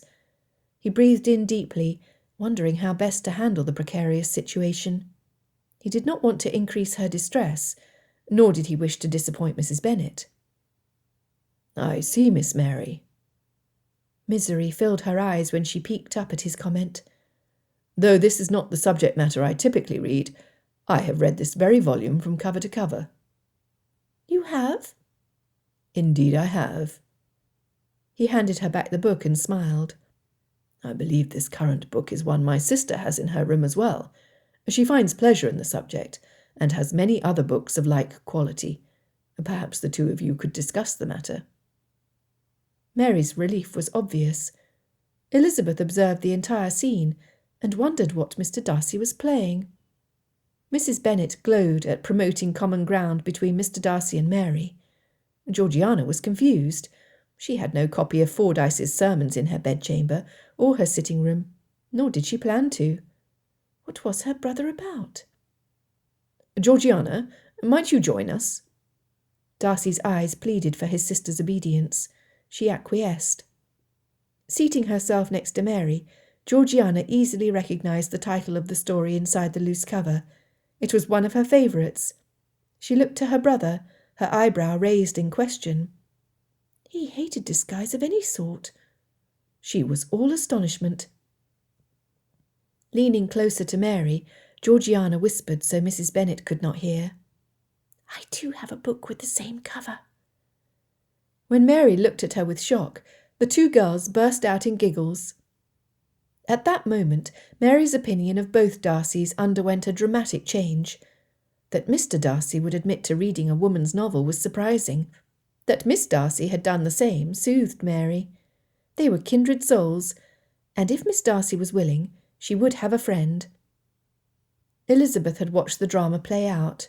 She had been worried as she encouraged Mary to conceal her novel with Fordyce's sermons. Mrs. Bennet was single-minded in her matrimonial pursuits for her daughters. She despaired of both Elizabeth and Mary's constant companionship with a book, as few men found it an attractive occupation for a wife. Elizabeth appreciated Darcy's kindly efforts to put Mary at ease and keep Mary from being embarrassed by their mother while in company. Their mother had made considerable progress in restraint over the past months, but could still be volatile when the occasion least warranted it. Because of the concern Darcy expressed for Mary, Elizabeth smiled at him, and he viewed her smile as an invitation. Thus he was soon seated next to her, slightly closer to her than was his custom. Mrs. Bennet, I must tell you how I appreciate this apple cake. If your cook would share the receipt, I would have them served in my homes." At this, Fanny Bennet sat higher in her chair. Darcy was the nephew of an earl. To think of a peer of the realm eating her apple cake made her giddy. It was worthy news to share with the ladies in the community. "Consider it done, Mr. Darcy." He looked back to Elizabeth, to see a soft glimmer in her dark eyes. His heart glowed, knowing he had made her happy. Colonel Richard Fitzwilliam had faced Napoleon's troops and stared death in the face several times. He would not be intimidated by approaching Sir William Lucas. Since Charlotte was past her majority, asking permission to wed was out of respect for her parents. They did not need Sir William's approval. They would marry. "Come in, come in." Sir William's welcome was hearty. "I did not know you would return to Hertfordshire, Colonel." He turned to his daughter, who had followed Richard into her father's study. "You may go now. Thomas is Bert. I'll have my tea with the Colonel in here." With that, he summarily dismissed his eldest child. "I prefer Miss Lucas to remain." Sir William was puzzled, though his general amiability moved him to agree. "To what do I have the pleasure of your company, Colonel?" "I am come to request the honour of your daughter's hand in marriage, sir." Sir William dropped into his chair. "Charlotte? You want to marry my Charlotte?" It irritated Richard that Charlotte's father had no expectations of him making an offer for his daughter. Thus his words were more abrupt than he had planned. Richard reached over and clasped his beloved's hand in his. "I have offered my hand to your daughter, and she has accepted me. Out of respect, I now ask your permission to marry Charlotte." "Charlotte?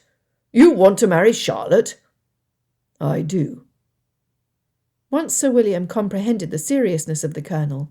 He remembered Richard Fitzwilliam was the son of an earl. His Charlotte might one day be a countess.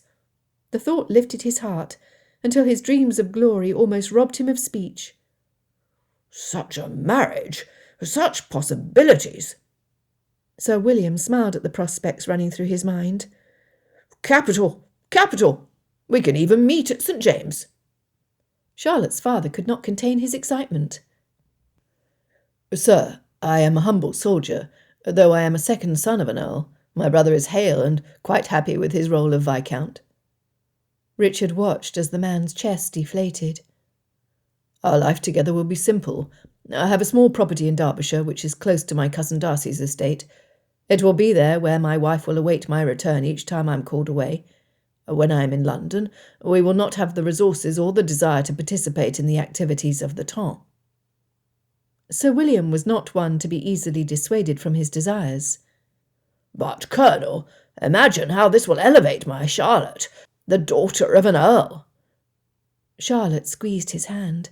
She knew her father was not faring well, and any respect Richard had had for him was quickly reducing. "Our plans are set, sir. We will not participate in the season in London, now or later. Your desires are not our own." Richard was adamant. "Are you saying my daughter will not be spending time with the Earl?" Sir William did not even look at his daughter. He was disappointed and angry that he was to be denied. "Maybe the better situation for you, Charlotte, would be to continue with our plans for you to marry Mr. Collins. After all, he will be in constant attendance to Lady Catherine de Bourgh. Yes, daughter, I believe that when Mr. Collins arrives on the morrow, we go ahead with the banns. You will be wed, and in Lady Catherine's company within a month." "She will not." Richard Fitzwilliam felt his blood boiling. "It will be our banns which will be read, Sir William. Your daughter is too fine a woman to be attached to a sycophant like William Collins." Sir William was livid. How dare this man override his authority? This was his daughter. He had plans, and they were what his pressing the marriage to Mr. Collins was about. "Colonel, if you would promise me access to the higher circles—" Charlotte gasped. Richard interrupted him before he could continue. "I am not prepared to negotiate with a man who failed to recognise the intrinsic value of his own daughter." Richard leaned forward towards the man, his position threatening, though his words were not. He had Sir William's full attention. I give you notice here and now that banns will be read this Sunday and the 2 following Sundays at the chapel in Meryton for Charlotte and myself. We will wed as soon as this is done. She will marry no other." Sir William backed down. This was not a man who would give in easily, so he did. The higher echelons of St. James were lost to him and his wife. It was a bitter disappointment. Charlotte felt humiliation at the crassness of her parent, but her heart sang with the words of her betrothed. They had discussed their plans and desires as they walked from Longbourn to Lucas Lodge. In 3 weeks she would become Mrs. Richard Fitzwilliam. She smiled at the lovely ring to such a magnificent name. Mrs. Charlotte Fitzwilliam. Charlotte Fitzwilliam. Yes, it was a name she could bear for a lifetime.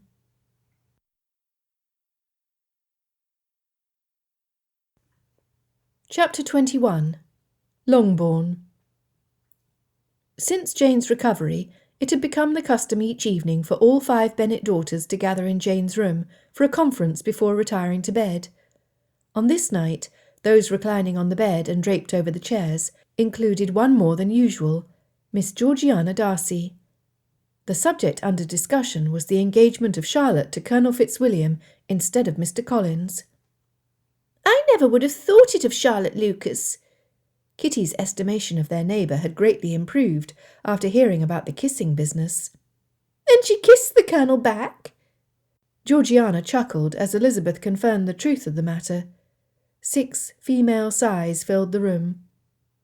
Both Kitty and Lydia had dreamed of the handsome Colonel since they met him at the Assembly in the autumn. His red coat and easy smile had caught their eyes. None the less, the seriousness of Jane's illness had pacified the girl's wild disposition.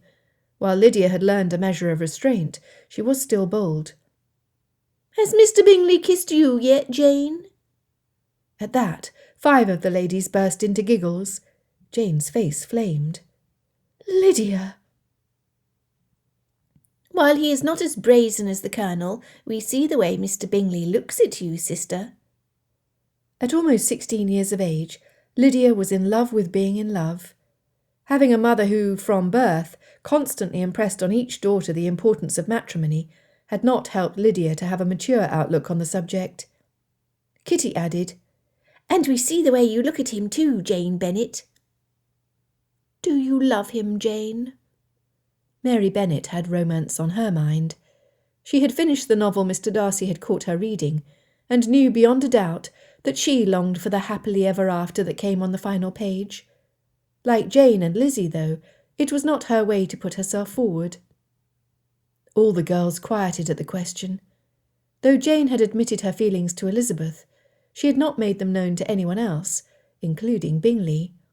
She looked at the anticipation and expectation on each of the younger girls' faces. How could she not share her joy? "I do, Mary. I love him dearly." More sighs swirled around the bed, as each girl was delighted for Jane and hoped for her own handsome prince at the same time. Lydia, being Lydia, was not yet done. "What about your brother, Georgiana? Will he marry?" "I believe so, Lydia." Georgiana had no sisters, and was unused to the intimate camaraderie. "Well, I had not imagined it," Lydia bluntly added. "La, I could not think anyone would have wanted to be his wife, even with 10,000 a year and a great estate in Derbyshire. He always looked like he ate something sour when in company." Georgiana gasped. So did the rest of the females. "Lydia!" exclaimed both Elizabeth and Jane. "Hush!" "However, he has changed so. He spoke to Mary today, and Mamma, where he would not have done before," Lydia continued, not aware of the distress she was causing by her words. "He even smiled at Lizzie. Is that not a joke?" Georgiana was upset. "My brother, Miss Lydia, is the best of men. He is not one to be teased or made fun of. He bears much responsibility and is highly respected by his peers and those he has under his care, including myself." Georgiana fought hard to contain her tears. She had found no hilarity in the youngest girl's words. Gone was the easy discourse of moments earlier. She wished she had returned to Netherfield Park with her brother. Further, over the past 5 months, Fitzwilliam has made extraordinary efforts to change, to become a better person. Therefore, it is incumbent upon me to ask you, Miss Lydia, what have you done to improve yourself during that same period? Girls! Jane's soft voice begged for peace. Lydia was quiet, for the moment. Elizabeth sat back in her chair and observed, her mind spinning. Jane would see to the 2 youngest. Was that the difference in his character? Oh, yes, she had noticed there had been changes. Darcy had shown fine manners with her family, and the pleasure at his cousin's betrothal to a woman of inferior birth had been genuine. He had graciously thanked her mother for Richard and Charlotte's spontaneous engagement dinner, complimenting her on each course and the number of sauces. What had been his motive? Elizabeth understood that whatever had been the impetus, she was grateful. Possibly there was hope for a friendship after all. It is time we were all in bed. Elizabeth stood and held her hand out to Georgiana in a gesture which was now familiar. She turned to her youngest sister, her voice firm. Apologise now, Lydia. Truculent, Lydia sat with her arms fisted at her hips, her eyes narrowing and her lips firmly compressed. Elizabeth could see her struggle with the old personal attitudes and the new. Evidently Mr. Darcy was not the only one who had changed. Eventually she succumbed. Her apology, when finally offered, was well done. I pray you accept my sincerest apologies, Georgiana. I was not thinking properly.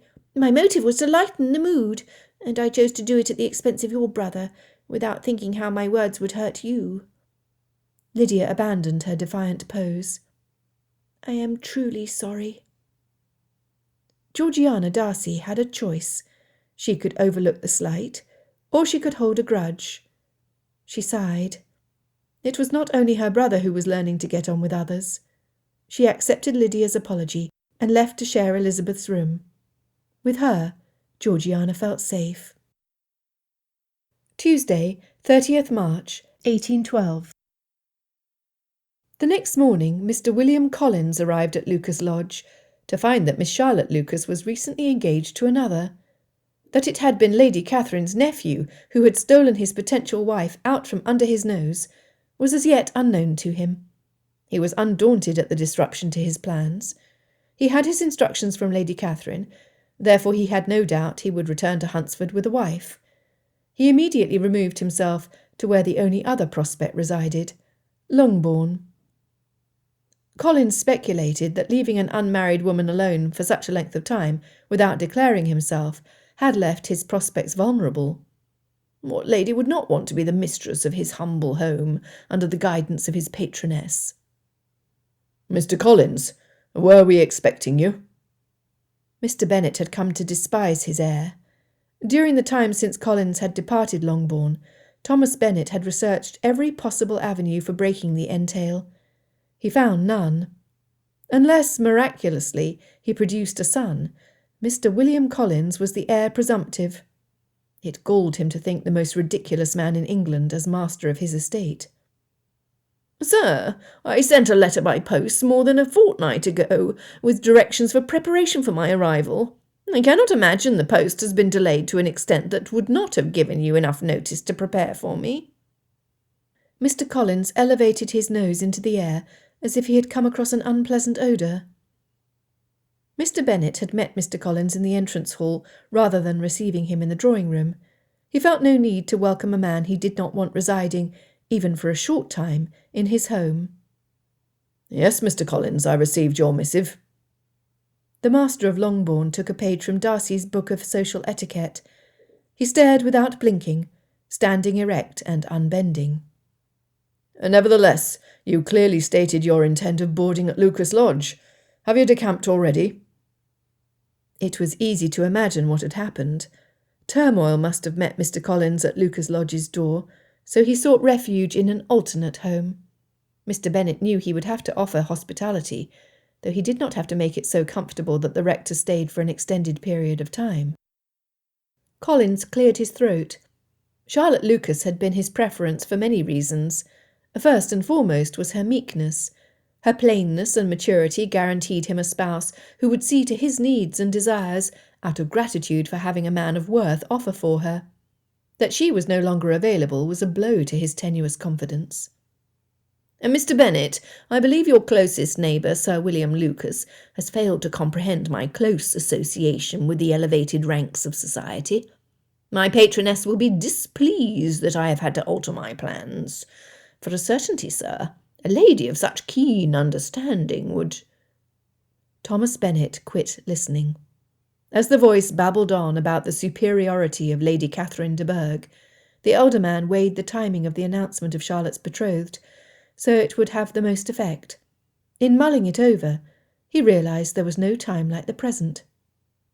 "Mr. Collins," he interrupted the younger man. "Are you aware that Miss Charlotte Lucas was offered marriage only yesterday to the nephew of your patroness?" Mr. Collins sputtered to a stop. How was this possible? Sir Lucas had reported an engagement. Nothing had been said as to who had made the offer. Mr. Fitzwilliam Darcy was betrothed to the fairest gem in the nation, Miss Anne de Bourgh. What to do? If he sent the news to Lady Catherine, which she would expect him to do, the grand lady would most likely demand his withdrawal before he procured a wife. Should he give precedence to obedience to her original demands, returning to Hunsford with a wife, he would not have time to involve himself with the business of her nephew. "I was unaware. A dreadful situation indeed. Sir, I find myself with a dilemma which necessitates privacy and a length of time to meditate on the potential influences of both choices. Might I enter your bookroom to do so?" "You may not." Mr. Bennet could not fail to notice the disquietude his announcement had caused. Was the man's heart attached to Charlotte? The poor man, as he had no chance of regaining her favour, whether he had ever had it at all. The elder man sighed and ran both hands over his eyes. He resigned himself to the inevitable. "Very well, I will have a room prepared for you. In the meantime, you may use the small sitting room at the back of the house. Most of my daughters are in other rooms in the house, and Lizzie is out of doors. You shall be undisturbed." Mr. Collins was grateful to have privacy. He had much to think upon. How had his life become difficult? His instructions from Lady Catherine were clear. He was to take a wife. Why did not the families of those involved not understand the seriousness of this charge? Had they no respect for Lady Catherine? The mere idea was untenable. The noise of a lady humming a melodious tune came through the open window.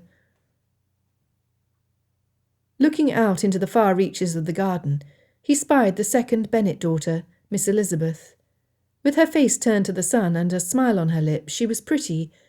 It was an easy step for him to lose focus, and picture her seated next to him in Lady Catherine's drawing-room at Rosings. Lady Catherine was a musical proficient. Elizabeth Bennet would benefit from the great lady's instruction. At that, his mind was fixed. No longer did he feel the loss of Charlotte Lucas. Miss Elizabeth Bennet was the companion of his future life. If he could conclude an engagement quickly, he could still contact Lady Catherine in a timely manner. How pleased she would be to know he had followed her commands to the letter. William Collins smiled to himself. Walking back to the entry, he obtained his black hat, coat and gloves, and strolled outside. "Cousin Elizabeth!" Mr. Collins' voice easily rose over the noise of the birds, calling out their locations in the trees surrounding the garden. She turned to him, surprised. She had been unaware that her father's cousin had arrived at Longbourn. "Have you only arrived from Kent?" He still wore his travelling clothes. His skin was pasty white, evidence that he spent little time out of doors. He had a feral look to him, and she suddenly felt like prey. "Indeed, I have. Cousin Elizabeth, it is my mission, both to please Lady Catherine and to assure my own felicity, that I offer you my hand in marriage. Almost as soon as I entered the house, I singled you out as the companion of my future life. But before I am run away with by my feelings on this subject, perhaps it will be advisable for me to state my reasons for marrying, and moreover for coming into Hertfordshire with the design of selecting a wife." The idea of the solemn Mr. Collins being run away with his feelings, especially as she knew he had already corresponded with Sir William about marriage to Charlotte, made Elizabeth choke on her laughter. He continued, "My reasons for marrying are, first, that I think it a right thing for every clergyman in easy circumstances, like myself, to set the example of matrimony in his parish. Secondly, that I am convinced it will add very greatly to my happiness. And thirdly, which perhaps I ought to have mentioned earlier, that it is the particular advice and recommendation of the very noble lady whom I have the honour of calling patroness. You will find her manners beyond anything I can describe, and your wit and vivacity, I think, must be acceptable to her, especially when tempered with the silence and respect which her rank will inevitably excite.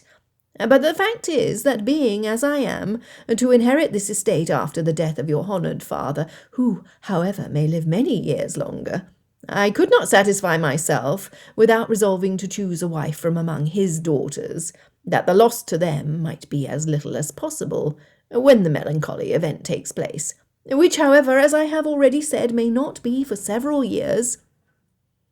This has been my motive, my fair cousin, and I flatter myself it will not sink me in your esteem. And now nothing remains for me but to assure you in the most animated language of the violence of my affection. To fortune I am perfectly indifferent, and shall make no demand of that nature on your father, since I am well aware that it could not be complied with, and that £1,000 in the 4 per cents, which will not be yours till after your mother's decease, is all that you may ever be entitled to.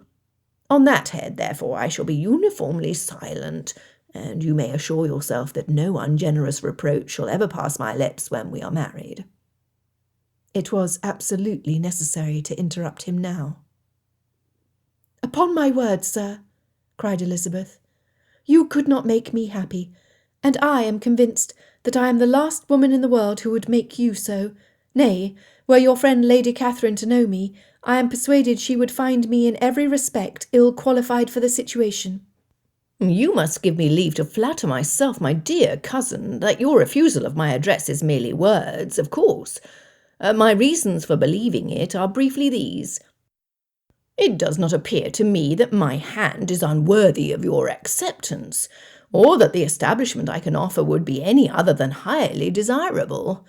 My situation in life, my connections with the family of de Bourgh, and my relationship to your own, are circumstances highly in its favour.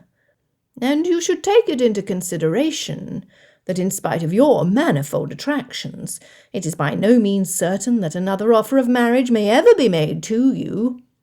Your portion is unhappily so small that it will in all likelihood undo the effects of your loveliness and amiable qualifications." Elizabeth seethed with anger. For the sake of her own conscience, she vowed to be as kind as possible under the circumstances. "I thank you for the honour you have done me in your proposals." Before she could finish, she was interrupted by her sister Jane. "Lizzie?" Jane noticed a man she correctly assumed to be Mr. Collins standing next to her sister. They both looked upset. Not knowing what to do, she continued, "Mr. Bingley and Mr. Darcy sent a note that they will be riding to Longbourn. Since we expect their arrival at any time, Mamma has asked that you come inside." "Thank you, Jane." She turned to look at Mr. Collins, who had remained silent. Did the man have any limits to his rudeness? He had not even acknowledged Jane. Mr. Collins was stunned. He had never in his 25 years seen a woman as beautiful as Miss Jane Bennet. He instantly regretted his offer to her younger sister. Jane's calm, serene beauty would be the perfect accessory for his arm each time he attended Lady Catherine at Rosings. "You are Miss Jane Bennet?" In a hurry to establish his own happiness, he failed to await a proper introduction. "My dear cousin, might I assist you back inside?" He walked to the eldest sister, completely ignoring the woman whose hand he had just applied for. Elizabeth Bennet felt the ire rise until it threatened to choke her. The man was detestable, how he transferred his affections one to another in a moment. What a revolting prospect for his future wife. Picking up a sizable stone, which fit perfectly in her hand, she threw it as hard as she could. Hearing a thud, then a groan, she pushed through the hedgerow and found the unanticipated sight of Fitzwilliam Darcy once more on the ground next to his recalcitrant horse. From the way he was holding on to the left side of his face, Elizabeth judged her aim had been true. She ran to him as Bingley dismounted from his horse. "Mr. Darcy! Mr. Darcy!" Darcy's eyes flickered open to a sight more beautiful than any other he had ever seen. Without thought, he raised his hand and cupped her cheek, whispering, "My darling Elizabeth." Then his eyes rolled back in his head, and, in a move which would embarrass him when he came to, he fainted.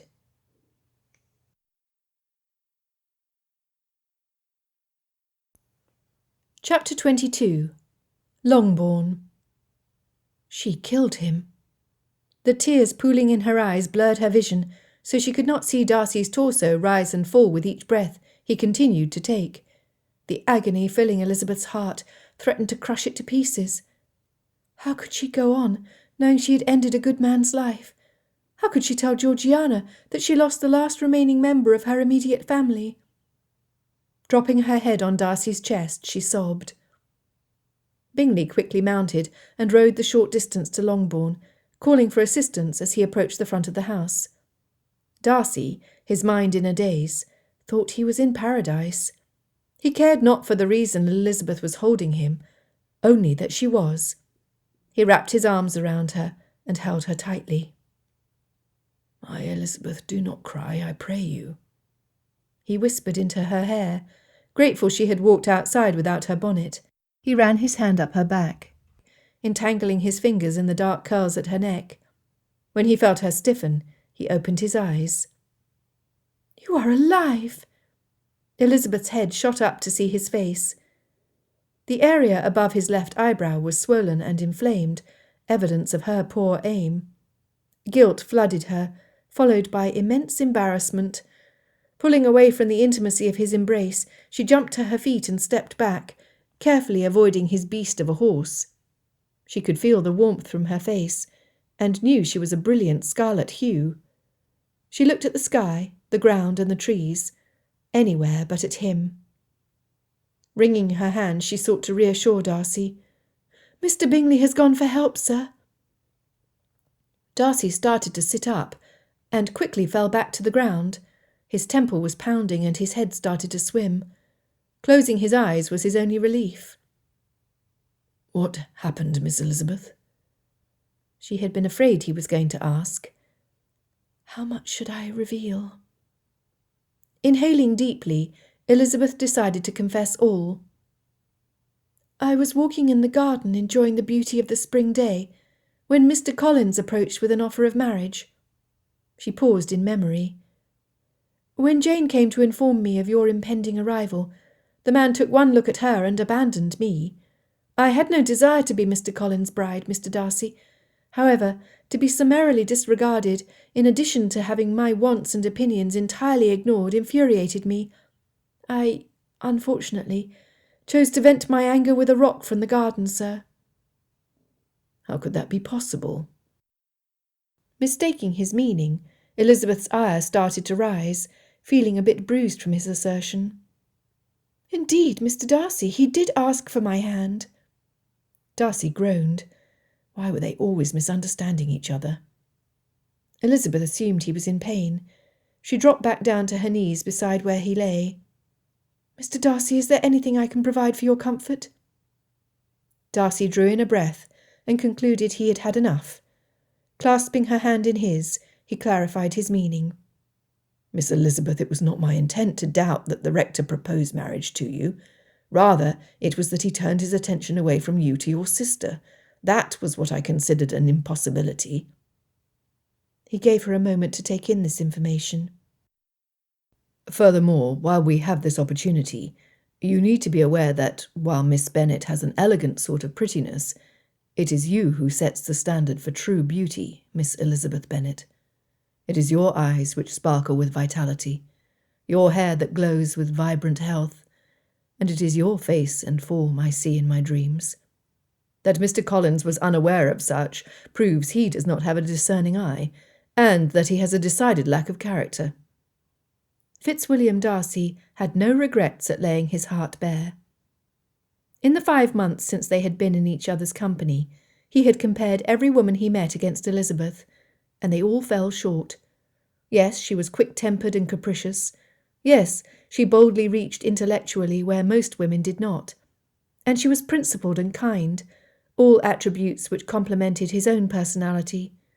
She would be an accomplished mistress of his estate and his heart, if he could only convince her. Oh! She was bereft of speech, and her thoughts slowed. His words were like a lullaby, soft and soothing, giving her peace. Then their meaning filtered through her brain. Elizabeth looked into his eyes, seeing the sincerity. She gasped, holding her free hand to her chest. "Can he love me?" "Would you have regretted it, had I accepted him then?" She held her breath. "Had you done so, Elizabeth, I would have stormed the church, tossed you over my shoulder, put you atop my white steed and carried you off to Gretna Green, like the knight I wanted to be in my youth. Does that answer your question? Do you have any confusion as to my meaning?" She was unable to move her eyes away from his. Elizabeth knew Darcy well enough to know he would never elope to Gretna Green. He was an honourable man. However, the picture he painted with his words made her heart rejoice. "No, Mr. Darcy, I comprehend you quite clearly." "Then—" Darcy started to speak. He had a question which begged an answer from the only woman who held his heart in her small hands. Darcy was interrupted by a flurry of activity which suddenly surrounded him. Georgiana, tears streaming down her face, dropped to her knees beside Elizabeth. Mr. Bennet, Colonel Fitzwilliam, and the rest of the Bennet family surrounded him, all inquiring as to his well-being. The cacophony of noise again faded as he lost consciousness. Once Darcy was settled in an upstairs chamber, Bingley was quick to return to the drawing-room where the rest were gathered. He had yet to greet Jane, and looked forward to mending his poor manners. As he entered the doorway, he was stunned to see her cousin standing close to his beloved. As Jane stepped back, Mr. Collins moved closer. It was a dance the lady was not wanting to participate in. "Miss Bennet?" Bingley moved to her side and took her hand. He raised it to his lips and placed a soft kiss to the back of it. "You are well after the excitement of the morning?" Jane appreciated his attentions as she sought to evade the same from Mr. Collins. "I am, sir." She looked into the bluest eyes, kind eyes that drew her to him. "And Mr. Darcy, how does he fare?" "That you put the concerns of others ahead of your own is admirable." He continued to hold her hand. "Darcy's being attended to by the apothecary. Miss Darcy, Miss Elizabeth, Miss Lucas, and Mrs. Bennet. I believe him to be in good hands." Bingley wrapped Jane's hand around the crook of his arm and settled her on the settee furthest from the parson. Then he sat close to her to hint that Jane was likely to be very soon engaged. Bingley kept his eyes on the man, not realising how much challenge was in his gaze. Mr. Collins understood the message clearly, as did the others in the room. Mr. Bennet chuckled to himself. Bingley still had 1 month to go before his self-imposed mourning period ended, before he could offer for Jane. Bingley waited until Mr. Collins left the room. Then he made eye contact with Jane's father. It was time. William Collins now realised where his duty lay. He needed to write to Lady Catherine. Putting pen to paper, he wrote, 30th March, 1812, Longbourn, Hertfordshire. My esteemed patroness, Lady Catherine de Bourgh, it is with regret and concern that I write to inform you of the events occurring since my arrival in this humble county. I only wish I could be with you at the arrival of this missive, to provide the solace you have come to expect from your humblest servant, for I fear your reaction, and I regret the need to cause undue pain and suffering. It grieves me to inform you that, though my intentions were to follow your most excellent counsel to offer marriage to either Miss Lucas or Miss Elizabeth Bennet, I found that your nephew, Mr. Fitzwilliam Darcy, as a result of being one step ahead of me, had become betrothed to Miss Lucas only yesterday. When I then applied to Miss Elizabeth for her hand in the holy state of matrimony, I, who have learned from your magnificent benevolence, found her to be lacking in character in a manner which would cause unrest in my home, as she, who has an elevated opinion of her position in society, was resistant to my influence. I fear she would not know her place in comparison to the exalted rank at Rosings. My lady, it is my duty to further inform you that Miss Elizabeth Bennet has, by her own hand, caused terrible harm to your nephew. He, as I pen this letter, is lying unconscious here at Longbourn. I fear for Mr. Darcy, and can only wish for your guidance. I can only guess what has happened to cause a great man, your nephew, to forget the obligations to your lovely daughter, Miss Anne de Bourgh. With the looseness of oversight on the young ladies of this county, it is my humble opinion that he was pressed by compromise to offer for someone so far beneath him. It saddens me to know the heartache you will endure as you read this, Lady Catherine. Your elevated knowledge of acceptable conduct in young ladies is needed in a county overrun with savage activity and opinions. I shall be following this letter as soon as I verify that your nephew is on the mend. As he is important to you, Lady Catherine, he is important to me. Yours most humbly, Mr. William Collins. Can you ever forgive me for causing your brother harm, Georgiana? Elizabeth held the young girl in her arms as they waited with Charlotte and Mrs. Bennet in the hallway for the apothecary to finish his examination. I had no idea he was behind the hedgerow. She could not seem to stem her fears. What if her unladylike actions caused him permanent harm? My wicked, wicked temper. Georgiana squeezed her even tighter, but made no reply. I am curious, Eliza, Charlotte asked. Were you aiming at him? Certainly not, Elizabeth answered. If I were to aim at anyone, it would be my father's cousin, Mr. Collins. Lizzie, a lady does not throw stones. Mrs. Bennet added her own instruction, though an hour too late. And why would you want to hurt Mr. Collins? Certainly he has much to overcome as a man, but with a bold and intelligent woman as his wife, improvement could be made. He would provide a secure home, and one day you would be mistress of Longbourn. That in itself is reason to accept an offer from him. The three girls looked at her in confusion.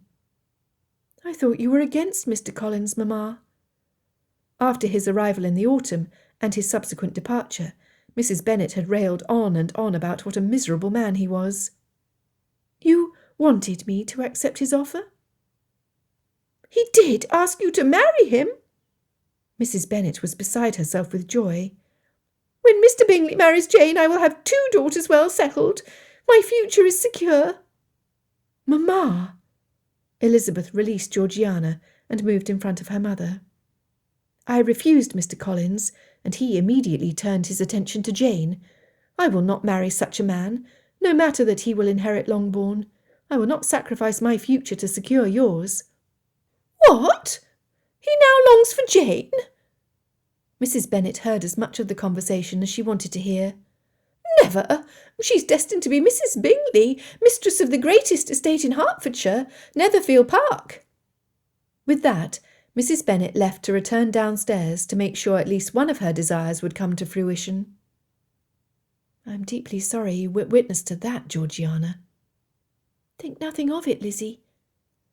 Georgiana was timid, but she had a plan for her brother and Elizabeth. The refusal of Mr. Collins worked well for her. If only she could lock Elizabeth inside her brother's bedchamber until they learned to appreciate how perfectly they fit each other. It was another hour before the apothecary left. Darcy had regained consciousness, and it appeared he would stay awake. Both Elizabeth and Georgiana sat at his bedside, while a maid took care of a basket of mending in the corner. Mr. Collins returned to the drawing-room after arranging with Mr. Bennet to have his letter sent express. Once the missive was dispatched, his pleasure at knowing he had served Lady Catherine well faded into a bitterness born of frustration. He could not seem to find favour with anyone at Longbourn. Thus he would continue to see to the concerns of his patroness. Miss Lucas, I have written to Lady Catherine de Bourgh about your betrothal to her nephew. Do you not think you have reached rather high for a husband? Even Mrs. Bennet sucked in air at the insult. The Colonel, who had been standing next to Charlotte, stepped forward. Who are you to question what Miss Lucas does or does not do? Who are you to report to my aunt events which are none of your concern? He walked forward until he stood toe-to-toe with the man.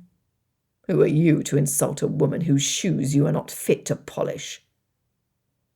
Colonel Fitzwilliam was every inch a soldier, who was much affronted. How dare the insufferable toad? Sir, you know not who you are defending. Mr. Collins had no idea his counsel would stir the Colonel's ire. The man was dangerous, but Collins believed he stood on secure ground. His patroness had expounded extensively on the importance of remaining in the sphere in which you were born. Seeking to increase status or rank was considered by her to be vulgar. Any woman who would use arts and allurements to capture such a man is not worthy of the attention of my patroness and your aunt. Surely you must agree.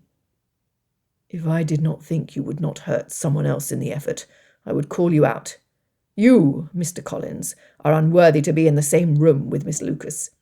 You are allowing your rancour at being turned away from offering your suit to a woman of quality to colour your words. I issue you this warning, Mr. Collins. You may have the favour of my aunt, but you do not have mine. If you continue to disparage my betrothed, I will personally see to it that you will never be able to return to the living at Hunsford. Am I clear? Your betrothed? How can this be? Mr. Collins looked between the Colonel and Charlotte, his confusion blatantly evident. She is engaged to Mr. Darcy. Richard Fitzwilliam laughed so hard he had tears pouring from his eyes. When he was finally able to stop long enough to talk, he turned back to the man standing in the centre of the room. The letter you just posted, you wrote to Aunt Catherine that Darcy was engaged? At the parson's nod, he snorted. You are a fool, and I am pleased she will be turning her disdain from me to you. The Colonel slapped Collins on the back. Yes, a large repercussion for a small man. I am delighted, Mr. Collins, that I am not you. Leaving the man with his mouth wide open, he seated himself next to Charlotte. You are my hero, Richard, Charlotte whispered to her betrothed with a smile. I am, always. Oh, he could not wait until she was his bride. Lydia Bennet, witness to the entire confrontation, wanted to swoon at the Colonel's actions. Laughing, Lydia exclaimed, "What a good joke!" If only a man would defend her in the same manner, it would be love, she was sure. That a young girl would make sport of him was the last straw. Mr. Collins requested his trunks be brought back downstairs, and arrangements were made to take them to Meryton, where he would hire a carriage to transport him back to Kent. He had much to think on, and much to repair when he got there. Darcy did not want to open his eyes. Not only did his head still hurt, his pride was bruised again. "Do you think he will recover, Lizzie?" "Mr. Jones has assured us that the effects of the blow are temporary." Elizabeth pulled Georgiana to her, draping her arm across her slim shoulders. "He must," she added almost to herself. "We have important matters to discuss." "Do you love my brother, Lizzie?" Darcy held his breath, and then breathed shallowly until she replied. "When I first met him, as you are aware, his conduct was abhorrent. Nonetheless, I noticed a change in him yesterday when he visited here. And today?" Her breath rushed out at all he had shared before help had arrived. "Today, his words to me were enchanting." "Do you want to love him, Lizzie?" Elizabeth chuckled and pulled her closer. I believe you are rather persistent, Miss Darcy. Darcy could not see them, but he could hear the smiles on the faces of both females he cherished above all others.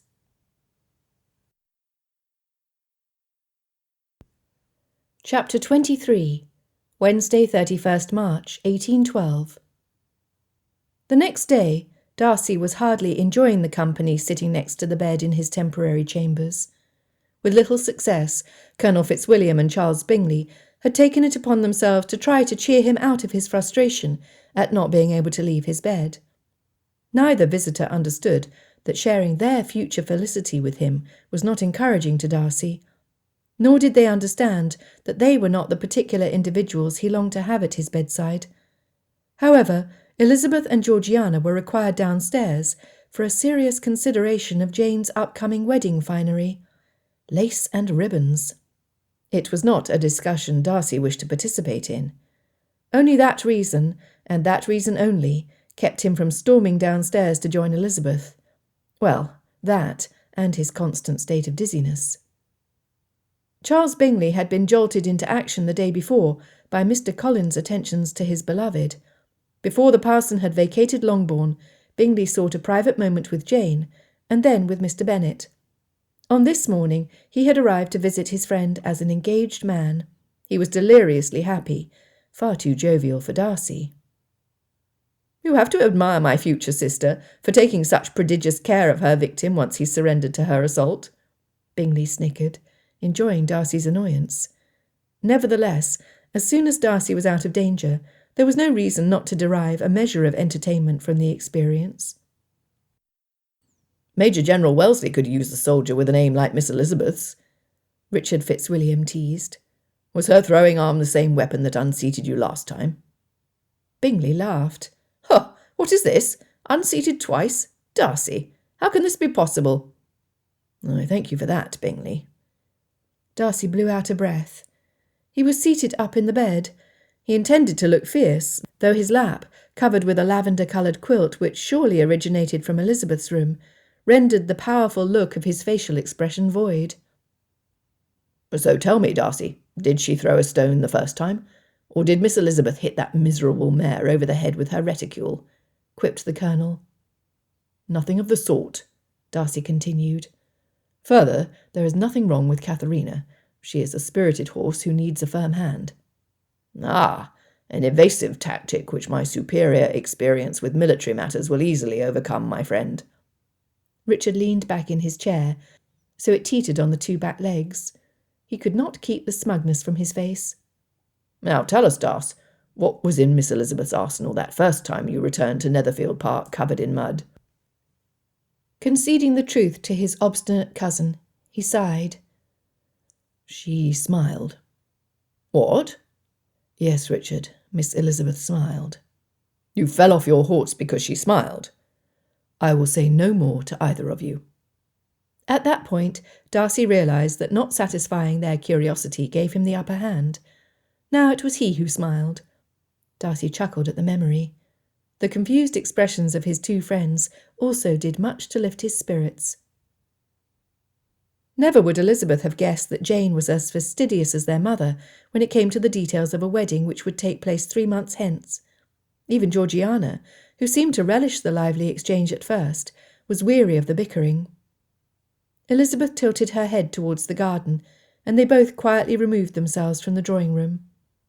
Butterflies danced from flower to flower, never seeming to land, always looking to the next bloom as they waltzed around the spring blossoms. Bees buzzed, and birds flew about, tending their young hatchlings. It was a glorious day, made even better with the company. "Did you ever want sisters, Georgiana?" "I suppose I had longed for a sibling who was closer to my age to share my secrets." Elizabeth laughed softly. "I notice your use of the past tense. The Bennet sisters are overwhelming as a whole, are we not?" Georgiana had been surprised at the firm hand Jane was exercising with Mrs. Bennet, Kitty and Lydia. They each had such strongly expressed opinions as to how the bride should look on her special day. Mary and Elizabeth had sat back and watched. It was not until Lydia became loud, in an effort to make her point, that Elizabeth entered into the fray. Having a group of sisters was not what Georgiana had thought it would be. Having just one sister, one like Elizabeth, would be perfect. I apologise for Lydia's thoughtless comment about your brother to Mr. Collins yesterday. The young girl's eyes flew to Elizabeth's. Yes, your sisters are so boisterous. I confess to being astounded often. Elizabeth took her hand and put it on her arm as they continued a slow stroll down the path between well-tended rose bushes. I cannot comprehend how Lydia cannot admire my brother Elizabeth. He is all that is good and generous. Georgiana's eyes filled with tears. Why is it that negative opinions adhere to a mind, while positive efforts to change are merely smiled at and forgotten? It is most unfair. Oh, dear friend, I believe you have stated a universal truth in your observation. Elizabeth led her to a bench where they sat, feeling the warmth of the sun. I love each of my sisters dearly. Needless to say, I recognise others may not feel the same. However, I would ask that you consider something about Lydia before you judge her harshly. When Lydia loves, she loves deeply and unconditionally.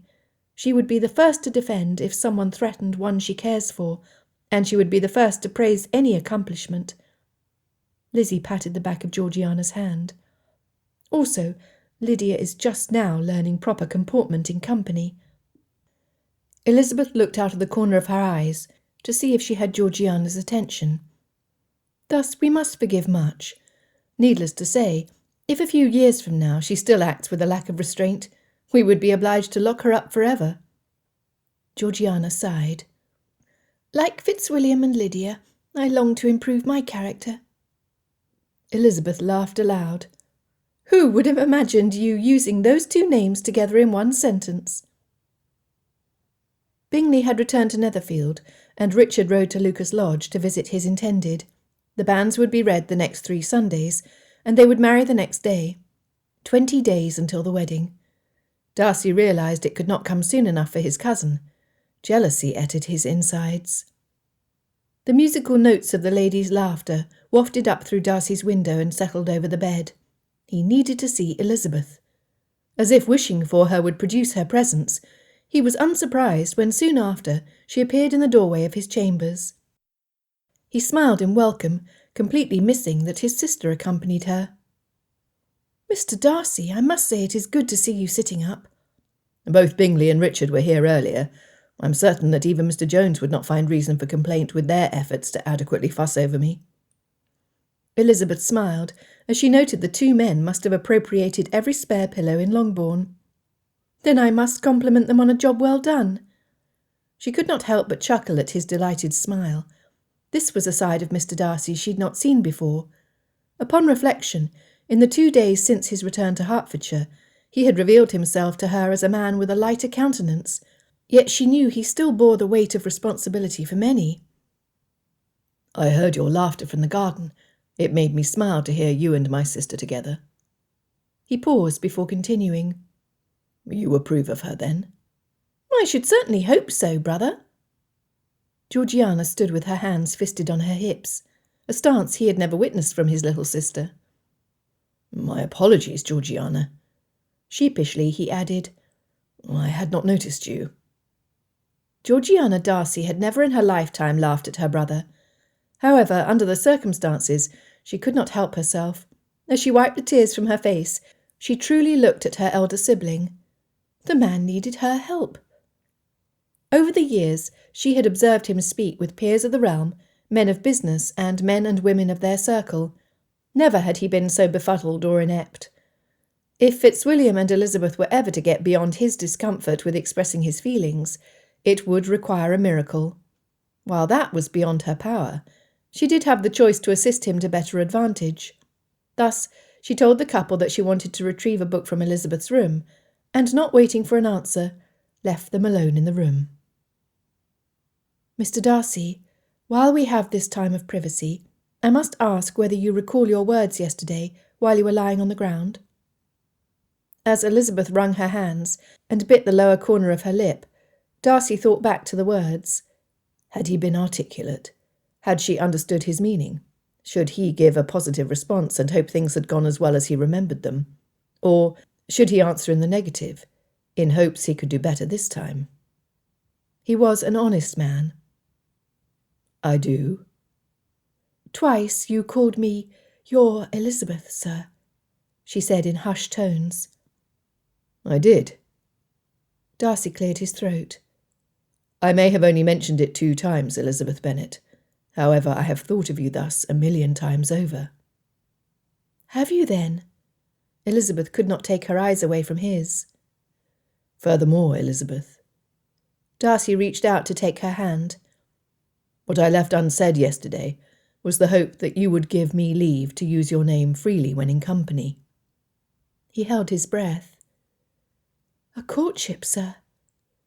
Elizabeth put her right hand to her chest. "Do we need a courtship, Elizabeth? Do you doubt my heart?" He desperately wanted her answer to give him the peace he sought. Surprise and pleasure warred within Elizabeth. Once Georgiana had finally fallen asleep the night before, Elizabeth had pondered at length what Darcy might have started to say before they had been interrupted. She wondered if he would ask for a courtship and how she would respond if he did. His implication was for so much more. He waited for her answer. "I do believe I know you well enough, Mr. Darcy." "And Elizabeth, what will you do with that knowledge?" He could not help but gently squeeze her hand and draw her a step closer until her knees touched the edge of his bed. Those eyes, they reflected wisdom and knowledge, compassion and love. "I will share it with my father when he asks me why I have accepted the hand of such an abominable man." He bowed his head to kiss the back of her hand. Unheard was a sister's sigh from the hallway. "I thank you for accepting my offer, Elizabeth. You have made me the happiest of men." He wanted to pull her into his arms and show her how heartfelt were his affections. With a brilliant smile, Elizabeth said, "Pardon me, sir. You made an offer? I am afraid I failed to hear it, sir." He chuckled. How he loved this teasing woman.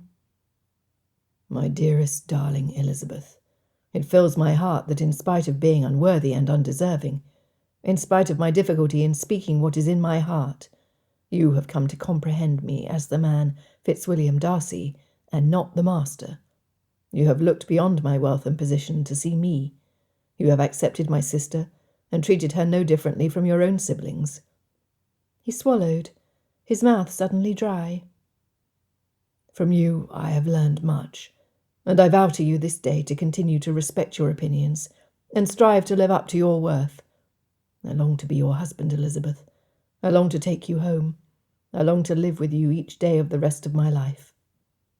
He took in a deep breath and let it out slowly. "Elizabeth Bennet, would you accept the hand of this abominable man? Would you ease my loneliness and my burdens?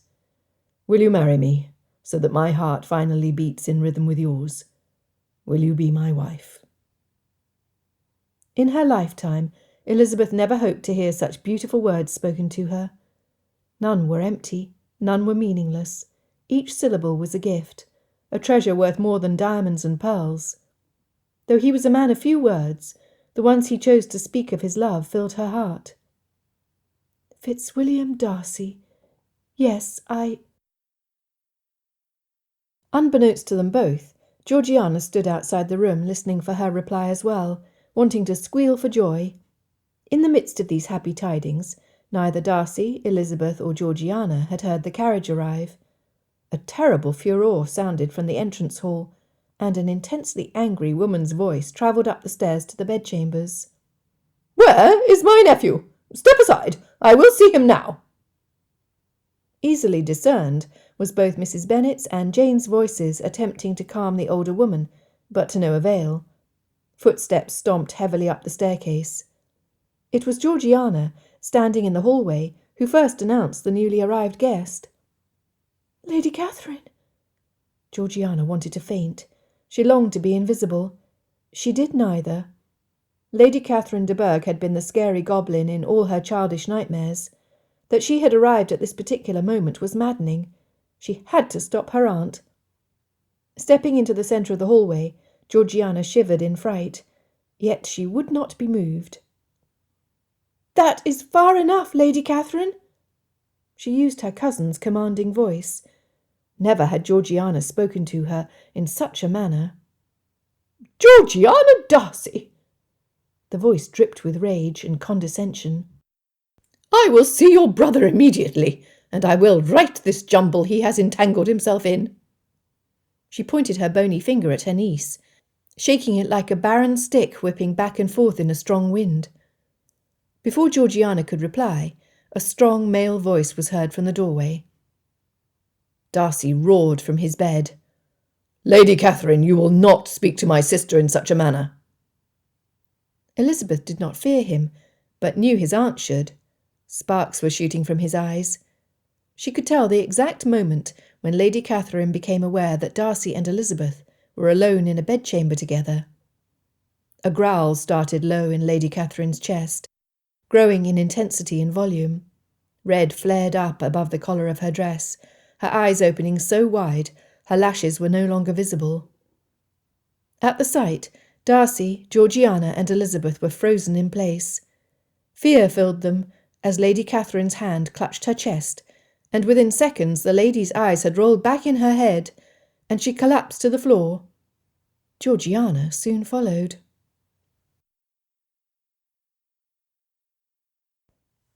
Chapter 24. Wednesday, 30th June, 1812. In the 3 months since Lady Catherine suffered apoplexy, much had changed at the older woman's home in Kent. Her brother, the Earl, and his wife had hurried to Hertfordshire when they received news of Lady Catherine's collapse. When they ascertained the length of recovery time needed before Lady Catherine would be able to return to Rosings, it was revealed to her frail daughter, Anne, that she had inherited the de Burgh estate 2 years earlier. Her mother, who enjoyed ruling as she pleased, failed to share this with her daughter. Upon gaining this intelligence, Anne immediately requested Richard's assistance in the management of Rosings. Thus he sold his commission and took charge of the de Burgh estate. And so it was, much to the chagrin of Kitty and Lydia, when Colonel Richard Fitzwilliam wed Charlotte Lucas, he wore the clothing of a squire. For the first few weeks after her attack, Mr. Collins trod daily from Hunsford to Rosings. His time was spent in anxious suspense, convinced it would take his guidance and spiritual counsel to condole with Mr. Burgh over his patroness's health. Moreover, Anne de Burgh enjoyed toying with the man as much as her mother had done. Each day when he appeared at her door and inquired as to her mother's health, she would tell him only that she had received a note from her cousin Darcy, but refused to share any information.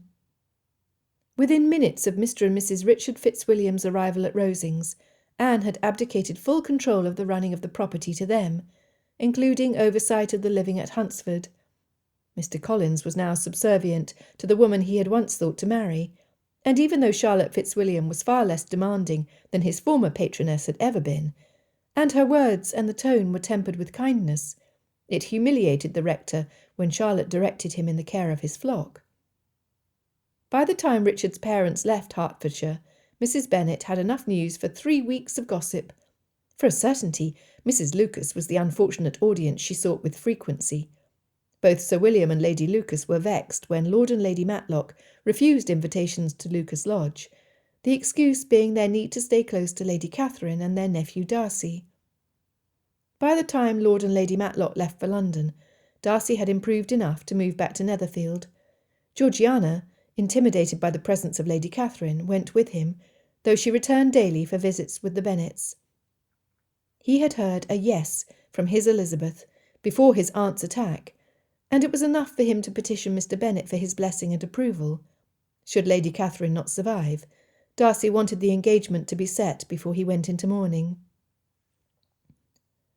Elizabeth was seated next to him in the drawing-room, surrounded by a watchful family and amused friends. Due to their passionate nature, constant chaperonage was deemed necessary. Georgiana was found likely to turn a blind eye to their expressions of affection, so she had been replaced by Lydia, who saw all, heard all, and told all. "Fitzwilliam?" "Yes, my dear." His love for this woman grew each day. He intertwined his fingers with hers, bringing the back of her hand to his lips for a kiss. "What do you think your aunt is about?" Though Lady Catherine's maid had arrived from Rosings, no one else was allowed to care for her with the exception of Elizabeth. It had been a surprise the first time his aunt had requested his betrothed's presence in her bedchamber.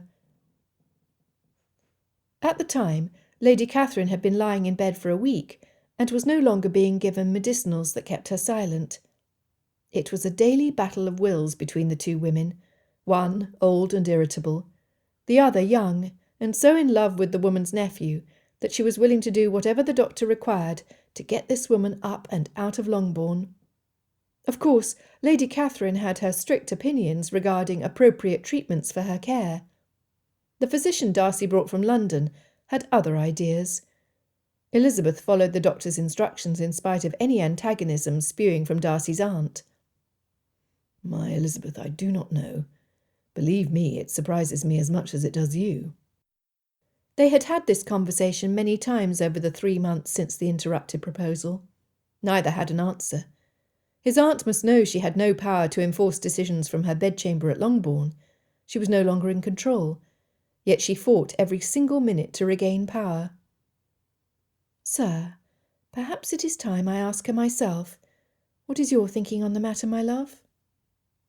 Darcy tilted his head to the side, amazed by the woman beside him.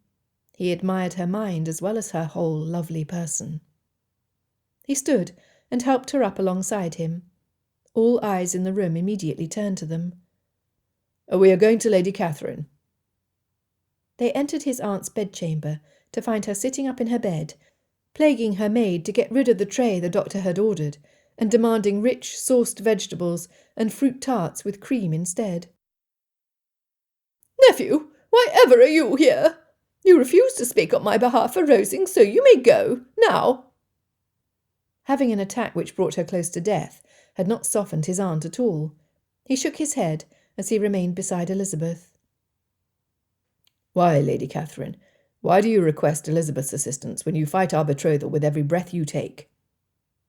Darcy's curiosity overruled his ire at his mother's elder sister.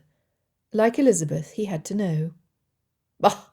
You would not understand the machinations of a woman, Fitzwilliam Darcy. Your father never did, and for a certainty, Louis de Bourgh did not, though he was by far a superior man." As Darcy rolled his eyes in disbelief, Elizabeth could not help but ask, "Then answer me, Lady Catherine. Why do you demand my presence?" Lady Catherine looked Elizabeth from head to toe and back, disdain pouring from her hard eyes. "You, Miss Elizabeth, are at a loss as to why I do so. I am all astonishment." The older woman snorted, confident in her own superiority. "As long as I keep you here in my room, you are away from my nephew. You cannot entice him, nor can you distract him with your arts and allurements." Elizabeth laughed until tears streamed down her cheeks. "What is the meaning of this? This is not to be borne." Lady Catherine's face turned as red as it had before her attack. Her maid immediately rushed to her with a draught which was instantly refused. "I pray you accept my apologies, Lady Catherine." Elizabeth struggled to calm herself, leaning into Darcy as she did so. Darcy handed her his handkerchief for her tears. "Lady Catherine, on the first night I became acquainted with your nephew, I determined the most effective means of keeping him from interfering with Mr. Bingley and my sister Jane was to distract him into staying away from the couple in the same manner you were attempting with Fitzwilliam and me. As you are aware, Mr. Bingley and Jane will wed tomorrow. Whilst my plan worked in that aspect, in another it did not." Elizabeth waited to see how Lady Catherine would respond. She took the bait. "How did it not work? I need to know now." Elizabeth smiled up to the man next to her.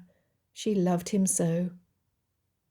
"Since I thought Fitzwilliam the most abominable man of my acquaintance, I vowed that night to loathe your nephew for the rest of my life. In this I failed terribly." Elizabeth continued, "In 6 weeks I will marry your nephew. In spite of the bitter words you share with me daily about the future of Pemberley or the children we hope to produce, we will be the happiest of couples." Darcy leaned over and placed a kiss on her cheek. "None of that! You are not wed." Lady Catherine was horrified at Darcy's boldness. Let me be rightly understood. This match, to which you have the presumption to aspire, can never take place. No, never. You, nephew, are engaged to my daughter. You cannot marry, because honour, decorum, prudence, nay, interest forbid it. Now what have you both to say? But we will wed, aunt. Darcy's eyes did not waver from Lady Catherine. There is nothing you can do or say that will change the way I feel about this woman. She will be my wife. You are in every way truly abominable, Fitzwilliam Darcy. Lady Catherine sought to have the final word. It was not to be. I have been such, aunt, but that is my past. Elizabeth stretched up and returned his earlier kiss. She loved the feel of his shaved whiskers on her lips. No, Lady Catherine, he is no longer the abominable Mr. Darcy. Elizabeth smiled at her beloved. He is my Mr. Darcy. They walked out of the room to her bellows and cries, completely oblivious to the sound. I am no longer abominable, Elizabeth. Laughing, she said, There is only one person in your family who is abominable, darling, and she and her vitriol are behind us. The next morning, Jane Bennet became Mrs. Charles Bingley. She was a beautiful bride, though Darcy only had eyes for his Elizabeth. Elizabeth gazed at the man standing next to the groom, and knew him to be divinely attractive, stately sculpted, and fabulously elegant. She glanced behind him to see Georgiana sitting next to Richard and Charlotte, a wide smile on her face. Since the day of Lady Catherine's attack, Georgiana had remained so close to either Jane or Elizabeth that she was like a shadow. She planned and manoeuvred to leave Darcy alone with Elizabeth on every occasion possible. This put her at odds with Lydia, whose job was to keep them apart. A sibling rivalry between the two never broke out into an all-out war, though both were determined to have their way. Darcy was amazed at the tenacity of his sister, though Elizabeth was not. Miss Georgiana Darcy was much like her brother, and she loved her for it. She had blossomed into a fine young lady, who was much more prepared for a presentation at court than she had been before Hertfordshire. Richard and Charlotte invited Georgiana to stay at Rosings after the Darcy wedding in August. At Anne's insistence, they would move Lady Catherine to the Dower House. She would no longer be in charge of Rosings. Should that not meet with Lady Catherine's approval, the great lady had the option of living in the townhouse in London. After 3 months of constant attendance by Mr. Collins, Richard was loath to keep him on the property. He approached Anne about sending him to London with Lady Catherine, should that be her choice. Anne agreed. Friday, 14th August, 1812. Longbourn Chapel. In front of God and men you promised to obey me, Elizabeth Darcy. He whispered into her ear as she signed her name for the final time as Elizabeth Bennet. She was wearing the Darcy sapphires around her neck, and he could not keep his eyes from tracing their path. I suppose I did. She could not help herself. She kissed him on the cheek, and then returned to the task at hand. Richard cleared his throat, loudly. Although he had been married a few days past 4 months, he easily remembered the keen anticipation of his wedding day. He looked to his own bride. She had informed him the day before that there was reason to believe a new Fitzwilliam son or daughter would be born in about 6 months. The declaration of war between the Americas in June had been an expected blow. Many of his former regiment had left in anticipation of the fighting, and begged him to return to the army. Especially now, with a babe on the way, he was convinced he had served long enough. Without regret, he would not do so. Blessedly, Lady Catherine had chosen to live in London. Mr. Collins immediately followed. For that, Richard had no reason to repine. He grinned as Darcy leaned in to steal another kiss. Both Mr. and Mrs. Bingley and Georgiana had caught them out, but seemed content to not acknowledge the moment. Elizabeth, Darcy whispered, unsure if she was still awake.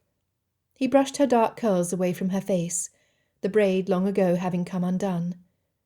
Kissing her on the forehead, he pulled her closer, her legs wrapped around his whilst her palm rested on his chest. He smiled.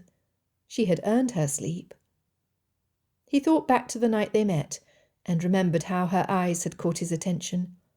It was not love at first sight. However, he now knew his heart had been quickly engaged. They had followed a rocky path to their happily ever after, but they had finally arrived. He sighed deeply. "William, are you thinking again?" Her eyes still closed, Elizabeth teased. "An abominable thing to do on the night of our wedding, do you not agree?" He kissed her until he could barely remember his name. "Yes, Mrs. Darcy, you have married an abominable man." The end.